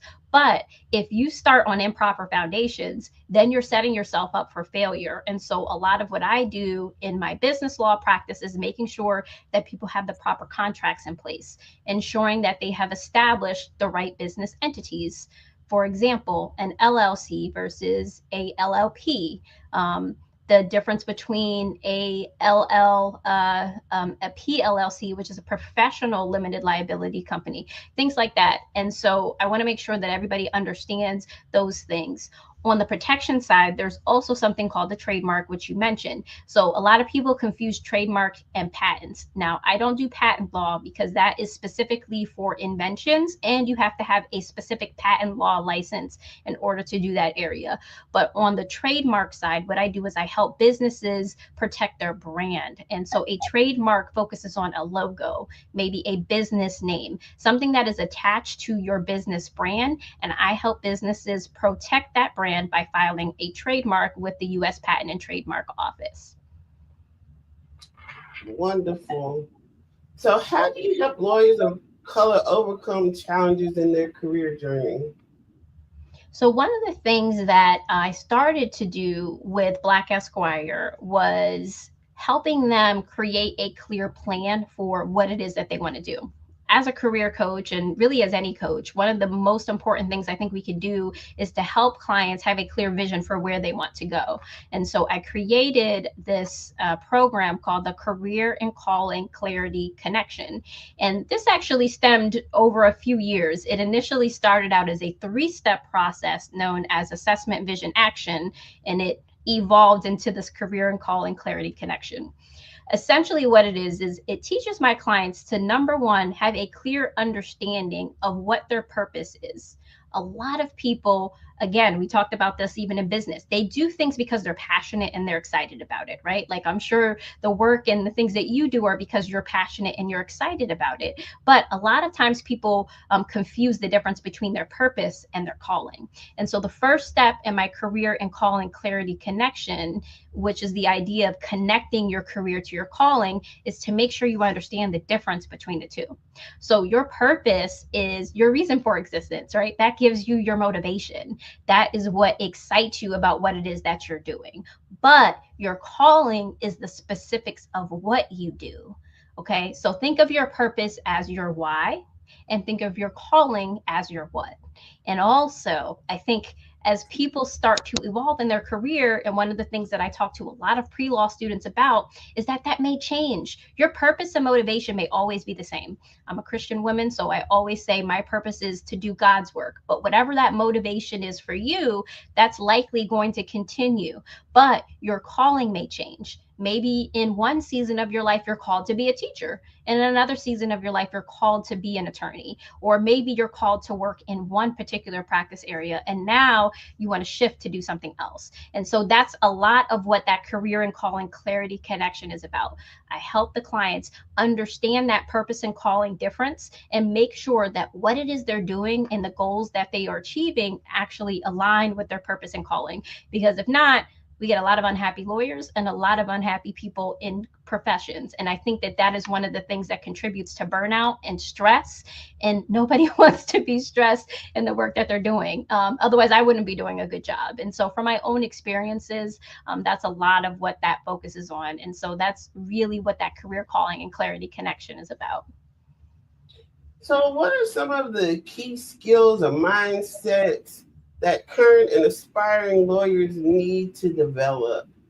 Oh, that's a great question. Thanks for asking that, Crystal, because I think a lot of people don't think about what are those skills. So I'm going to tell you a few of them. One of them that people overlook is emotional intelligence. We really have to be in touch with our own emotions and be intelligent in that regard, because if you don't know how you are going to respond to certain things, if you're not responding well to other people, it's going to be very, very difficult for you to evolve and develop.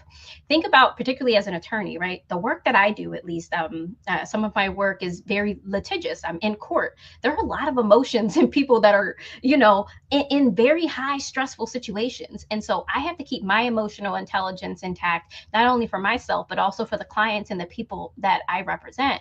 I think another thing that is important for everyone, but especially for those that are in the legal profession, is to have a clear sense of their own value. They need to make sure that they have an understanding of what they're doing, why they're doing it, and what makes them important to the work that they're doing. It's kind of like that idea of the purpose and calling, but it's the next level, because what I find is if people don't value themselves and they don't value the work that they're doing, that's going to cause friction internally, and that's also going to cause you to be in situations of burnout and potentially doing work and doing things that you actually really don't want to do. I think a lot of attorneys get into this mindset of there's only one way to be successful. So many people go to law school, they work at a law firm, they become partner, and to them that means they're successful. That may be one person's definition of success, but the definition of success for me wasn't that. As you see, I started my own firm. I may not be a partner. I may not have a six-figure salary because I'm working for myself and I have control over my time and I have other people that I get to work with and that I get to teach. So for me, that's what success means. So having that clear definition of your own sense of value and success, I think, is very important and crucial. So tell us why you feel that diversity in the legal field is important, and how can the profession be more inclusive?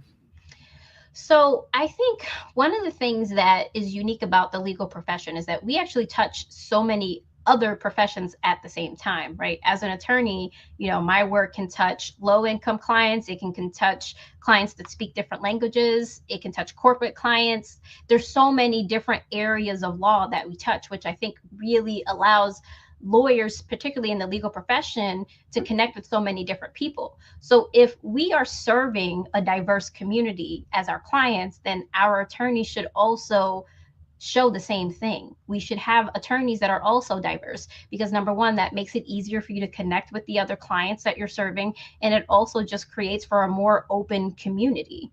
One of the things that I noticed that a lot of, particularly the law firms, do is they have a sort of rigid sense of how they want everything to be done, right? We talked about that general success trajectory of going to a law firm, becoming partner, but even if somebody is there and they're doing that work, they've got to set the standard for what success looks like in that particular firm and realize that it's not always going to be the same for one person. One talk that I give talks about improving diversity efforts in your law firm. And one of the big points that I talk about for law firms is that they need to address the culture of the firm. And the culture of the firm is going to focus on the leadership of the firm. So that's going to start from the top down. And so if your management team, the head of the associates, the managing partner, whoever it is that's making those big decisions, is doing everything one way and isn't really open to diversity and doesn't have different thought processes, isn't allowing other people to contribute to certain things, that's going to trickle down to the rest of the firm. And so I see that all across the board in the legal profession. There's so many things that are the way they are because they've been that way for so long. And so until we start setting the standard and saying that this is not what we're accepting and that we want things to be different, things will always continue to be the same. And that's the legal profession and likely a lot of other professions as well. One other point on that, Crystal, I think is we need to realize that attorneys and lawyers are in very stressful situations. Oftentimes they're being asked to work sometimes insane amount of hours. And I know some other professions are like that. The medical field is very similar, where doctors and nurses are working overtime and sometimes 3 shifts in a row without getting the proper rest and support that they need. And so in order for us to adjust the legal profession, we also need to think about the mental health aspect. And I think that that's overlooked and not often paid attention to. And so it would be a great idea if law firms would pay attention to mental health and provide opportunities and resources for attorneys to get help if that's something that they need, and not be so focused on we have to make money, because that's what law firms are, right? They're businesses. A lot of firms run very similarly, and that's why I like to do things my way as being the owner of my own firm. But there's so many different ways to tackle this issue, and those are just a few of them. But I thought that was a really great question. Thank you. So can you share with us a success story of someone you've coached and how it impacted their career? Oh, sure. One person that comes to mind immediately, I won't give their name, but this was a client that she took the bar exam, or excuse me, not the bar exam, the LSAT 3 times when she first came to me. And I remember she was very reluctant to even move forward in the process when she first came to me because she was so defeated. She felt like, hey, like, this is all I can do. My score is this. I don't even think I can get into law school. So I don't even know why I'm bothering. I don't think I should even try. But obviously she came to me because she had a little bit of hope. So what I did was really help her in changing her mindset and thinking about herself positively. That goes back to that idea of valuing yourself. If you look around and you see people that don't look like you in the legal profession, that's going to probably make an impact on how you see yourself. And so I had to remind her, as well as other clients, right, that they need to see themselves valuable first. So she had to believe that she was worthy of being an attorney. Before we could do anything else, I had to talk with her and really change her mindset to see herself where she wanted to go. And so I always refer to her because she was one of my first clients. And that was really the shift in when I started to do a lot of that value-based coaching. I realized that a lot of these clients, it wasn't that they couldn't do it, wasn't that they didn't know how to be successful. They just didn't know how to talk about themselves. And a lot of times it's because they didn't believe it. It's a lot easier to speak about something when you actually believe it. Yes. So, as the anointed attorney, what drives your passion for public speaking? Yeah. So, I mean, as you alluded to earlier, right? One of my big gifts is in that sort of leading, encouraging, and teaching. And I would say really all of those things require me to speak and use my voice. That's really, I believe, the gift that God gave me. And the most important thing for me is to make sure I'm using my voice to make an impact. And so speaking even here today on the Black Business Network and having an opportunity to share my message allows me to do that. My work as the anointed attorney, I see that as sort of this overall, I guess, role of who I am. When I show up, I'm obviously me. I'm Anya Goldsby Wells, but I'm the anointed attorney because I believe God has anointed me to do the work, and I'm an attorney. And so I have something called the Anointed Attorney Alliance. I meet with a group of other attorneys or pre-law students that are Christians in the profession. Most of them are also Christian women. And, our focus is to have an opportunity to learn more about how to be attorneys, but how to specifically do God's work in the profession of law and wherever it is that we are specifically sent out to do. And through that process, I get a great opportunity to speak. I've written some books about it, and I'm working on some more as well. So it's a big part of what I'm doing, and I'm excited to see where it goes in the future. So how do you tailor your message for different audiences, from students, businesses, and churches? No, that's a great question. So one of the things that I think is very important about communication is to be able to communicate effectively. I used to actually do a talk about effective communication. And one of those things is to make sure you know who the audience is, right? And so I may say something on the Black Business Network one specific way because I know who the audience is. Whereas if I'm in a corporate company or a corporate setting, I may say something different. So to me, the focus is always on what is the message. If my core message is on value, or if my core message is on legacy, depending on what it is I'm speaking about, then I focus it on how value is tailored to that particular audience. And so if I'm speaking to a group of pre-law students or law students, attorneys, it's going to be focused on things that deal directly with them. But the idea of being valued and valuing yourself isn't unique to attorneys. That's something that's applicable to many different groups. So if I go to a corporate setting, I may focus on value and how that may impact productivity in a business, right? So I think the focus is always going to be on the audience specifically, and also what their needs are. Take that message and tailor it to what they specifically need, but that core message and substance of it is still going to remain the same. So what inspired you to write the Black Esquire Guide to Law School Applications? So that book, it's interesting because it was a long time coming. When I started the Black Esquire business, I already had the vision of, I need a guide to getting into law school. I just kept saying it to myself, the guide to law school applications. And I figured, you know what? I have a course. Initially, when I started doing my coaching, it was one-on-one. So I didn't have a tailored course. I would just work with clients individually. And I realized, well, the only way this is going to work well is if I actually create a process and a course, something that could be replicated and something that could be used more than one time. And so when I decided to create the course, I wanted to create the book that went along with it. So that way, those that maybe didn't have the opportunity to take the course could still get something out of the process in the book. So the book mirrors the course, but it is specifically different. What I actually did was a talk similar to what we're doing here today. And I broke down some of the core concepts that I go over in the course. And then I use that to help write the book. I think it's wonderful, the technology that we have today with AI. And so I was able to use that to dictate what I said. And then I was able to edit it and put that into a book. So something we don't think that's possible, such as salary negotiation. So share some insights with us from your book, Sis, You Can Negotiate, and why salary negotiation is actually possible and it is critical.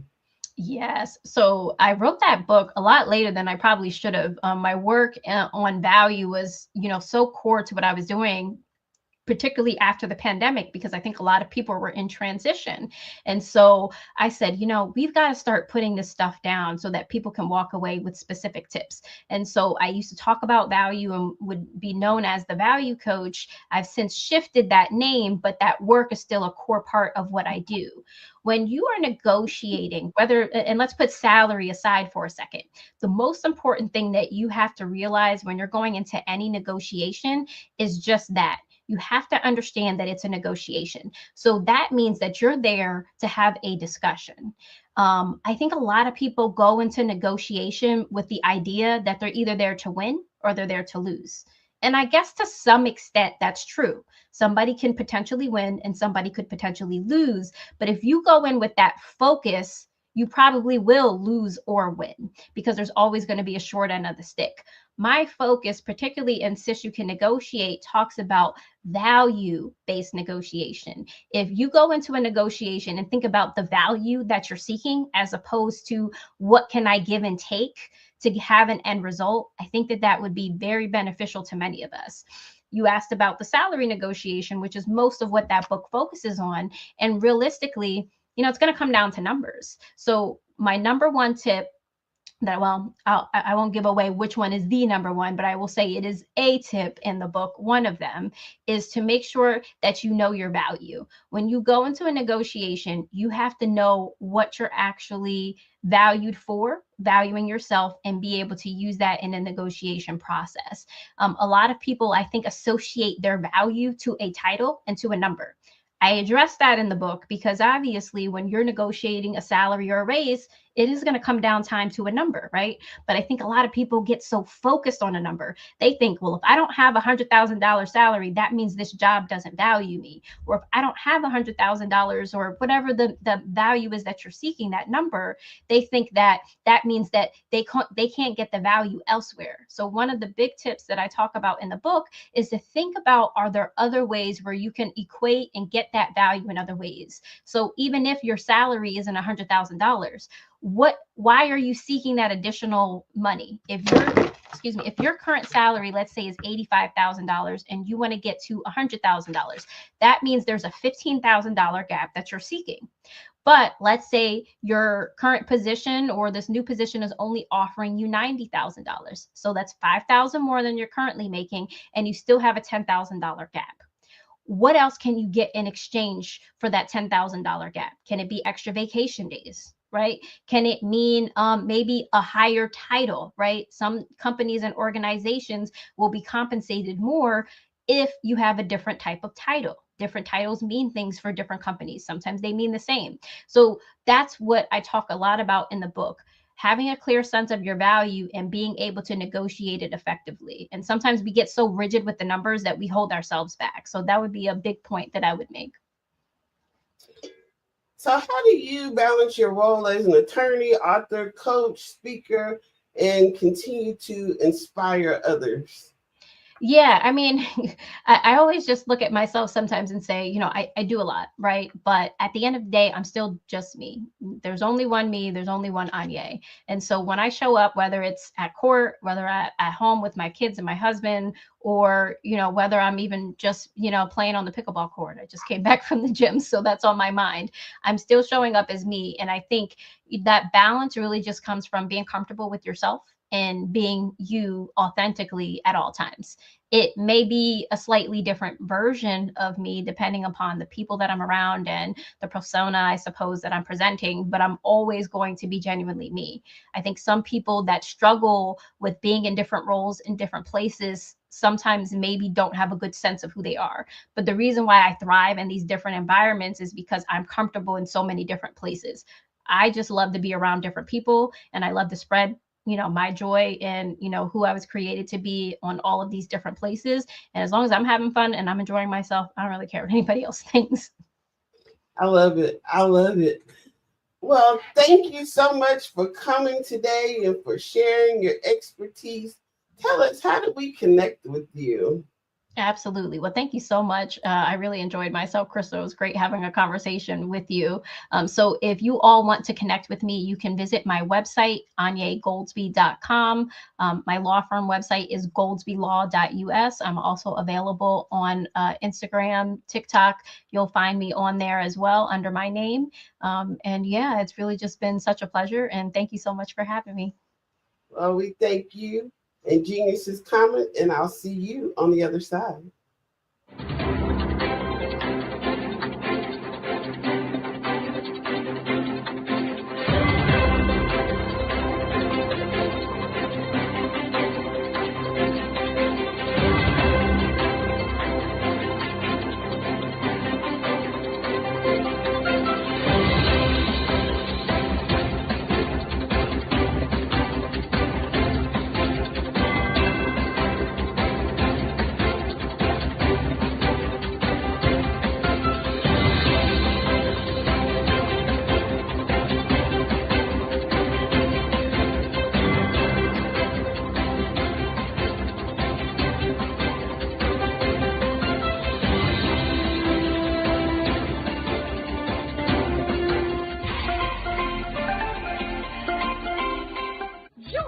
Dr. Eric Kelly III and a host of phenomenal speakers from all around the globe for this 7-day virtual event that you don't want to miss.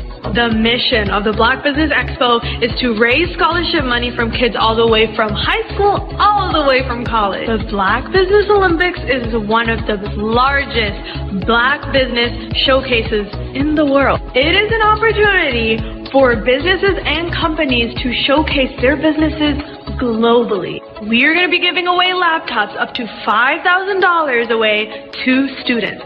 Again, I'm Olivia Appleberry, the founder of 2 Cents Finance and one of the speakers for the expo. I am so excited to see you there. For more info, go to www.blackbusinessexpousa.com or call 919-308-9090 and hope to see you there. I am Black Business. From the moment I wake until the time I sleep. Yes, I am Black Business. I am Black Business. Tell me, are you Black Business? I am Black Business. Do you support Black businesses? Listen, I support Black business because I am Black Business. Black Business Expo, one of the largest business showcases in the history of Black business in the world. The world! Sign up today at www.blackbusinessexpousa.com or call 919-308-9090. I am Black Business. I am Black Business. From the moment I wake until the time I sleep, I am Black Business. I am Black Business. Are you Black Business? I am Black Business. Do you support Black businesses? I support Black business because I am Black Business. Black Business Expo, one of the largest business showcases in the history of Black America in North Carolina. Join Dr. Eric Kelly III and a host of phenomenal speakers from all around the globe for this 7-day virtual event that you don't want to miss. The mission of the Black Business Expo is to raise scholarship money from kids all the way from high school, all the way from college. The Black Business Olympics is one of the largest Black business showcases in the world. It is an opportunity for businesses and companies to showcase their businesses globally. We are going to be giving away laptops up to $5,000 away to students. Again, I'm Olivia Appleberry, the founder of 2 Cents Finance and one of the speakers for the expo. I am so excited to see you there. For more info, go to www.blackbusinessexpousa.com or call 919-308-9090 and hope to see you there. I am Black Business. From the moment I wake until the time I sleep. Yes, I am Black Business. I am Black Business. Tell me, are you Black Business? I am Black Business. Do you support Black businesses? Listen, I support Black business because I am Black Business. Black Business Expo, one of the largest business showcases in the history of Black business in the world.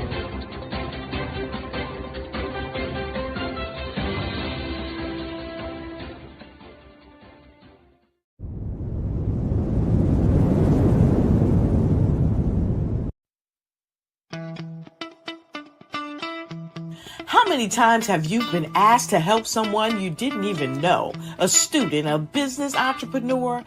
Or did you ever even ask, where did they end up? That business, that friend, that entrepreneur. Well, just maybe they ended up in a gang, bankrupt, homeless, or worse, dead. Maybe they turned to crime, drugs, and alcohol. Did you ever wonder? Did you destroy their dream, or was your life always so easy? At the Black Business Olympics, we started a movement to help students complete. Give them hope and foster success. Help them to leave their dreams of providing laptops, computers, and up to $5,000 in scholarship funds. Today, we ask you to help a student, a business owner, or an entrepreneur to realize their dream by sponsoring them, supporting them, and buying from them. Consider this. With $1.6 trillion in our Black community, we only ask for a small donation for our students, our businesses, and our entrepreneurs. And you can change a life today. So I ask you, what are you going to do? Sit on the sideline and watch our students in high school be losers, miss out on their dream from lack of resources? Or are you going to donate to the movement and change their future and yours as well? Give us a call today at 919-308-9090. Change their life by investing with action to the Black Business Olympic Fund. The Black Business Olympics, one of the largest business showcases of Black business in the history of the world.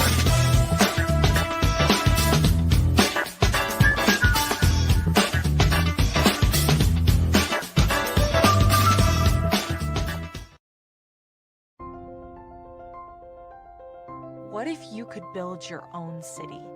A place where every child can find nurturing people to help them achieve their full potential. A place where every adult can access job training support, where health education is abundant, where social justice ruled the land. A place without limitations. Welcome. You have arrived at STEM City USA. It is what every city should be.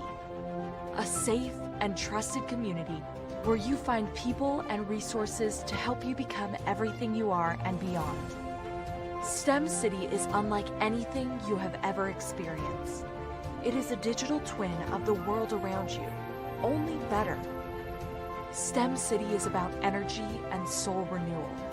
it is more than a digital world. You can almost feel the power of live cultural events, music, and theater. STEM City promises a better future for children with caring mentors and hands-on activities with dedicated tutors to support our youth. STEM City is your passport to a healthy lifestyle with weekly events addressing our community's many issues. STEM City is your financial well-being with helpful information on wealth management, career advancement, job training, and so much more. STEM City is the community you deserve. It is the city where your dreams can come true. STEM City USA, a place in the sky that is accessible to all who reach for the stars.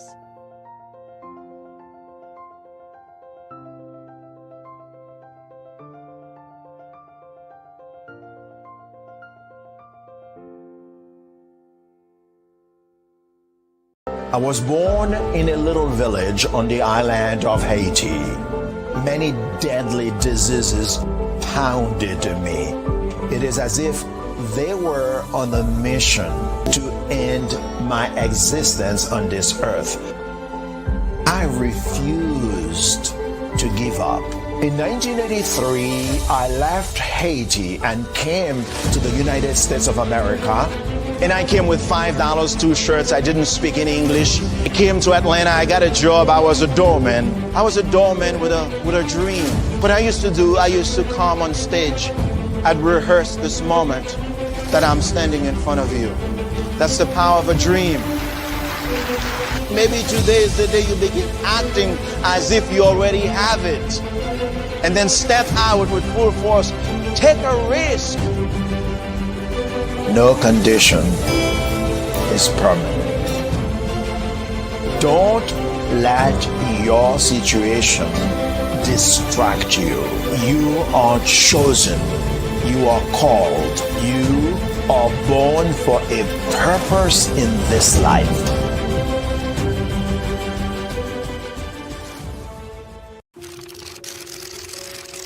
Bravery is not the absence of fear, but the ability to overcome it. We stand for those who defy suppression, who speak out, and those who walk the road less traveled. Everyone deserves to be seen and their voices to be heard. We're sparking a movement, growing a community of creators united by the desire for freedom, choice, equity, and ownership. At Fanbase, it's all for one and one for all. We support each other to guide, promote, and uplift you in a place where you can unapologetically be yourself. A place where your voice, ideas, and creativity are not just welcomed, but celebrated. We are Black founded, minority funded, and supported by a diverse, inclusive, powerful community that believes in the strength of authenticity and individual choice. Regardless of success or background, we welcome you, the marginalized, the underappreciated, the successful, the superstar. We're for all who seek a space to express themselves freely, where they are rewarded for being their authentic, true self. We transcend labels because only we have the right to define ourselves. We are built for the brave, the culture, the creators, and for the future where everyone has a power to shape their own destiny, where all are empowered, voices are amplified, and freedom is embraced. For the first time, you have a chance to own the platform you helped make popular. It's a revolution, a movement in how we connect, create, and share. Everyone is a creator, and everyone has a fan base. Here, you can be you without limits.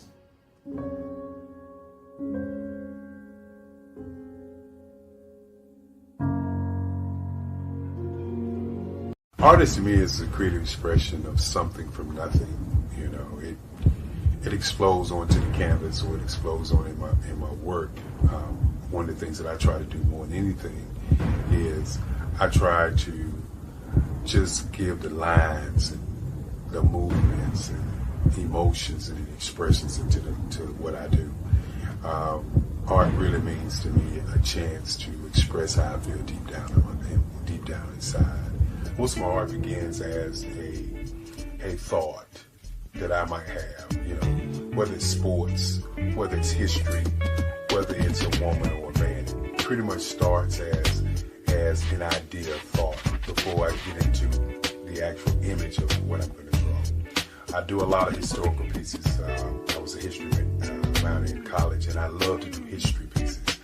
And a lot of times I'm thinking about history, and then I try to make that history impact you as you look at it. That's one of the reasons that I do pictures so large. People ask me, why do I do the pictures so big? And I tell them, I want the piece to impact them as they're looking at it, to kind of dominate their space.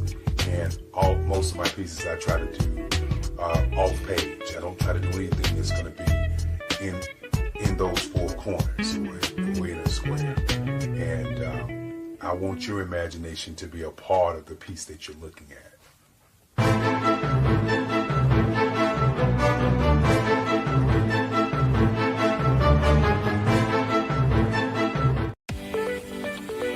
You are in the right place at the right time. The Black Business Network opens again for its Black Business Olympics, a 24/7 broadcast on business, strategies, global branding, social media marketing, finance, advertisement, and much, much more. Featuring the top, most powerful entrepreneurs and speakers and thought leaders from all around the world as they gather together for this phenomenal event. Join the Black Business Network streaming live into the metaverse, STEM City, USA, Black Multiverse, Pod TV, Roku, Hulu, iHeartRadio, Apple TV, YouTube, TikTok, Instagram, Google Podcasts, Facebook, LinkedIn, IBM TV, Spotify, and Twitch. Tune in today and be a part of this amazing movement. The Black Business Olympics welcomes you.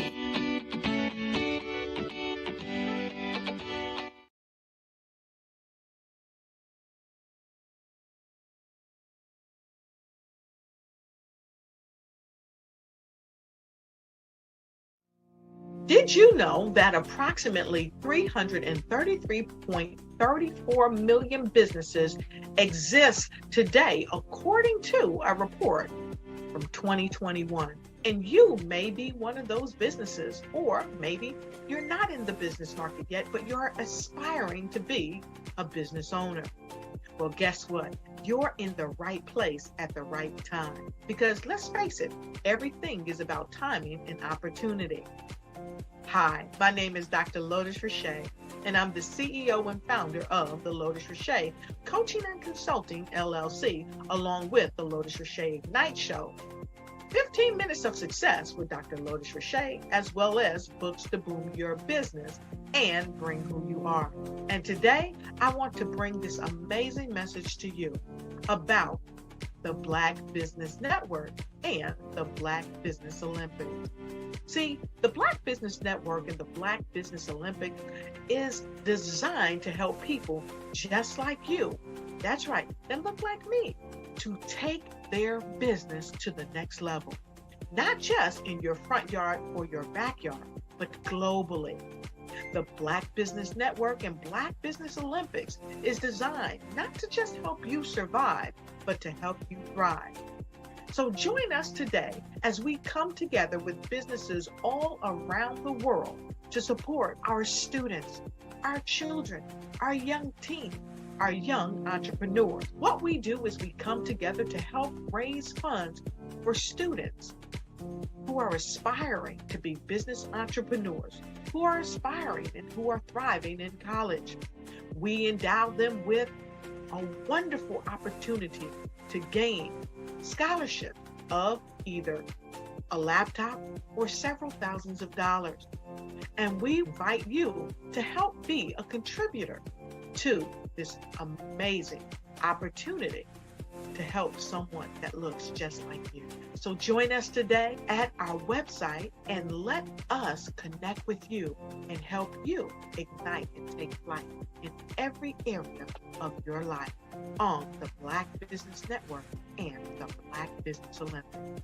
I'll see you on the other side.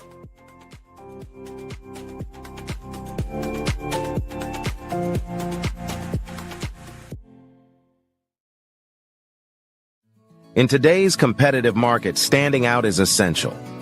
5-Star BDM, led by visionary Grant McGaw, offers the key to unlocking your brand's true potential. With innovative strategies and a passion for empowering businesses, 5-Star BDM is transforming personal branding and business development, moving brands from merely competing to dominating. At 5-Star BDM, we revolutionize personal branding by crafting authentic identities that enhance visibility and influence. Our Brave Blueprint drives measurable results, ensuring a return on investment through tailored strategies. By integrating artificial intelligence and advanced methodologies, we provide your business with a competitive edge in the digital age. Grant McGaw brings over 20 years of leadership experience with Fortune 500 companies. Named a top 10 global thought leader in personal branding, Grant's achievements include the 2024 Best Personal Brand Development Podcast for Follow the Brand.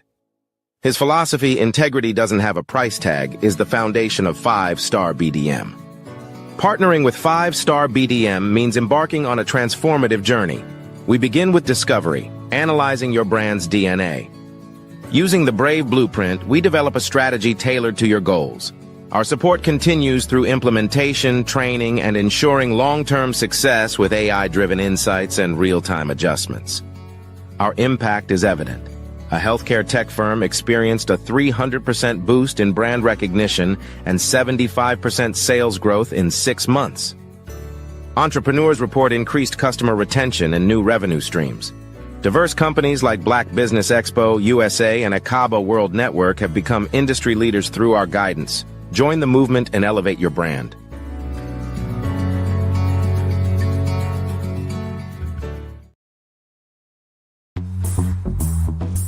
Attention all entrepreneurs and companies. Are you looking for reliable and efficient virtual assistants and back office support to help you manage your business tasks? Look no further than Superwoman Business Services.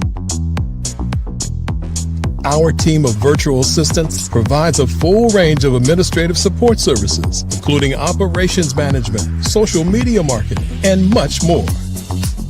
We also offer website design services to help you create a professional online presence that reflects your unique brand. In addition to administrative support and website design, we offer business development and structuring services to help you grow your business and achieve your goals. We'll work closely with you to identify areas of improvement and develop a customized plan to help you reach your full potential. At Superwoman Business Services, we understand that running a business can be overwhelming and time-consuming. That's why we're here to help you fly high and achieve success. Our virtual assistants are highly skilled, experienced, and dedicated to providing you with the support you need to thrive. Come fly with us and take your business to new heights. Let us help you become the superhero entrepreneur you are meant to be.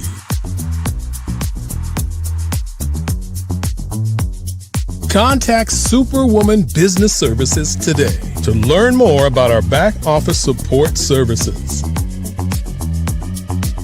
Come fly with us and take your business to new heights. Sometimes you got to hear the news from the Black perspective, and more specifically, Black publishers. And that's exactly why you have to download the HeyTi app, the largest mobile app delivering breaking news, videos, and podcasts from 200 of your favorite Black publishers. Yes, 200 Black publishers delivering news as it happens, literally all in one app. Go to HAYTI.com or download the app in the Google Play Store or Apple App Store. It's completely free, along with information that you can trust, so go check them out. Absolutely. So our coaching program help people that have the lack of time, that lacked strategies and lacked the confidence to go after their dream life. So we helped them implement tools. We helped them implement lack of finances or the education behind finances. But it wasn't until I lost my firstborn, my only son, that life changed for me. And where I was going after it all, living the corporate life, hit my 6-figure income and living in my dream house with my dream man, driving my dream car. Wow. I nearly lost it all. Wow. When I lost my son. And so I realized it only takes one financial catastrophe that can change your entire life. That's what made me start All New Beginnings. Because no matter what's going on in life, there's a new beginning. And because of that, we develop a program called Wise Minded.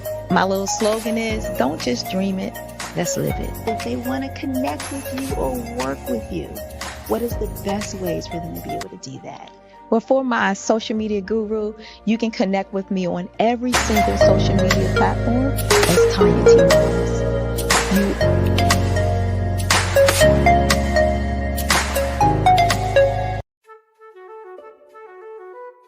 This is Dr. Arnold T. Petsworth. He's the owner of Petsworth Vet World, a veterinary clinic in Hopton, Connecticut. His patients include dog, cat, frog, fish, Goldie, dog, and this alpaca. Due to doctor-patient confidentiality, we can't tell you their names. Business at Vet World was steady, and then quarantine hit. Neighbors brought new four-legged friends into their homes. Bunnies everywhere. Dr. Petsworth welcomed these new patients with open arms. The only problem? There were more appointments than he could manage. That's when Dr. Petsworth turned to his American Express business card, which offers spending potential that's built for his changing business needs.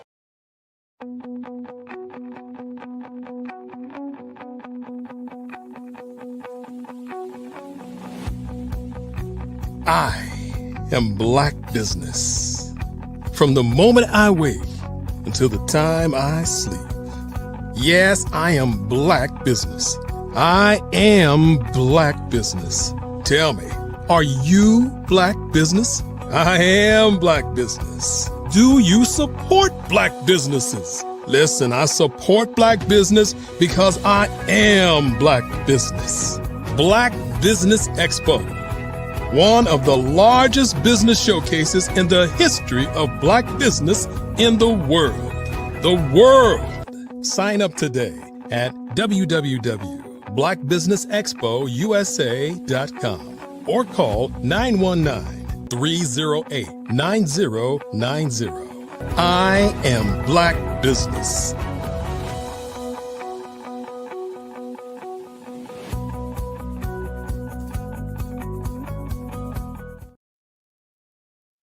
Good evening, business owners, entrepreneurs, thought leaders, and corporations. Welcome to the Black Business Network. My name is Crystal Gomez. I am your business moderator for this evening on the Black Business Network. The Black Business Network is a 24-hour business network showcasing Black businesses, business owners, entrepreneurs, and thought leaders worldwide. We have speakers from North Carolina, London, Singapore, Africa, Japan, and cities all over the United States. The Black Business Network is a global community sharing its business knowledge to empower, inspire, and educate businesses about business. So our next speaker is Ebony Leger. Ebony Leger, affectionately known as Ebony Love, is a motivational speaker, MC, spoken word artist, and event curator from Chesapeake, Virginia. As the founder of Speak Kit 100 and Transparent Tuesday, she creates spaces where individuals can unmask, connect, and grow with purpose. She is a proud two-time alumna of the Norfolk State University and holds degrees in education and urban education and community counseling. Her dedication to service has earned her recognition on Wavy 10, Voyage Miami Magazine, and as a graduate of Black Brands Women Who Lead and Surge Business Academy, where she won first place in their pitch competition. I present to you Ebony Leger. You're muted. Hello. How are you? Hello, I'm well. How are you? I'm doing well. Thank you so much for that lovely introduction. I really appreciate that. It's my pleasure.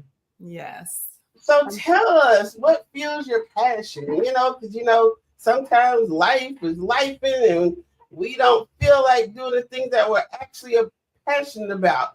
So how do you get and keep that motivation and do it anyway? How do you do it? Yes, great question. So I love people. I love to empower people and just let people know that they're loved, that they're special, that they're important. So there are moments where I really just don't feel like, doing the things that I'm supposed to do sometimes because life does life. So what motivates me and what fuels my passion is knowing and understanding that I have a purpose, that I have a calling, right? And that I have these gifts on the inside of me. So it's not just about me. The things that I do, it's about my family. It's about those who I haven't even met yet. So that is some of the things that fuels me, my passion. It's like understanding that, we all have purpose, we all are on assignment, and we all have amazing things to do. I believe that there is power in connecting with different individuals. So when I think about these things and I'm preparing speeches and I'm, emceeing or preparing for different engagements, I have to remind myself, like, it's not just for me. So I love being able to pour out, being able to give back to the community, being able to spread love and speak life to so many people. So it's not about me. I try to approach it with a selfless act or selfless approach, and that helps me to keep going. It's not just for me, but for generations to come after me, for my nieces, for my nephews, for my family, and just for people that I encounter, so that I'll be able to pour into myself so I can pour back into them. So please do share with us, what is your why? My why? To get up, to serve. I have a vision of, a united world that has more love and more healing. So my why is my family and the people I haven't even met yet. I do believe that I'm called to spread love to every person that I encounter. To me, no one is a stranger. So if I meet someone in the store, we have a conversation, I want to make sure that by the time they leave the conversation, they feel empowered. They feel like they can conquer the world. Even if we're in the grocery store, we're just talking about groceries, they will leave my presence feeling like they can conquer the world. And that is my mission. And that is the drive, because I know that people go through things. I go through my own individual things because life be lifing. But I understand that people go through things, and how rare is it or common is it that you meet someone in the store and they pour into you? To me, that's rare. So I'm that person. Oftentimes I'm that person. If you meet me, you're going to feel motivated. You're going to feel empowered and encouraged. So I do it in a selfless way. Because again, it goes back to, it's not about me. And I want to show younger generations and younger people that, if I can do it, then you can do it too. So I just want to continue to carry out the mission and the vision of love. So who are some of the role models that inspired you, and why do you look up to them? I would say some role models who inspire me are Eric Thomas. I love him. He is an amazing motivational speaker. I've listened to him over the years, and he just is amazing. So I would say Eric Thomas, Les Brown, love Lisa Nichols as well, because they all just speak so powerfully. So I was able to just listen to them and take notes and take heed, and listening to them helped me to want to get more into like speaking and things of that nature.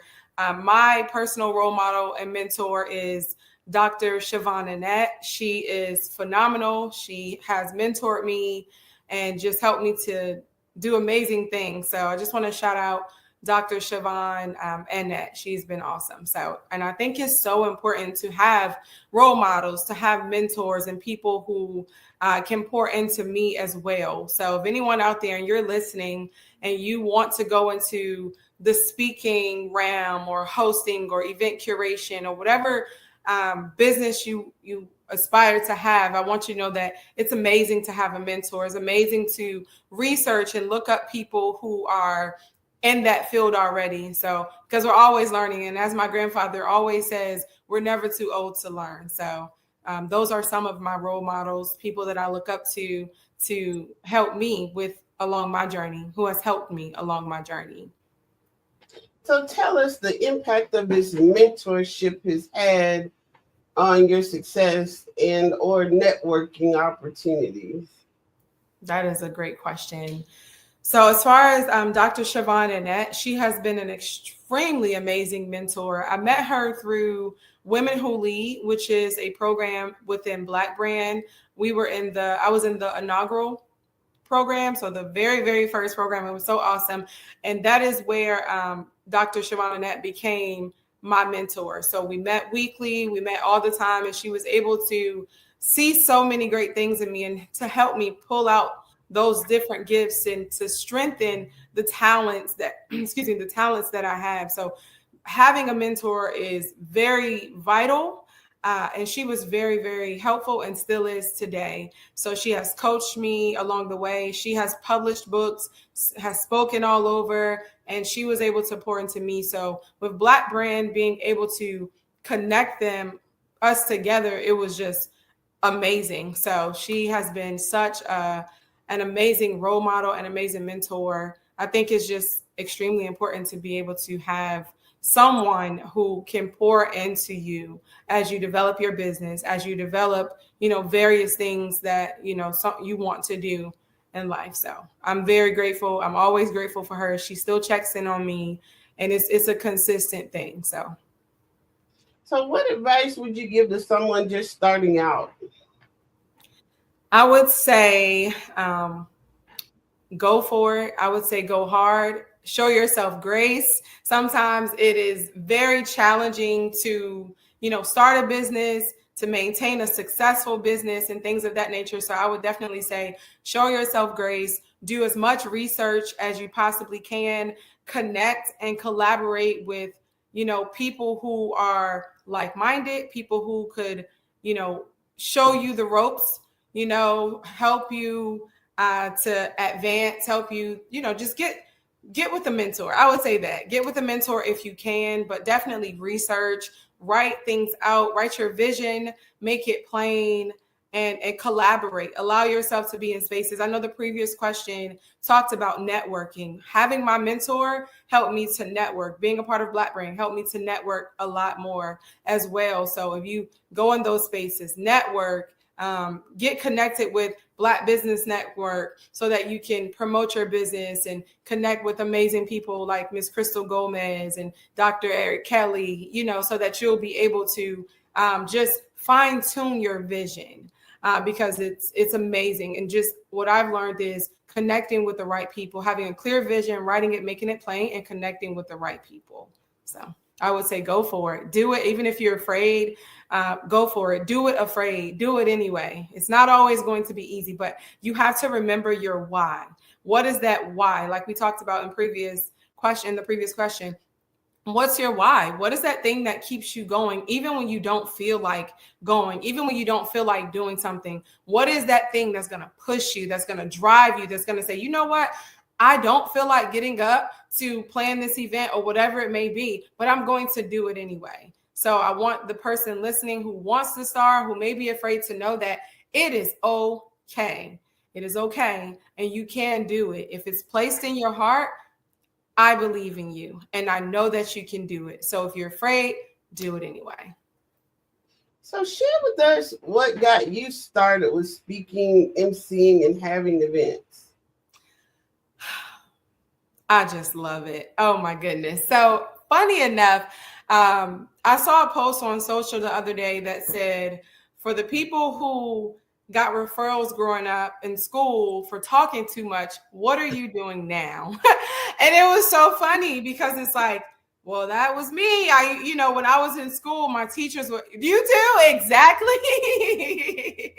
My teachers were, yes, absolutely, just talking. And my teachers would always, write on my report cards and write on my progress reports and things like, she just keeps talking, and she has to, I'm writing this referral because she talks so much. And it's just so interesting now because like as an adult, it's like, yeah, because that's a part of my calling. That's a part of my purpose, and the things that I'm supposed to do is speaking. So growing up, I would talk to my friends and, casual conversation, and they would just always say to me like, you are just so inspirational. You're just so motivational. Like you need to be a motivational speaker. You need to branch out and help people, so growing up. And then I was like, you know what? You might actually be right. And then I began to listen to the speakers like Dr. Eric Thomas and Les Brown and Lisa Nichols. And, I would just begin to branch out and do research. And I was like, I can do that too. And I attended Norfolk State University in Norfolk, Virginia. And Dr. Eric Thomas actually came to speak at our university. So that was so encouraging. It was so empowering. And he reminded me like, you can do it. He said it, if I can do it, then you can do it. And he told his story, and it was life changing. So on campus at Norfolk State, I began to curate different events. I was on various boards. I chartered different organizations where I was able to have speaking engagements and have different events. So that really helped me. That was like the foundational pieces for me. And Norfolk State really pushed me to be the woman that I am today. So I'm grateful for every mentor that I had at Norfolk State. I'm grateful for every person that I worked alongside at NSU. And that really helped me to say and to know and to really believe that I can do it. So once I graduated, I just really immersed myself into the community more, networked more, partnered with various people. And then I started speaking more, curating events as well as emceeing. So it was a whole journey. And it started when I was a little girl, which is so interesting to me.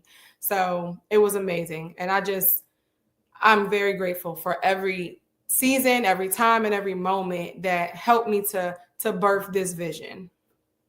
Well, share with us, how exactly do you connect or engage with the crowd? Yes, ma'am. So like when I am having my speaking engagements or when speaking engagements or event curation, I'm very personable because I love people so much. I don't want any person to be in a space with me and not feel comfortable. Every person I meet, I want them to feel comfortable. I want them to feel love. I want them to feel important and empowered. So when I'm emceeing events, it's always an experience. It's always just a great experience. And I want people to always, when they come to my events or if I'm emceeing someone else's event, they always have an experience. So when speaking, I do a lot of storytelling. I find that a lot of times people are going through very similar things in different ways. So I storytell and I tell various things that I've gone through and how I overcame them so that I'll be able to help other individuals to know and to see that if I overcame it, so can you. And that's what Transparent Tuesday is about. It's about like-minded individuals coming together, storytelling, showcasing their talents and being able to just connect with other individuals. So I'm really big on collaboration, empowerment, and connecting people. So by the time any event is over, my speaking engagement or anything that I MC, by the time that it's over, no matter how the people came in, they always leave feeling empowered, feeling like I can conquer the world. So I'm really just make sure that I connect with them. Sometimes when going to different events and things, it's like there's a disconnect, but I make sure that I connect with each individual to help them to feel loved and empowered. So can you tell us a time when you went through a tough season and you had to exemplify resiliency? We touched on that earlier. Yes, ma'am. That is a great question. Let's see. So, I've been through quite a few things, but one thing that I went through that was really tough was when I attended Norfolk State University as a freshman, as a first generation college student. I didn't really know much about college. I just knew I'm going to college. I got accepted. So I was, meeting new people, and I ended up losing my aunt, my mother's only sister. And that was like the first time that I dealt with grief and really like felt it, I was young. I was like 17. So that was the first time. And with me trying to balance college, my feelings and emotions with losing someone that was so near and dear to me, I just went through this whole phase of grief to where it was just a very hard time. And as a result of that, my grades dropped, my grade point average dropped so low to the point where I received something from the university letting me know, hey, your grade point average is extremely low. You're going to have to stay off campus, or you're going to have to pretty much I couldn't attend. So I had to write a letter of appeal to get reaccepted into the university. And it was a whole process, but thankfully I overcame it and I didn't give up, because I knew deep down inside that I'm supposed to be here. I may not fully know. At the time, I did not know much about college and how things work, but I knew that I was supposed to be there. So I met with a mentor, and she was able to help me write the letter of appeal to be able to get accepted to come back to the university. I couldn't stay on campus because I had to bring my GPA up, but I was able to go back to the university. And then from that point on, I was very focused. I was determined and I was resilient. As a first generation college student, I knew that I had to graduate. So I began to focus. I began to study more. I began to join different organizations. I chartered organizations on campus, and I started a mentor program, and I mentor over 35 students at the university while in my undergraduate studies. And then I graduated with honors. So I made sure that I had to do what I had to do in order to succeed, in order to get to the point where I know that I was destined to be.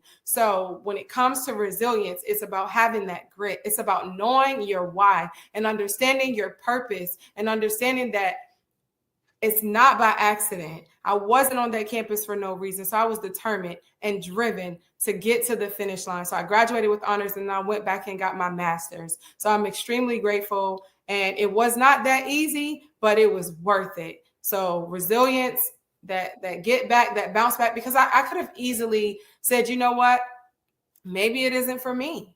Maybe I'm not supposed to be in college, but that wasn't my story.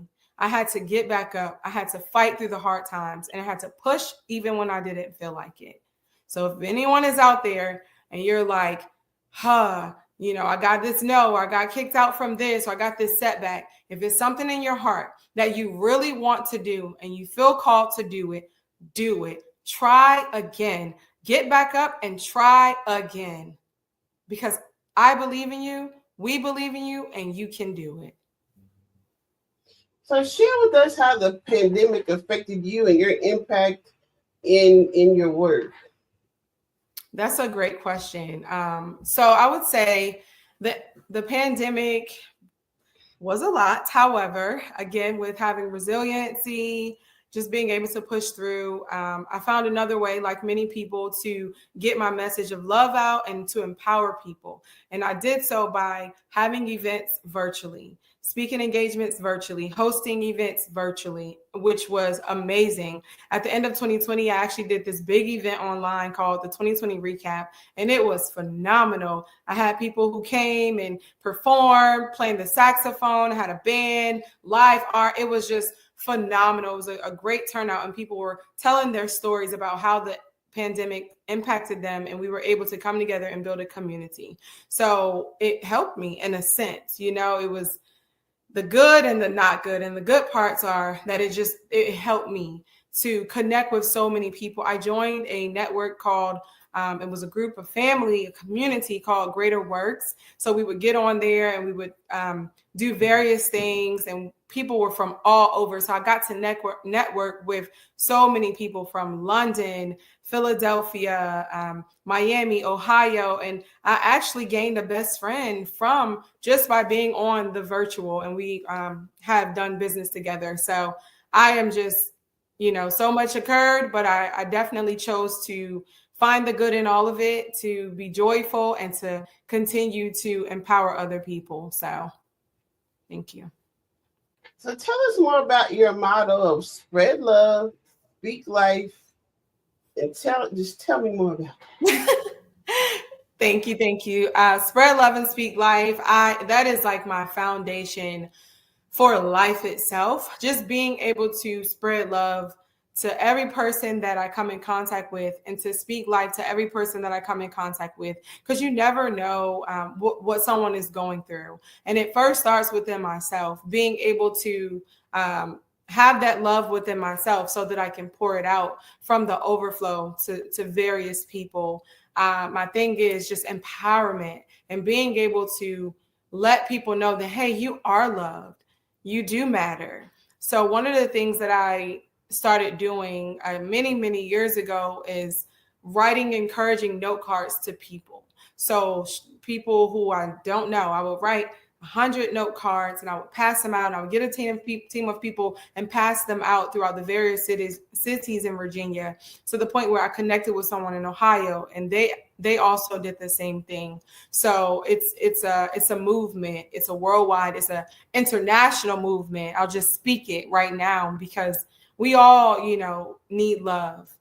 And I'm really big on speaking life into people, speaking positivity, and just letting people know, like, you matter and you have purpose. So being able to pass out those note cards, in various spaces, it allows me to carry out that mission of spread love and speak life. And every event that I do, every MC opportunity that I have, every speaking opportunity, I make sure that people feel the love and they feel full of life when they leave. So have you ever experienced adversity while collaborating with another company? And if so, how did you handle it? Yes, that is an amazing question. I definitely have. And so, for example, there was a time where I had a show. I had a show where I would interview people on my show and things of that nature. And I was working with a specific production company, but it ended up going left.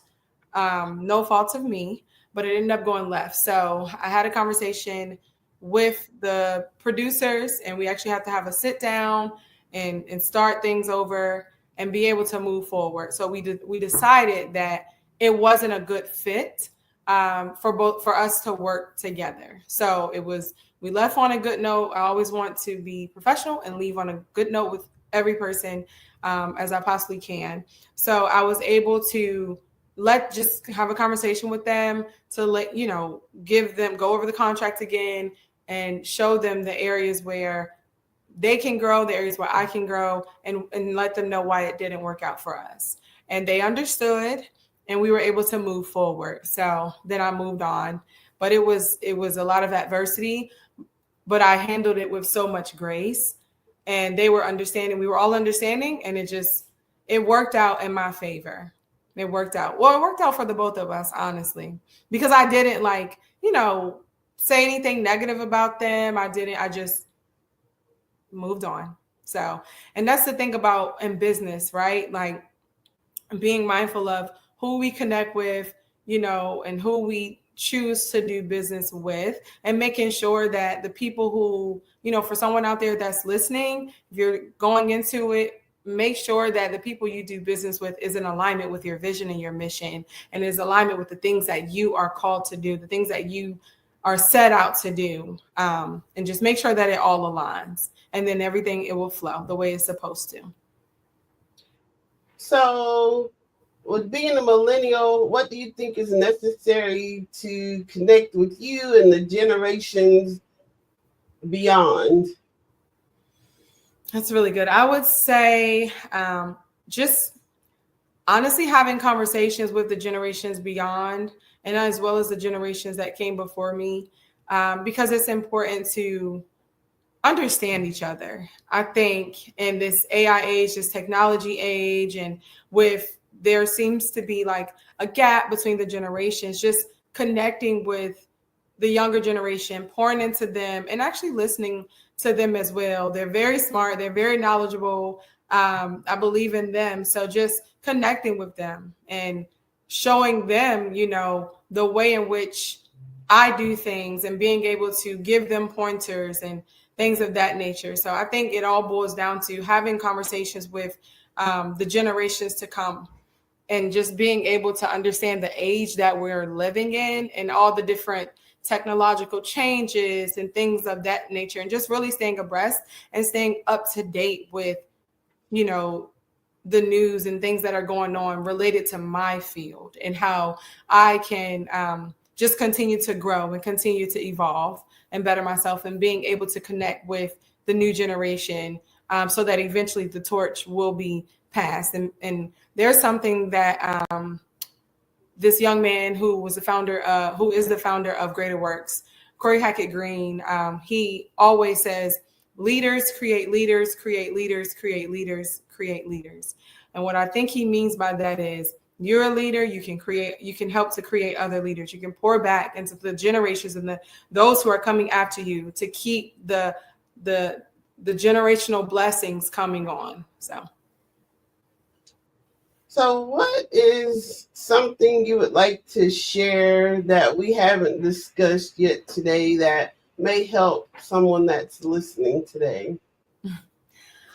Well, I just want whoever's listening, I want you to know that, you know, every day that you wake up, every moment that you have pulse in your body, that means that you have purpose. Life is not always going to be easy. So it's not all about, always about what you go through, but it's how you choose to go through it. I want you to focus on having a growth mindset versus a fixed mindset. And a growth mindset is, being able to have the mindset where it's like, okay, I am adaptable. Things didn't go, I tried this way, but it didn't work. So I'm not going to give up. I'm going to try it again, or I'm going to try another way, versus having a fixed mindset where it's just like, just didn't work out. I'm just not going to do it. I want you to keep going. I want you to know that you're so special. You're so important. You're so loved, and you can do it. Put your mind to it, write the vision, and get it done. I love people. I love being able to pour back into people. And if anyone wants to connect with me, you definitely can. You can follow me on Instagram _I am Ebony Love. And just, we can connect. If you want me to come MC one of your events or be a speaker at one of your events, definitely connect with me. I would love to pour into you and help your event to have an amazing experience. So everyone who's listening, just know that you're chosen, know that you're called, know that you watching this right now is not an accident. It's not a mistake. It is on purpose, and you have purpose. So continue to be great. Know that I'm rooting for you, and you got this. Well, thank you so much for coming today and sharing your expertise with us. Yes, ma'am. Thank you guys for having me. I really appreciate the Black Business Network. You guys are amazing. So you guys are out there listening, stay in contact with them, and you are in good hands. So thank you so much, Ms. Crystal Gomez. It was an honor and a pleasure. And I hope you have an amazing, amazing day. Likewise. Geniuses.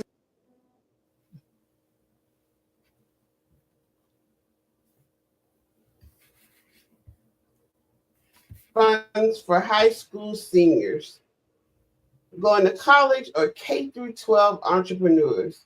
This expo is a fundraiser for students. You may go to www.blackbusinessexpousa.com to donate to the scholarship fund, or use the Cash App that's on the screen below. $BBXUSA. Our goal is to give laptops up to $5,000 to 10 students. Students can register online at www.blackbusinessexpousa.com. Every dollar counts, so we want to remind you to donate to the scholarship fund. We want to thank our Black Business Expo USA sponsors for December 2024. NC 100, Moody Capital Partners, Suede Soul, Lotus Roche Coaching and Training, Carolina, Virginia Minority Supplier Development Council, Step Management, The Hello LLC, Barbara H. Smith LLC, Margie McLean Foundation Incorporated, Genius is Common, Earth Essentials, Malane Shania Global, 5-Star BDM Media, Executive Women's Success Institute, The Quality Coaching Company, Superwoman Business Services, Creative Force Studios, Lee Entertainment, Artistic App Design, Black Business Expo USA. Genius is common, and I'll see you on the other side.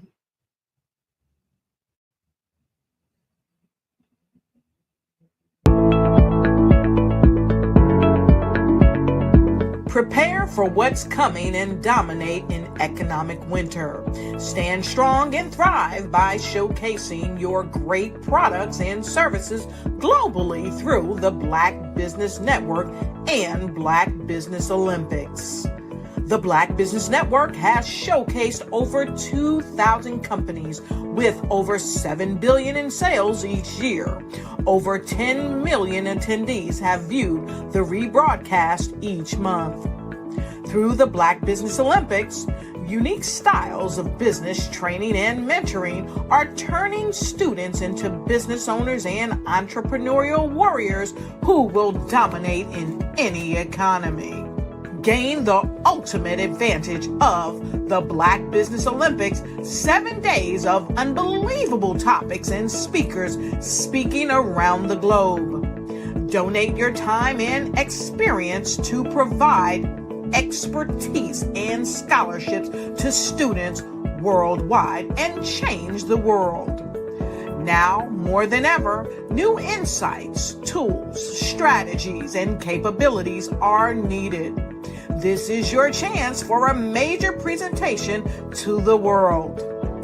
Fill out the form and join the more than 2,000 speakers who have presented to over 200 countries. Join the Black Business Network streaming live into the Metaverse, STEM City, Black Multiverse Enterprises, Hulu, Amazon, YouTube, iHeartRadio, Apple, Facebook, LinkedIn, Pod TV, IBM TV, Spotify, and Google Podcasts. Sign up today. Spaces are limited, and we will see you there.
Dr. Eric Kelly III and a host of phenomenal speakers from all around the globe for this 7-day virtual event that you don't want to miss.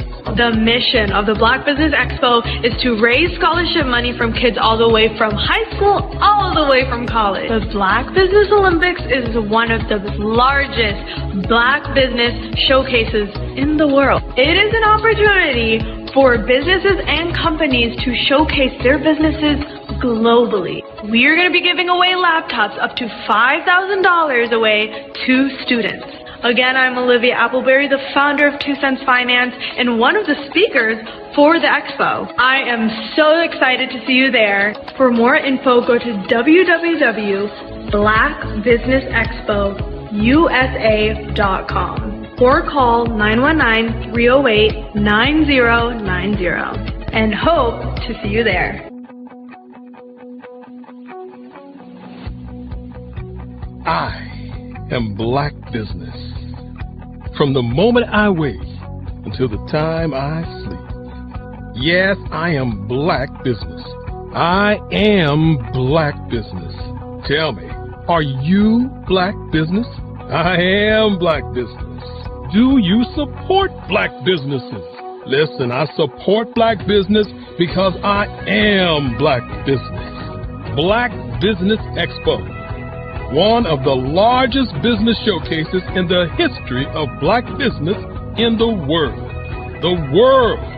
Sign up today at www.blackbusinessexpousa.com or call 919-308-9090.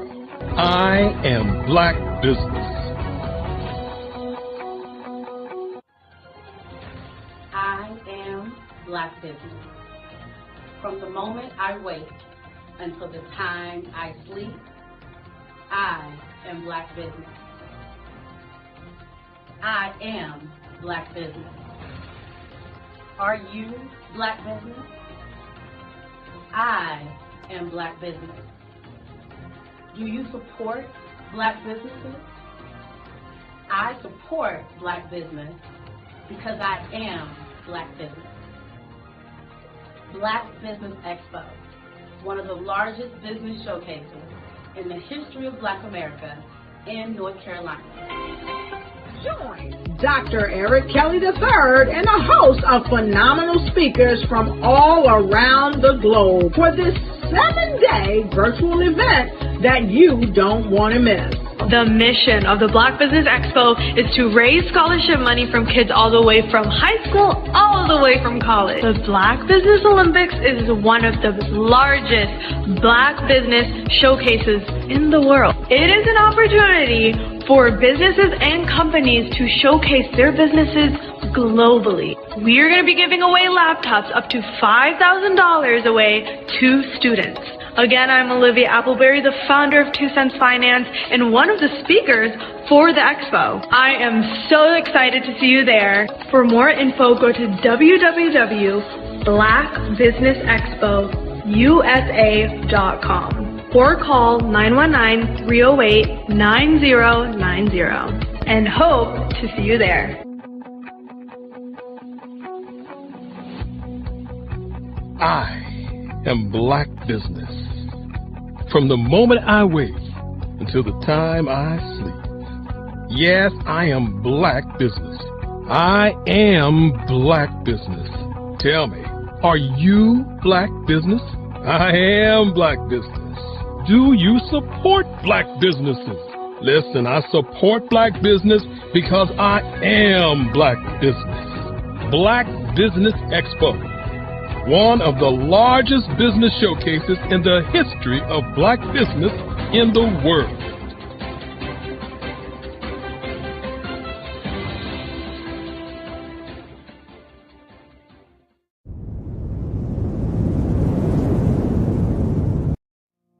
Did you know that approximately 333.34 million businesses exist today, according to a report from 2021? And you may be one of those businesses, or maybe you're not in the business market yet, but you're aspiring to be a business owner. Well, guess what? You're in the right place at the right time. Because let's face it, everything is about timing and opportunity. Hi, my name is Dr. Lotus Richey, and I'm the CEO and founder of the Lotus Richey Coaching and Consulting LLC, along with the Lotus Richey Ignite Show. 15 minutes of success with Dr. Lotus Richey, as well as books to boom your business and bring who you are. And today, I want to bring this amazing message to you about the Black Business Network and the Black Business Olympics. See, the Black Business Network and the Black Business Olympics is designed to help people just like you, that's right, that look like me, to take their business to the next level. Not just in your front yard or your backyard, but globally. The Black Business Network and Black Business Olympics is designed not to just help you survive, but to help you thrive. So join us today as we come together with businesses all around the world to support our students, our children, our young teens, our young entrepreneurs. What we do is we come together to help raise funds for students who are aspiring to be business entrepreneurs, who are aspiring and who are thriving in college.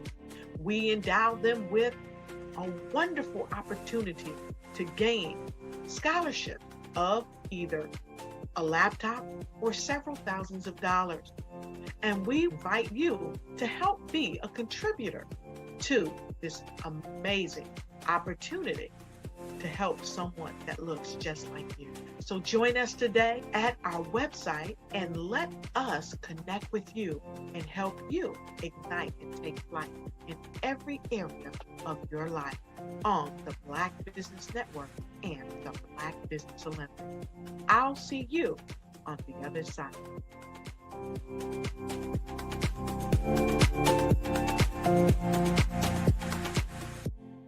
The Black Business Expo's mission is to raise funds for high school seniors going to college or K-12 entrepreneurs.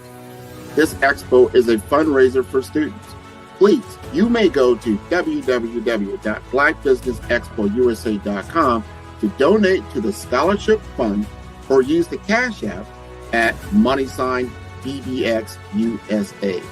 Our goal is to give laptops and up to $5,000 to 10 students. Students can register online at www.blackbusinessexpousa.com. Every dollar counts. Please donate to the Black Business Expo USA Scholarship Fund.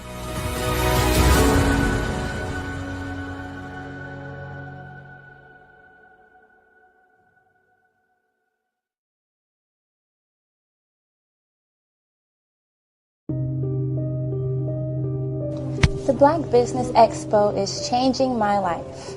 This year, they are giving away laptops and even $5,000 in cash to students just like me. I'm Alexis, and I want to go to college to fulfill my dream of becoming an entrepreneur. Help the Black Business Expo going to www.blackbusinessexpousa.com and also becoming a vendor, a sponsor, or donating. Art to me is a creative expression of something from nothing.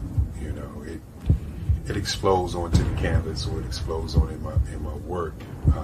One of the things that I try to do more than anything is I try to just give the lines and the movements and emotions and expressions into what I do. Art really means to me a chance to express how I feel deep down inside. Most of my art begins as a thought that I might have, you know, whether it's sports, whether it's history, whether it's a woman or a man. It pretty much starts as an idea of thought before I get into the actual image of what I'm going to draw. I do a lot of historical pieces. I was a history minor in college, and I love to do history pieces. And a lot of times I'm thinking about history, and then I try to make that history impact you as you look at it. That's one of the reasons I do pictures so large. People ask me, why do I do pictures so big? And I tell them, I want the piece to impact them as they're looking at it, to kind of dominate them, dominate their space. And most of my pieces I try to do off page. I don't try to do anything that's going to be in those four corners or in a square. And I want your imagination to be a part of the piece that you're looking at.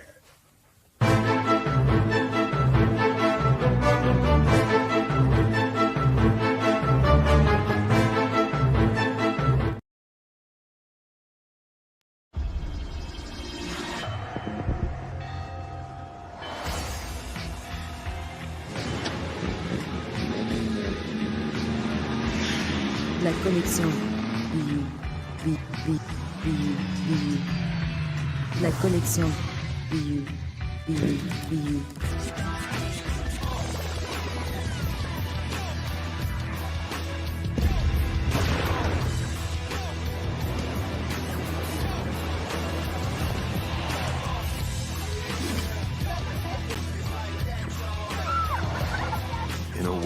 obsessed with the cult of celebrity. I challenge you not to aspire to anyone else's greatness, but instead strive to reveal and ignite the greatness within you. Are you serious? I totally think that that's it. Hey. No! Hey! To me, sexy is a man that knows who he is and what he wants. Okay. He's comfortable. You look at him, you see him, he's just comfortable being himself. And you're like, Baby, be you. be you, baby. Just be you. I like it. Introducing the Be You collection, exclusively available at K&G Fashion Superstore. How many times have you been asked to help someone you didn't even know? A student, a business entrepreneur? Or did you ever even ask, where did they end up? That business, that friend, that entrepreneur. Well, just maybe they ended up in a gang, bankrupt, homeless, or worse, dead. Maybe they turned to crime, drugs, and alcohol. Did you ever wonder? Did you destroy their dream, or was your life always so easy? At the Black Business Olympics, we started a movement to help students complete. Give them hope and foster success. Help them to leave their dreams of providing laptops, computers, and up to $5,000 in scholarship funds. Today, we ask you to help a student, a business owner, or an entrepreneur to realize their dream by sponsoring them, supporting them, and buying from them. Consider this. With $1.6 trillion in our Black community, we only ask for a small donation for our students, our businesses, and our entrepreneurs. And you can change a life today. So I ask you, what are you going to do? Sit on the sideline and watch our students in high school be losers, miss out on their dream from lack of resources? Or are you going to donate to the movement and change their future and yours as well? Give us a call today at 919-308-9090. Change their life by investing with action to the Black Business Olympic Fund. The Black Business Olympics, one of the largest business showcases of Black business in the history of the world.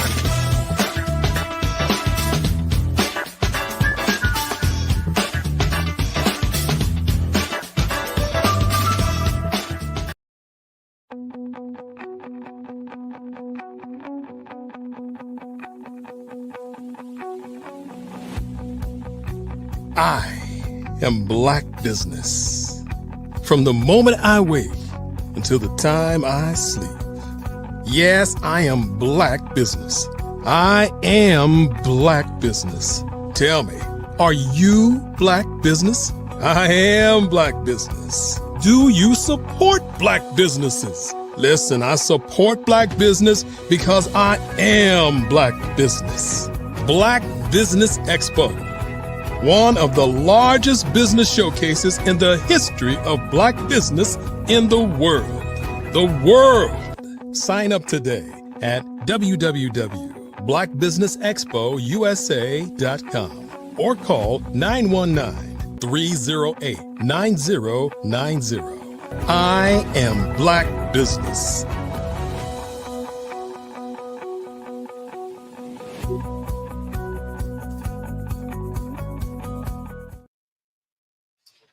Good evening, business owners, entrepreneurs, thought leaders, and corporations. Welcome to the Black Business Network. My name is Crystal Gomez. I am your business moderator for this evening on the Black Business Network. The Black Business Network is a 24-hour business network showcasing Black businesses, business owners, entrepreneurs, and thought leaders worldwide. We have speakers from North Carolina, London, Singapore, Africa, Japan, and cities all over the United States. The Black Business Network is a global community sharing its business knowledge to empower, inspire, and educate businesses about business. I am our next speaker. I am Crystal Gomez, business technology strategist and digital literacy educator. I am dedicated to teaching entrepreneurs how to leverage technology to improve efficiency, reduce costs, and to stay competitive. I want to teach entrepreneurs to learn to use technology to effectively connect with their ideal client and their teams, to automate the process in doing so, and to take action to close more deals. So, wouldn't it be great to achieve a better work-life balance? Wouldn't it be great to spend less time working in your business as a small business owner, spending time on clerical tasks that need to get done, but nobody wants to do them, nor do you want to really pay anyone to do them either? Wouldn't it be great to spend more time with your family and friends, doing the things you want to do? I personally became an entrepreneur to have more freedom of my time while earning more money. So if you're a small business owner, are you utilizing technology in your business to create processes and systems to get more work done? It's a necessity. We are living in a virtual world, regardless of how we feel about it. The reality is that technological innovations have made our life easier, have made our life more enjoyable, and have also made our life more fun. For example, the telephone is a technological invention that we take for granted, that we use every day. When I was a child, we had the telephone with the long cord that, pretty much could wrap around the house. And now we have this, maybe have a cordless phone, or better yet, a smartphone. In business, this is my switchboard right here for my business now. Looks no different than a cordless phone you would have in your home. We have, planners and calendars and Rolodexes. Or perhaps at home you have a gaming system. Or you play games on your phone for fun, right? I have a few games that I like to play. You can also, the TV remote. As a child, I was a TV remote. Maybe you were a TV remote. Go change the station until, we got those clickers. Tape recorder. I remember as a child, big tape recorder, push the buttons that were like piano keys to begin recording, the conversation. How about a flashlight? Flashlights come in all sizes these days, but some of the most powerful ones are the most small ones. We have a flashlight in our smartphone. Everybody has a smartphone. Most of them have a light. Your mail. Do you get mail other than bills? Do you get mail? Do you get letters in the mail? How about your house keys? Do you have house keys, or do you have a key fob or even an app on your phone to unlock your house? Don't have to worry about losing your keys. You always have them with you. How about pen and paper? Pen and paper. At one point, paper was innovative. A pen, ink inside is innovative. Boom box radio. Remember back in the 80s, you had that big boom box. I know I'm dating myself, but maps, even a key map. When I began my career, in order to find out where I was going, I had a big book with maps in it to tell me where I was going.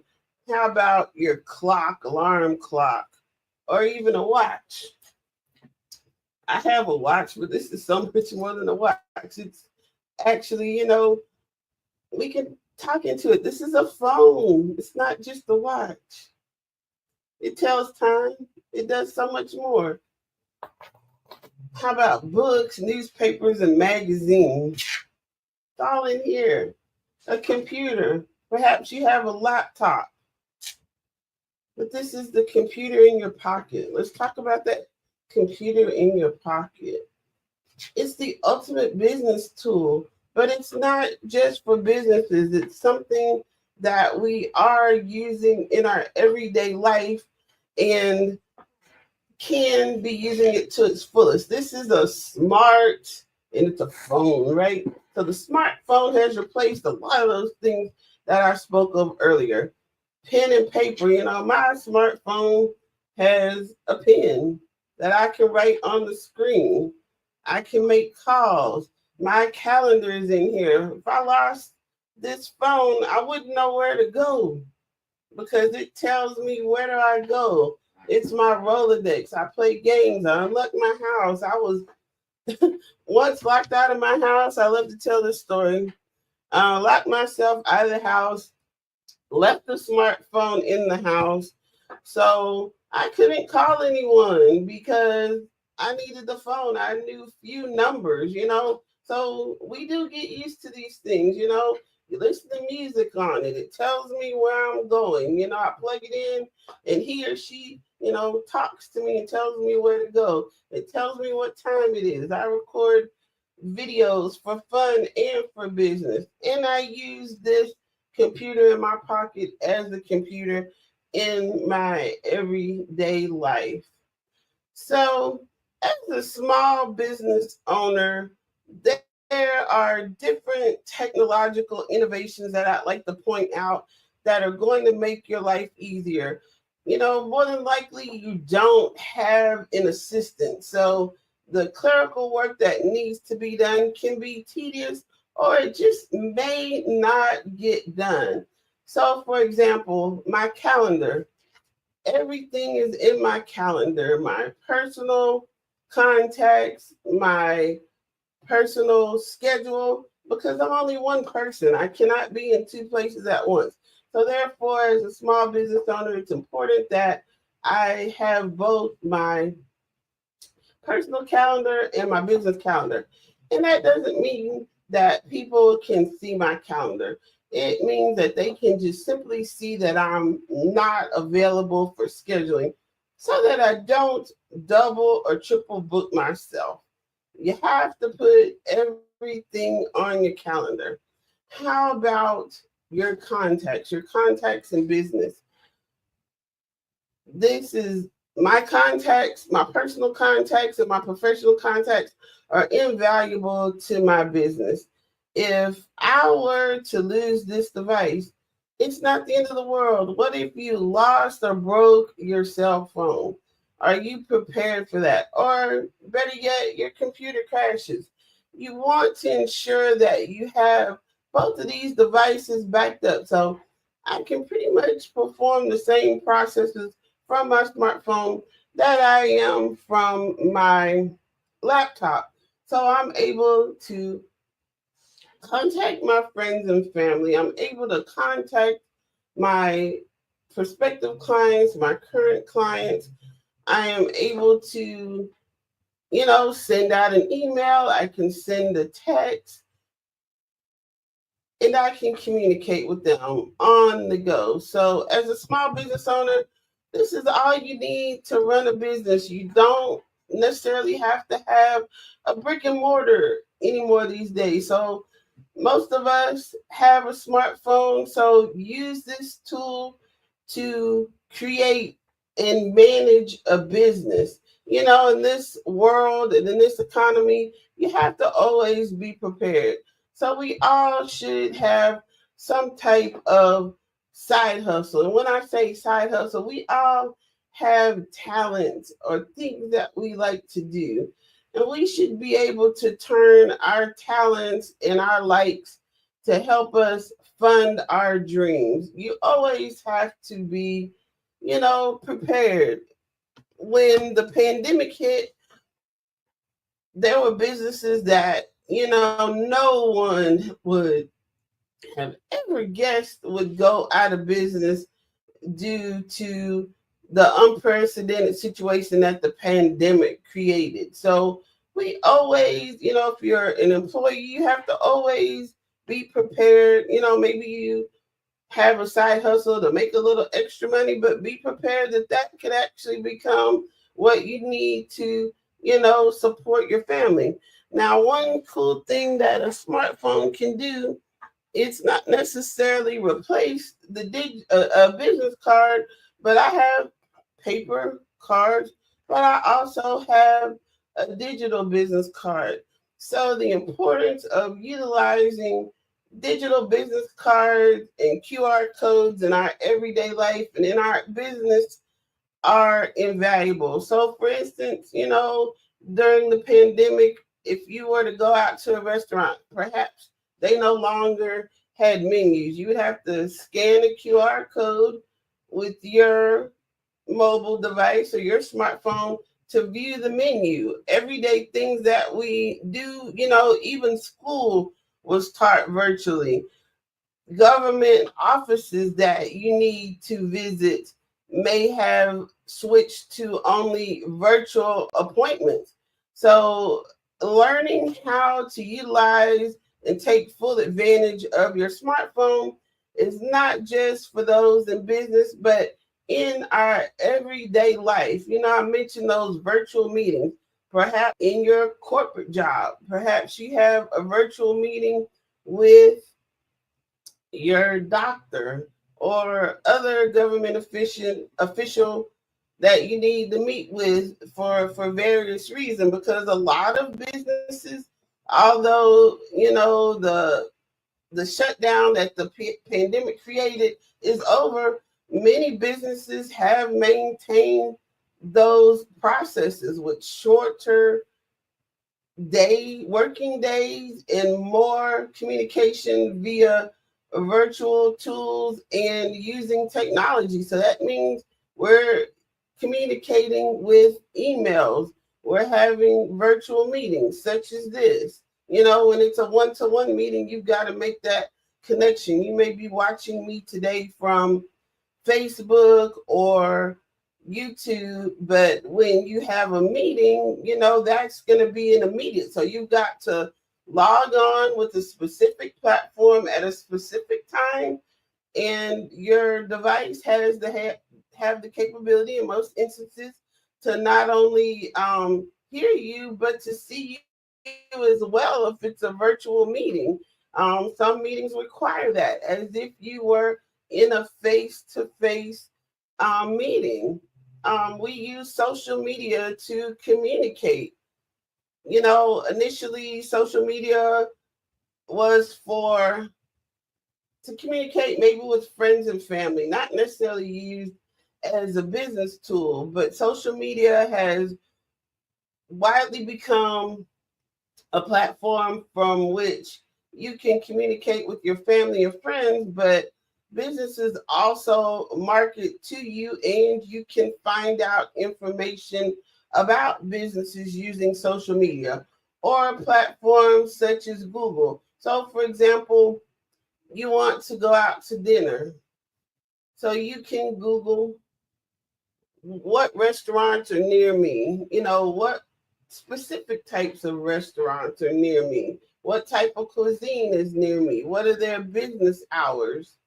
So Google or other search engines are some of the first instances that we became acquainted with AI. It wasn't called AI, but any search engine or AI is just a computer computing a lot of information at once and giving it back to us in its simplest definition. That's what AI is. So your maps in your vehicle that are telling you where to go, and the map that's speaking back to you, that's all AI.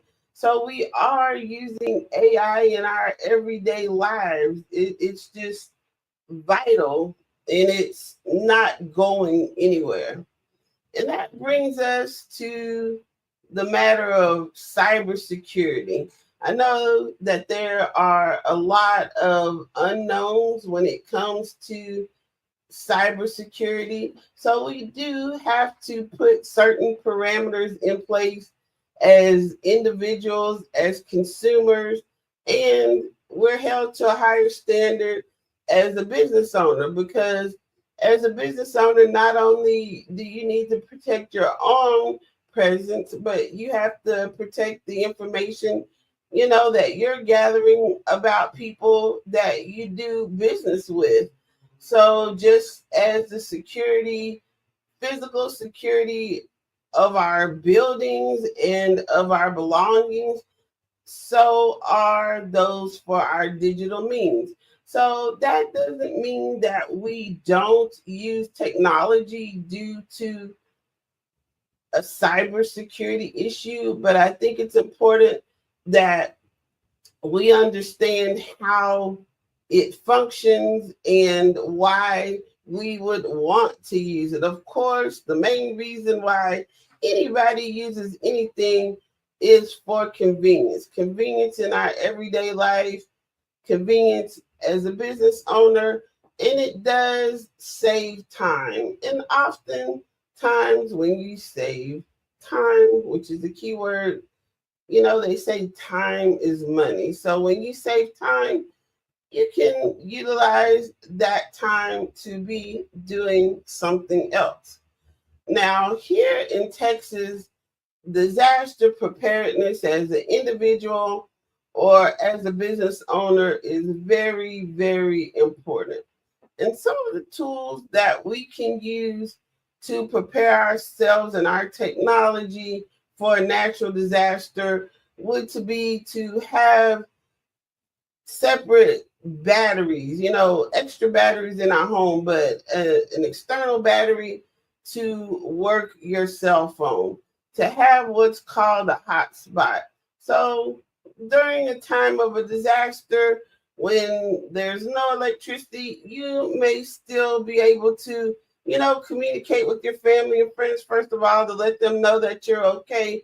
But oftentimes when there's a natural disaster, maybe it only affects Texas and it doesn't affect the rest of the United States or the rest of the world. So in order to continue to be connected with the rest of the world, especially as a small business owner, the tools that you need to have are a backup battery for your phone and perhaps a hotspot.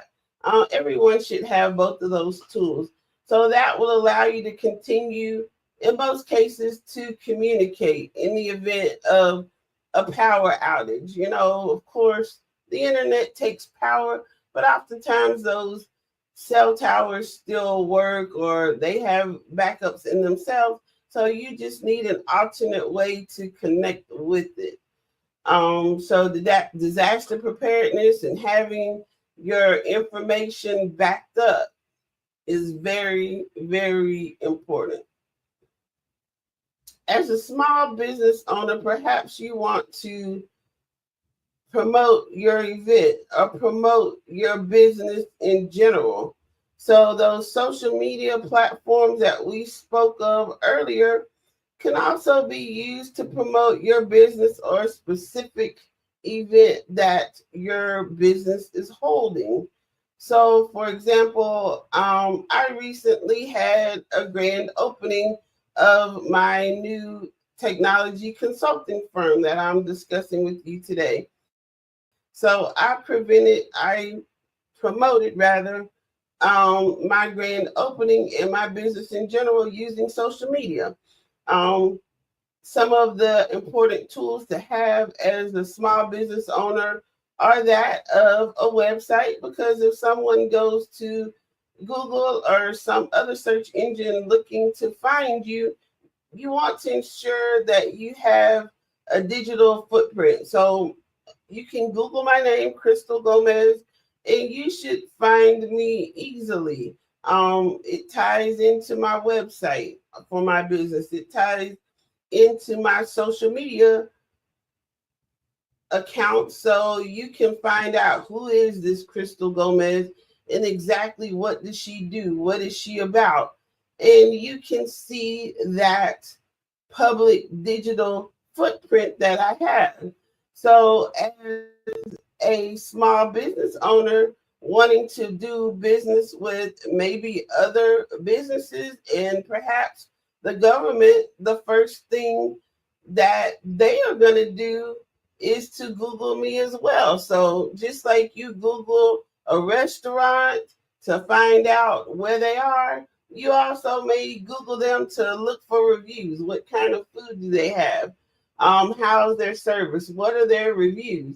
Well, businesses have the same thing. So if I'm looking to collaborate with the business or a government or other contractors looking to partner with me, they're going to not only look for my presence, but to see what services I offer, but they're going to look at the ratings too before they choose to do business with me. So your digital footprint is important. And I have to tell you, prior to becoming a small business owner, I really didn't care for social media myself. I was more a voyeur, quite frankly. I would go on to social media to maybe look for friends that I had lost touch with, to reconnect with them, but I really never posted anything about my personal life. And these days you will see that I'm pretty, visible on social media, but most of my content centers around my business and not so much of it about my personal life. And there are those out there whose personal life seems to be an open book. So you do want to be mindful of what you post and who is your audience. As a business owner, if you're going to post on social media about your business, you want to post content that resonates with your target client or your target business that you're looking to possibly collaborate with. You want to consider what you're saying if it's divisive. You want to, in most cases, steer clear of any information that may seem divisive. But then again, that may be what people are interested in you. So you have to personally craft your online persona, what people only know about you, what you tell them, what you post. So whether that be personally or professionally. Now, I mentioned email. So email is, that replaces mail. Most of us, the only mail we receive are bills. Perhaps if it's your birthday or it's a holiday, you may receive a birthday card or a holiday card, but we don't really often correspond via letter. Maybe we correspond these days more through email, which is for business use, or maybe even text. So SMS marketing, in other words, that's the use of text messages to market your business. So both email and SMS marketing are effective tools for reaching your target audience, but in its simplest form, it is a way of communicating, no more, no less. How about e-commerce? So I mentioned earlier, all you need is a smartphone to start a business. Well, e-commerce is that. Perhaps you make or make and sell jewelry. Perhaps you make and sell some type of cosmetic product. Or perhaps you provide a service such as, I don't know, you're a massage therapist, or you're a personal trainer, or you own a restaurant. I like food. I like to eat, so I mention food a lot. So if you own any of those businesses, e-commerce is a way to sell your goods and services online. So a lot of businesses thrived in this virtual environment when the world was shut down by the pandemic. Unfortunately, some businesses weren't able to survive, but new businesses were created or thrived in different ways.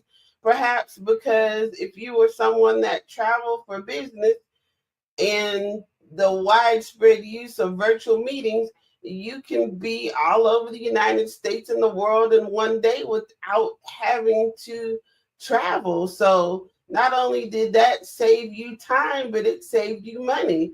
So you could be in a meeting in the morning with someone locally. You didn't have to drive across town.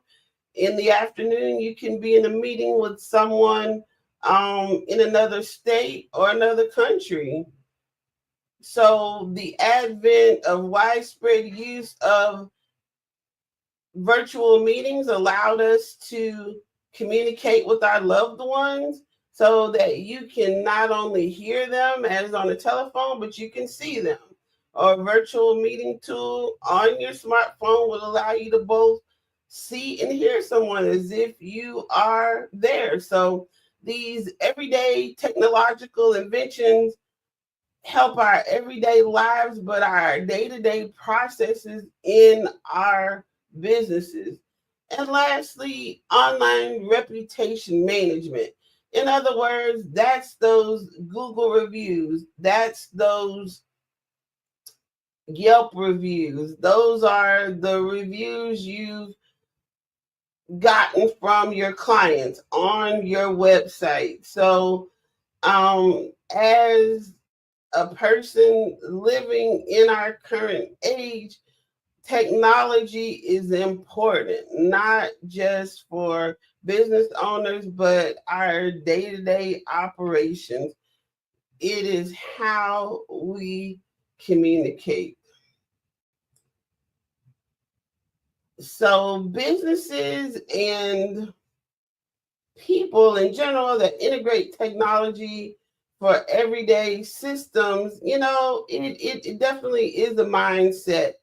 And believe it or not, I've not always been so keen on the technology. I've always been curious about it. I have a friend that actually, before when I got my first cell phone, prior to that, I had an alphanumeric pager, one that had, buttons on it that you could text. And then when I got my first cell phone, it seems like I kind of went backwards because that cell phone was just like this phone. You have a number 1 and a 2, and then the number 2 is ABC, and then number 3 is EDEF. So in order to send a text message, you've got to repeatedly, hit that same key in order to spell out a sentence.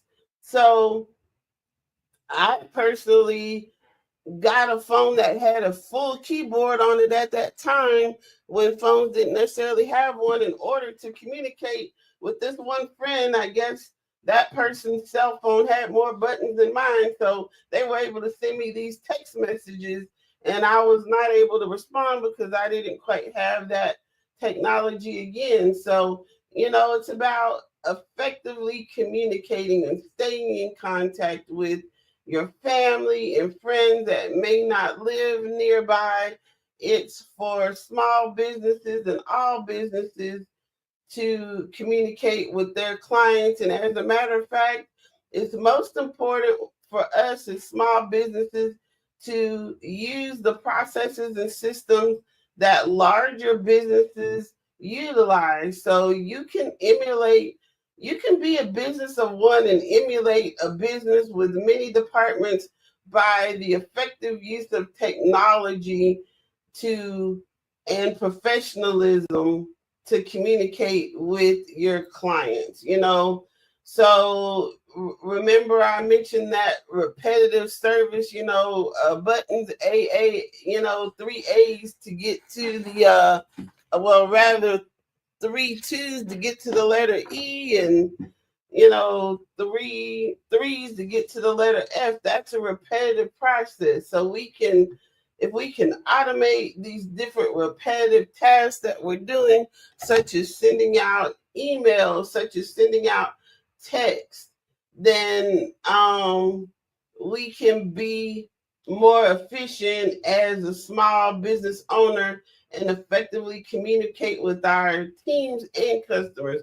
As a matter of fact, your business can appear to be open 24/7 if you have a website that allows your clients to go on and learn about your systems and perhaps purchase what they need online. So the greatest example again is I go back to food. You know, we now commonly order food online and it is delivered. So you go onto your smartphone or your computer, you order, you see the menu for your favorite restaurant, and then you select the food, you see the price, you select the food. You can either pick the food up or have it delivered. So that's all done from your smartphone. There's whole industries and jobs that have been created by having things delivered to you. You know, I've never been a big fan of online ordering. I'm someone who likes to go in the store and touch and feel and try on what I'm ordering. But as a business owner, it's more effective for me to order things online and have them delivered because my time is better spent working in my business doing what I'm good at than on my business doing repetitive tasks or clerical tasks. So I encourage you to make your life easier. You know, sometimes we say it's supposed to simplify it, and sometimes it makes it more complicated, but such is life. And we should all take advantage of what's out there and be acquainted with it, because if you're not, at some point, because we are living in a virtual world, you don't want to get left behind and you don't want to be in the dark as to how to operate something, because when it comes to, you know, such as a power outage and you're not prepared. You know, back in the day, we'd be prepared with extra batteries, candles, or whatever it was that you needed. Maybe we, filled the bathtub up with water. Well, you also need, the backup battery for your phone so that you can communicate. And don't forget that hotspot. As a business owner, you want to unlock the full potential of your business by using technology. So please contact us today for a personalized technology consultation session that will help transform your operations, streamline your processes, and elevate your business to new heights. Let's innovate together and pave the way for success. Embrace the future with confidence. So again, I'm Crystal Gomez, digital technology strategist and digital literacy educator. Allow me to help you develop a tech strategy to effectively connect, automate the follow-up process, and take action to close more deals. I can be reached on all major social media platforms. My website is crystalgomez.net. My social media is also my name, Crystal Gomez. So the Black Business Expo's mission is to raise funds for high school seniors going to college or K through 12 entrepreneurs. This expo is a fundraiser for students. You may go to www.blackbusinessexpousa.com to donate to the scholarship fund, or use the Cash App that's on the screen below, $BBXUA. Our goal is to give laptops and up to $5,000 to 10 students. Students can register online at www.blackbusinessexpousa.com. Every dollar counts, so we want to remind you to donate to the scholarship fund. We want to thank our Black Business Expo USA sponsors for December 2024. NC 100, Moody Capital Partners, Suede Soul, Lotus Richey Coaching and Training, the Carolina, Virginia Minority Supplier Development Council, Step Management, Barbara H. Smith, LLC, Margie McLean Foundation, Incorporated, Geniuses Common, Earth Essentials, Mullane Shania Global, Executive Women's Success Institute, The Quality Coaching Company, Superwoman Business Services, Creative Force Studios, Lee Entertainment, Artistic App Design, Black Business Expo USA, Geniuses Common, and I'll see you on the other side. Thank you.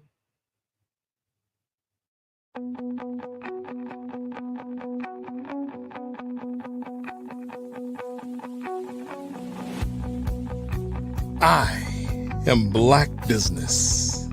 From the moment I wake until the time I sleep. Yes, I am Black Business. I am Black Business. Tell me, are you Black Business? I am Black Business. Do you support Black businesses? Listen, I support Black business because I am Black Business. Black Business Expo, one of the largest business showcases in the history of Black business in the world. The world. Sign up today at www.blackbusinessexpousa.com or call 919-308-9090. I am Black Business.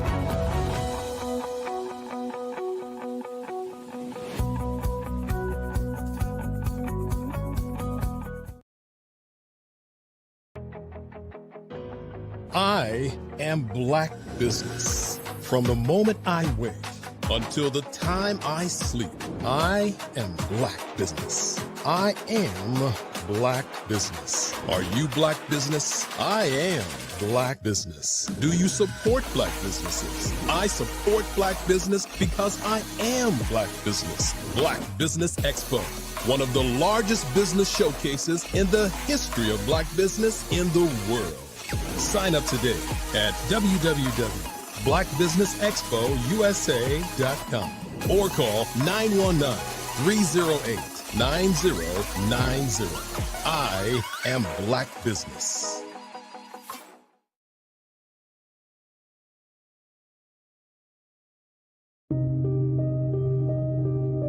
The Black Business Expo is changing my life. This year, they are giving away laptops and even $5,000 in cash to students just like me. I'm Alexis, and I want to go to college to fulfill my dream of becoming an entrepreneur. Help the Black Business Expo going to www.blackbusinessexpousa.com and also becoming a vendor, a sponsor, or donating.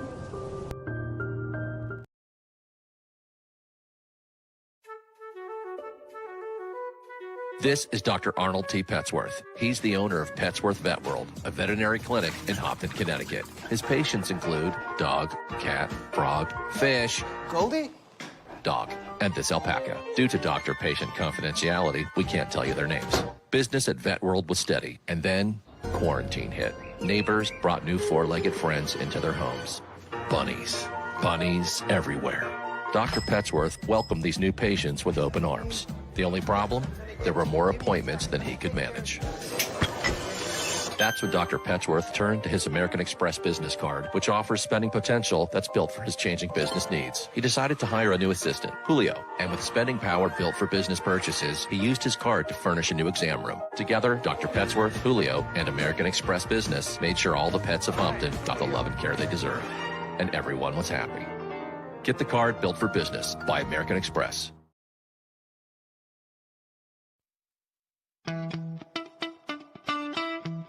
How many times have you been asked to help someone you didn't even know, a student, a business entrepreneur? Or did you ever even ask, where did they end up? That business, that friend, that entrepreneur. Well, just maybe they ended up in a gang, bankrupt, homeless, or worse. dead. Maybe they turned to crime, drugs, and alcohol. Did you ever wonder? Did you destroy their dream, or was your life always so easy? At the Black Business Olympics, we started a movement to help students complete. Give them hope and foster success. Help them to leave their dreams of providing laptops, computers, and up to $5,000 in scholarship funds.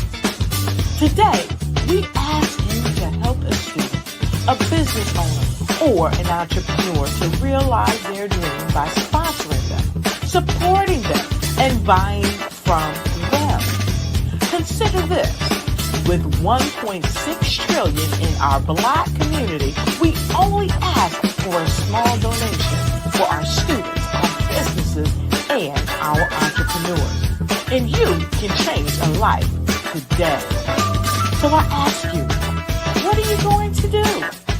Sit on the sideline and watch our students in high school be losers, miss out on their dream from lack of resources?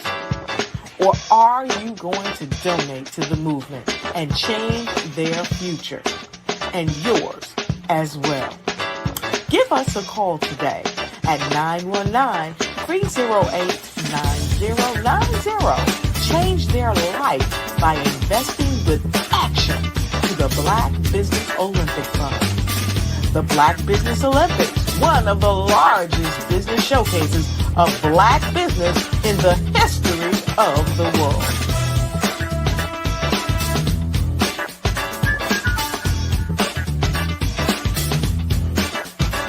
Hello, I am Dr. Eric Kelly III, the visionary strategist and founder of the Black Business Olympics. I invite you to showcase your Black-owned businesses on the Black Business Network global stage.